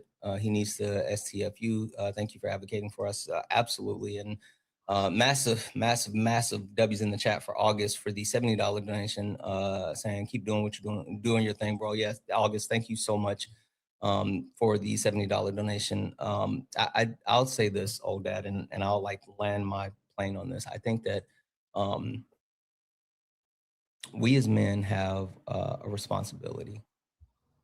And the reason why I started the conversation off by saying not just women are survivors. It's not just women, like people are being harmed across the board. Men, women, children, right? And it's all by predators. It's all by people that are actively trying to exert power over someone else because they think they can take from those other people. And it manifests itself in multiple ways. And it's not just someone forcefully raping people. It's people exerting influence and making people do things that they don't want to do, right? It could be as simple as a guy pursuing a girl and she says no. Hey, buddy, I'm listening to you. Just 1 second, man. The people in the chat are just crazy work, man. I'm being so respectful. I'm listening to you. I'm hearing you out. Bro, we're having a conversation. That's I'm not interrupting you. But man, you're people, though. That's just I need to crazy. hear this because I'm sitting up here talking to you. I'm not talking to the chat right now. I'm talking directly to you. No, that's what you just did. You just took 5 minutes to read the chat. Who just wanted to put me down? All you did was say a bunch of things were like accusations. People that actually had wanted a story and they wanted to share their That's story. not what the story was all about me being a sexist and a narcissist and all sorts of stuff. And that's crazy work, I just bro. read, I just read off multiple survivors as they were sitting there telling, yes, they did put you down in their message, but they also said that they were survivors. And I'm sorry, their voices need to be amplified because you're providing coverage for great culture. You're literally That's not what I'm doing. That's not what I'm doing. No, me sitting here telling you that I would like to read into it more and educate myself about it and to hear you out. Sitting up here saying that it didn't happen, and then you sitting up here saying that it's civil, and you sitting up here saying, I saw all of her interviews. But yeah, based on the information, great culture, bud. No, based on the information that I had received, I didn't feel that I believed it. That doesn't mean that that is not the same. That is not the same at all, bud. Listen, I bring up the Central Park Five. Donald Trump, those people got prosecuted. Were they guilty? There was evidence against them. Were they guilty? Was the Central Park? I don't want to talk about the Central Park Five. I want to finish my point that I'm making because I think this is really important right here, right now. Racism is absolutely important, but we're not talking about racism. I know, but you just said it's proof. No, you said proof. I'm going to finish my point because this is super important what I was saying, and I have to say this. It's not that I want to say this. I have to say this because everybody in court is guilty if they're found guilty. It's not about you hearing this part. Like you can hear it, you can accept it, you can take it, whether you want to or not. This is super important to every single person for them to hear this, especially the men. Especially the men that sit here and say that you are a ally, quote unquote ally or advocate, right? Like any of those things, if you sit here and say that you support women, and again, when I said this, I want to be very specific. It's not just about women. It's not just about women because men can be victims or survivors. Women can be, children can be. It's about people.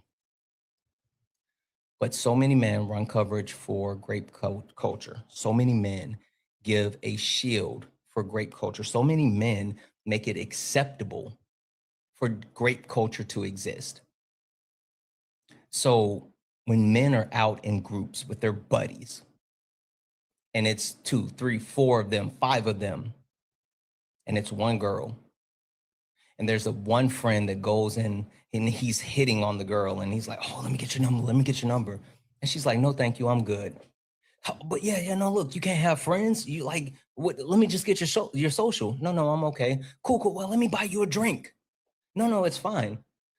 I mean, you don't want to get to know me? Like, I'm not a bad guy. No, I'm good, thank you. But let me just talk to you for a minute. How about I sit down and hang out with you? No, I'm fine, I'm by myself. Well, like you can't just give me a few minutes? And the whole time that guy's there doing that, there's multiple guys over behind him like, he ain't got game. Oh, he should have said this. If he don't get her, I'm gonna go get her next. That's grape culture. That's literally grape culture. That's literally providing coverage for grape culture. And that's my point. That is my fucking point. And so it's more than just sitting here saying, I don't believe survivors. I don't believe E. Jean Carroll. It speaks to the overall society that we live in, that we will give coverage for people because we like them. We'll give coverage for people because they're rich. We'll give coverage for people because they're powerful. We'll give coverage for people because they're good looking. We'll give coverage for people because they're funny. All of those things are giving coverage for grape culture. And so when you come up here, and not just you specifically, because you're not the first person. The reason why I had this information on hand about E. Jean Carroll is because I've had to have this conversation with so many grape apologists who don't know the information, who have not looked at the case, have not looked at the fact, and they make those assumptions that you made. The assumption that you made, you said, well, he's rich and powerful and people want his money. E. Jean Carroll was a millionaire prior to the defamation case. E. Jean Carroll had her own money. Survivors don't care about money. Survivors don't care about fame. Survivors don't care about accolades. Survivors just want justice, and they fucking deserve justice. And then when you have the most powerful person in the world, that's an adjudicated rapist, who's doing things like standing in the way of releasing the Epstein files so other survivors can get their justice. All of this is perpetuation of grape culture, and that's why the cycle can't be broken. That's literally why the cycle can't be broken. It's because people keep giving it fucking coverage.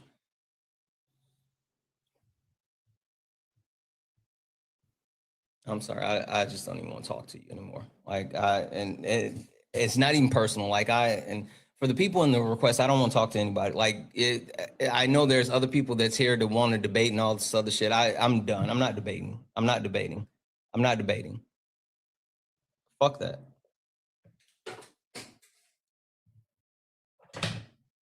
Like, the reason why shit is so fucked up is because people continue to accept the fucked up shit. Jeff, scare these nuts in your mouth. People keep giving coverage to these harmful people, and they wonder why shit is so fucked up. It's so fucked up because so many people are willing to give coverage for the fucked up people. That's what's happening. That's what's happening. That's the problem. That's why our country is shit. That's why our world is shit. That's why people don't have morals.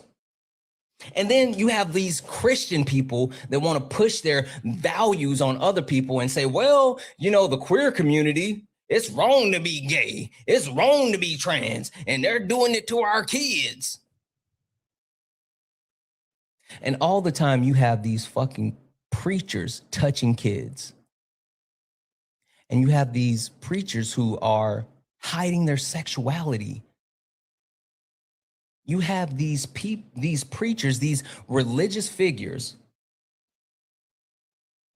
out of one side of their mouth condemning the queer community, and out of the other side of their mouth secretly loving the queer community.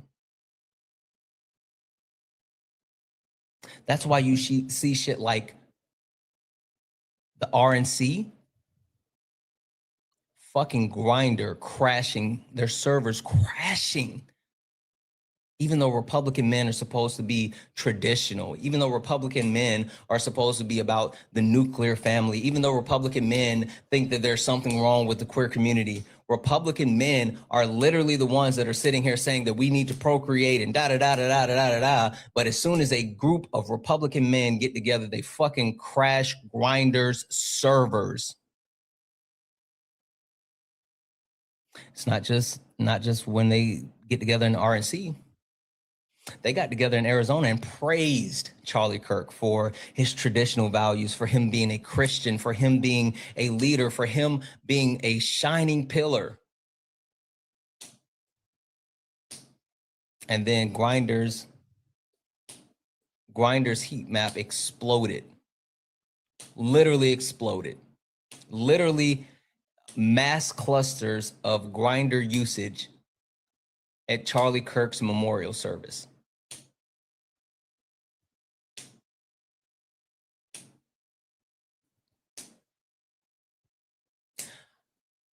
I'm tired of these people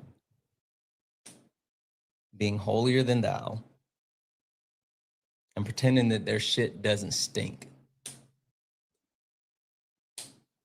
Just fucking be who you are and let people be who they are. I don't give a shit about your morality. Also don't give a fuck about you trying to protect these people because they don't deserve protection. They deserve the guillotine. But at the very least, the survivors deserve justice. The survivors deserve to be able to hold the people that have harmed them accountable for their harm.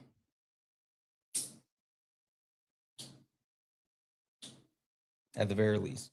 And I'm tired of people pretending as if it's okay to give coverage for grape culture, hatred, bigotry, racism, sexism, classism, fascism.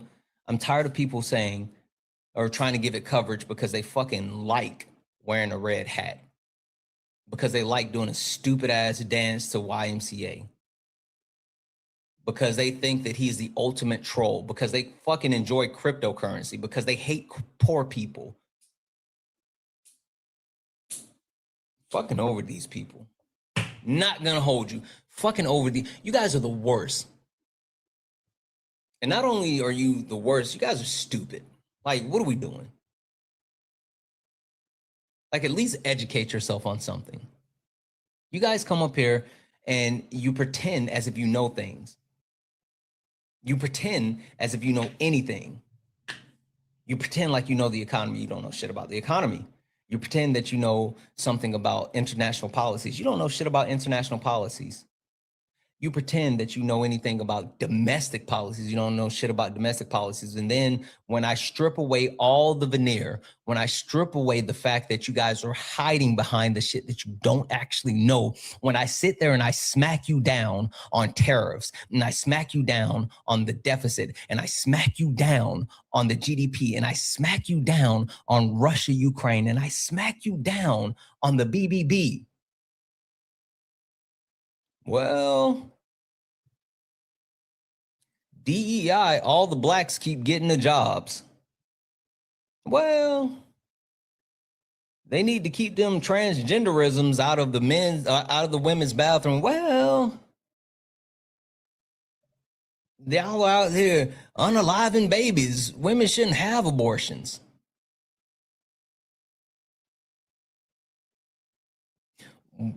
When I smack you down for not knowing shit, you lean into who you are, which is a hateful peon.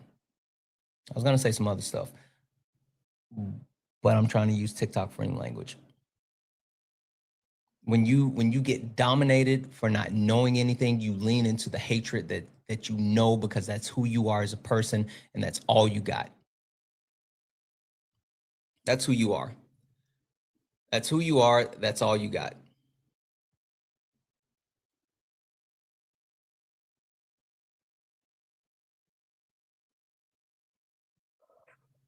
Hey, Jeff. What's up? Kiss my ass, bub. Yeah. W's in the chat for Cat. Cat sent a $20 donation saying, fuck this guy with the cricket bat over and over. Absolutely. W's in the chat for Sharif for the $10 donation saying, as a survivor at SA, I was 6 years old. And again, at 14, guess brings a lot of trauma back. Thank you, Santana, for standing up for victims.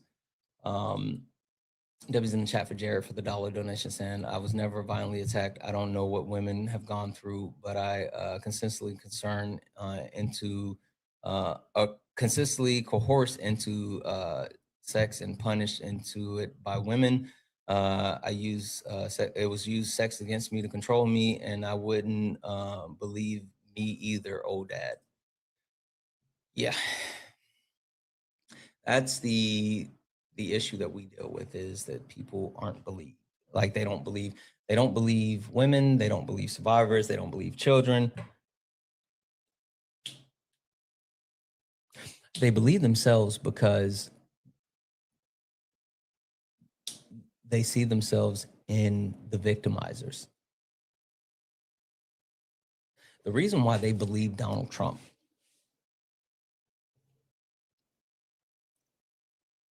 is because they do the same shit.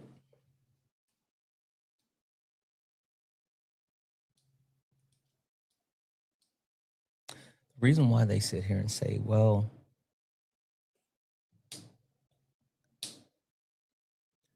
men going into women's spaces is dangerous because these transgender women will hurt women and children. It's literally because if they had the opportunity to do it, they would do it. And so they think that since they would do it, hell, everyone would do it. That's it. They think just because they would do it, I'm not a monster. I'm not a bad person. Of course, if I would do it, everyone would do it. So we need to protect other people. No, we need to protect people from you. Literally from you. We don't need to protect people from transgender women. We need to protect people from the hateful POSs that are railing against transgender women when they don't know any transgender people.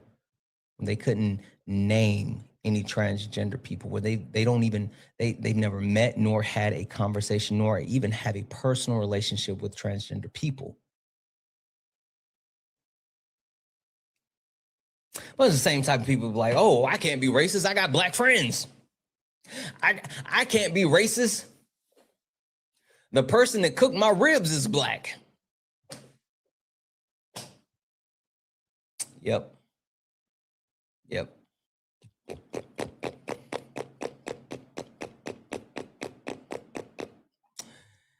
Billy and 6'8", cool.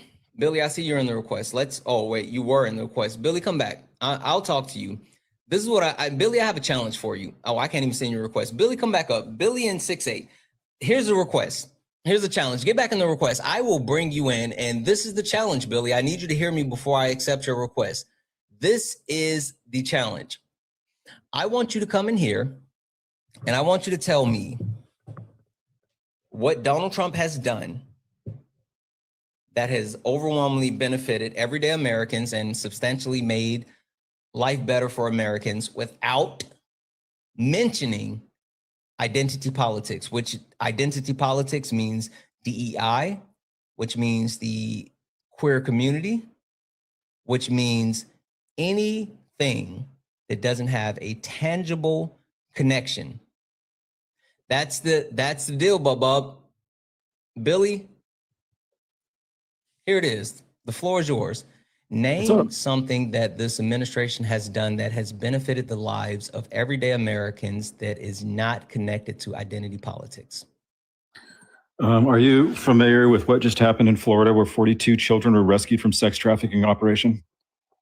No. Do you know what that operation was called? It just happened. Do you have any idea what that operation was called? No. What is why don't you think you know about it? Just curious. Did you say that it just happened? Operation Northern Lights happened. Okay. When did it just happen? In Florida. It happened in Florida. It started in 2023. They actually, it just happened, right? It's been going on, yes, in 2024. Okay, it just so wrapped it up. didn't just happen. In 2024, it wrapped up and it rescued over 42 children. You can look it up. It's been out there. So the question I have is, this is the question I have. Let me ask you a question. No, Billy, that's fine. No, stop. The challenge was, Billy, is I want you to name something that this administration has done that overwhelmingly benefits the life of everyday Americans that has nothing to do with identity politics. We can talk about everything else after that, but I need you to actually fulfill the requirements of the challenge. So Billy, I'm going to send you a request to come off mute. Can you name something that this administration has done that has overwhelmingly benefited the life of everyday Americans? Shut down the caravans coming into the country. They didn't. And again, that's identity politics. No, it's not. It really is, because the Trump administration has actually perpetuated harm against Black and brown people coming from the southern border. They lied about quote unquote caravans. They lied about the people being here. They lied about the people that they were getting out. And again, how does quote unquote shutting down the caravans actually substantially benefit everyday Americans? I can tell you things that they've done that's harmed everyday Americans. Mm-hmm. How has that benefited the lives of everyday Americans? Do you live, what, can I ask you what state you live in? Washington State. Okay, I live in California. Right now, Californians are forced to pay for illegals health care while America, hang on, let me finish my sentence though. Let me finish my sentence. Mm-hmm. No, I'll let you finish. Right now in California, we are forced to pay for illegal immigrants health care. Undocumented immigrants, Billy, you heard me say that. I'm not. You've been here this whole time while I've been on my soapbox, and I know you can tell that I'm not here for the shits. I said undocumented immigrants, stop saying illegals. Finish your story, but respect my boundaries. Do you live in the United States? You just are said, you where an do I American live? And I citizen? said, Are you an Washington American State. citizen?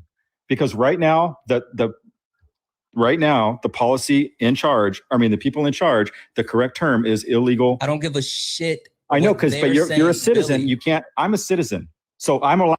I don't give a fuck about you being a citizen, bub. You're on my platform. This is my world. Right now, you're in my world.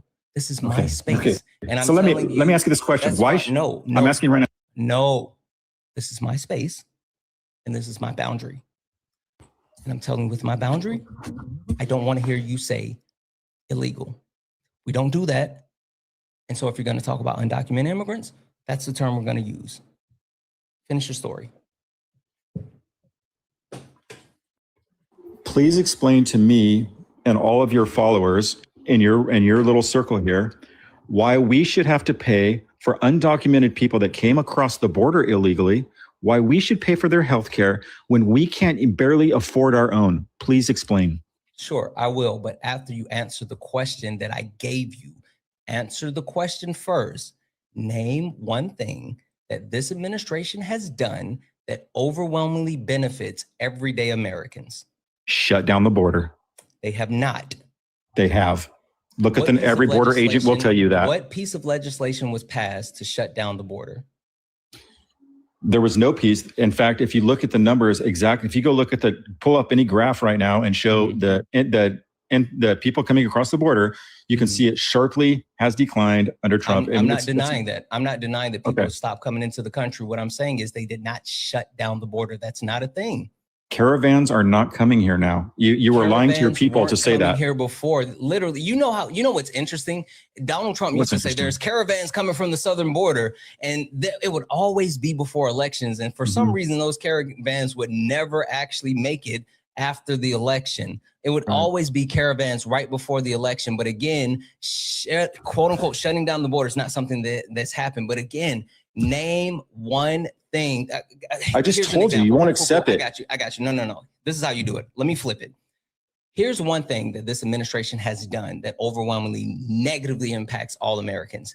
They did not extend the ACA subsidies, which raises the premiums for everyone across the board. Literally, it's going to kick 7 million people off of healthcare, and it's going to increase the premiums of all Americans, no matter if you have the ACA or private insurance or no insurance at all. The cost of healthcare is going up because this administration did not want to extend the subsidies that are connected to the ACA. Now, that's how I can sit here and say that Donald Trump and his administration has overwhelmingly harmed everyday Americans. Now, can you give me a tangible way that Donald Trump and his administration has overwhelmingly helped everyday Americans?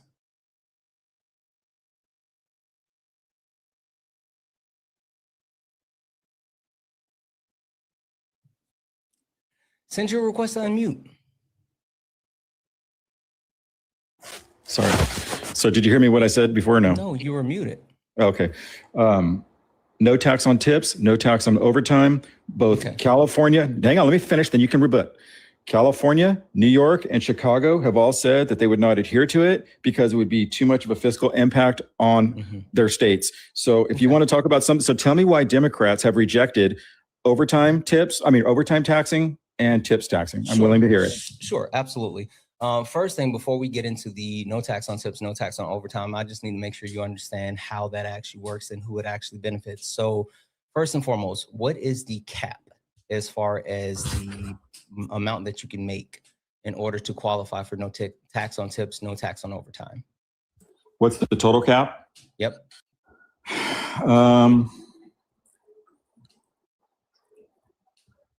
Hang on, let me think. I know that I think it's 25. Yeah. Yep. 25,000 to 50,000 per year. No. That's 25,000 individual, 50 for, or wait, hold on. It might be less, but it's less than 20,000 for an individual. It says 25 to 50,000. That's for a couple. I'm talking about individual. I'm not seeing anything couple. I'm just one second. I got you. I'll pull it up right here.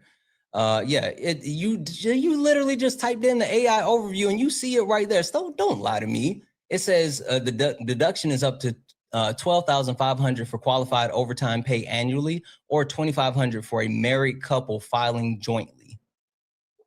You saw that. Don't sit here and play. No, are you talking about tips or are you talking about overtime? It's the same time. It's the same thing. No tax on tips, no tax on overtime. The no tips on tap, right here it is. The most serious versions include a cap to prevent abuse, commonly discussed as $25,000 to $50,000 per year. No, it's on tips that would be tax free. It's literally you don't have to look at any type of proposals. It's already been passed into law. Okay, so but you're skipping the main thing though. So you didn't address what I said. Why would Gavin Newsom reject it? I'm getting there, Bubba. I'm getting there. But again, I said we need to make sure that we actually understand what it is. So again, the basis of where we are, right? Let's say the actual individual cap is $25,000. So that means that you have to make less than $25,000 a year in order to actually qualify for that, right? Can we agree on that? 50,000. No, it's 25,000. It's 25 to 50,000. What are you looking at? Give me your exact source. Hang on, I got to go back to it now. Yep.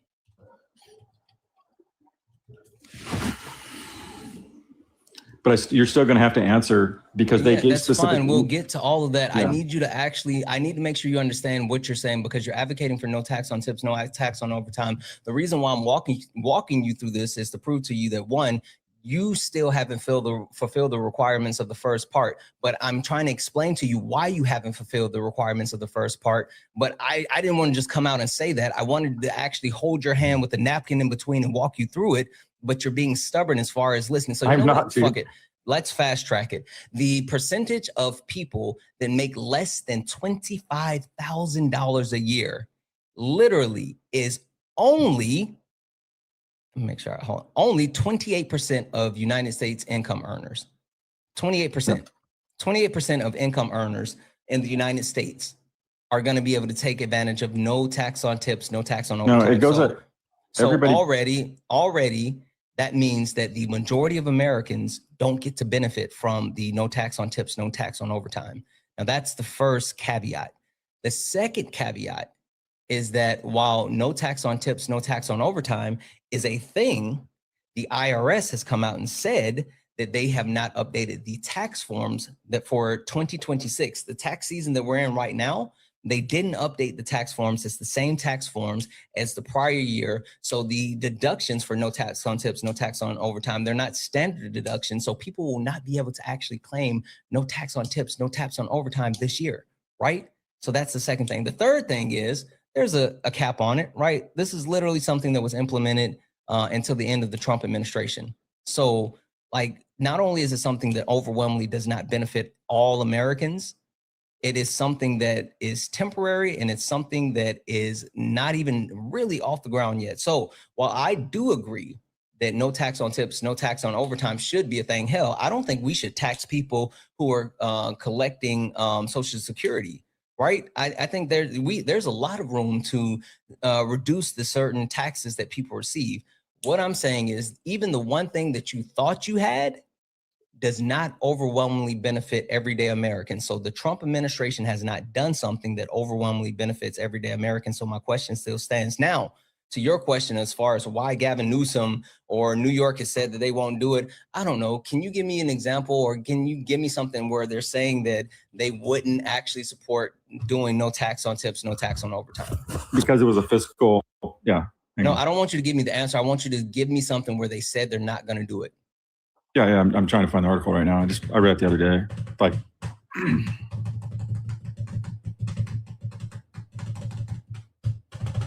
while you do that, W's in the chat for Emerald, who sent $1 donation saying, as a 6-year-old white woman, at 6 years old, a white woman essayed me.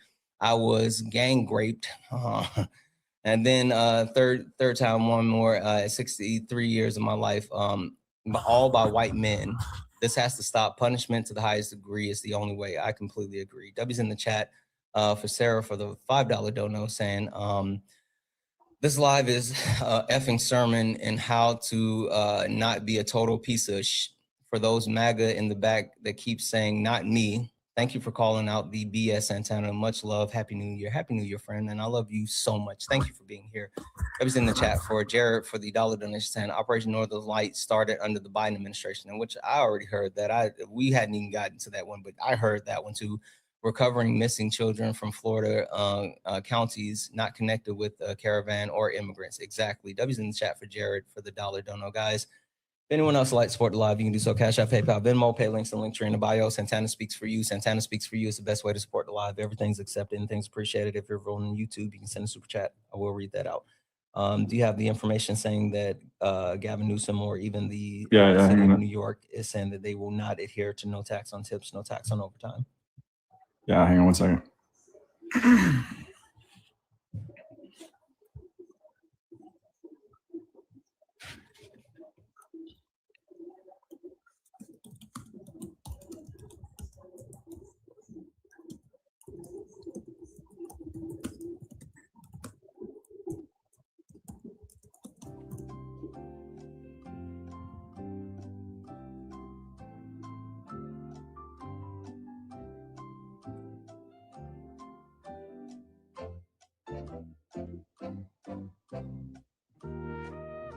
Hang on one second here.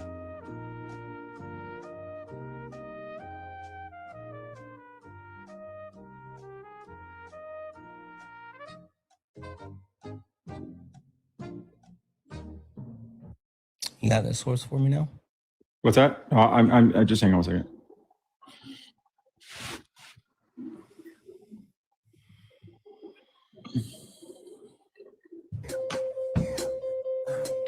But it's 25. It's. Oh, thank you for that.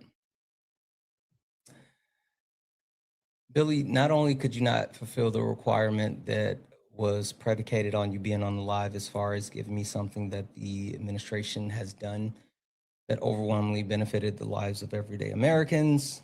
Your claim, which is something that you made, for some reason was so hard for you to find that I was able to sit here and thank donations, do a commercial break, play some music, and then show you a magic trick. I don't know about you, Billy, but like Googling isn't that hard for me. It's actually pretty simple and quick. And so I don't know. That being said, I'm actually over it. I'm over the shits and I'm done. So like there's that. You failed. You failed.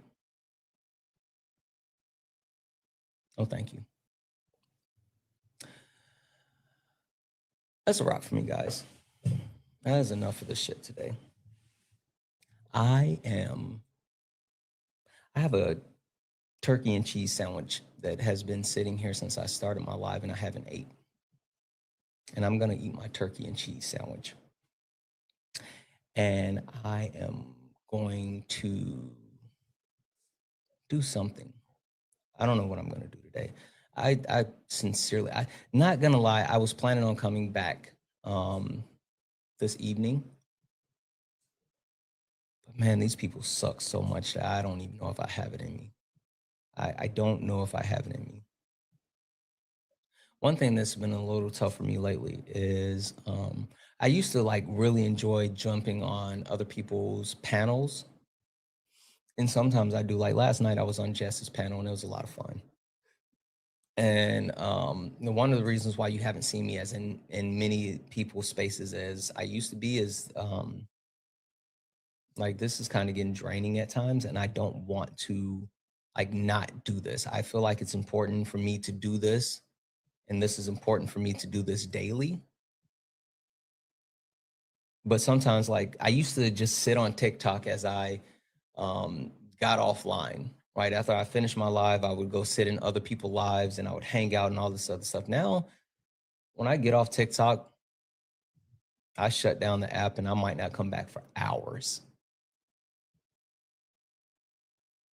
So, I was gonna say it's Friday night. I'll be back. Honestly, I don't even know. I don't even know, chat. So So I may be back tonight. I may be back tomorrow. I'm not exactly sure. W's in the chat for Tiger Claw, who sent a $10 super chat to say on fire today. Thank you for all that you're doing. Absolutely, Tiger Claw. Thank you so much for the $10 super chat. You're fucking amazing. For the people over on YouTube, hit that like button, hit that thumbs up for me if you don't mind. Seriously, seriously, seriously, I absolutely need that. If you don't mind, it'll help push out the YouTube video. Jared, thank you for the one, and I'm really happy to hear that we've been there for you. Like, that means a lot to me that we could do that, and we're here together with you. So you're fucking awesome. I appreciate you more than you ever could understand.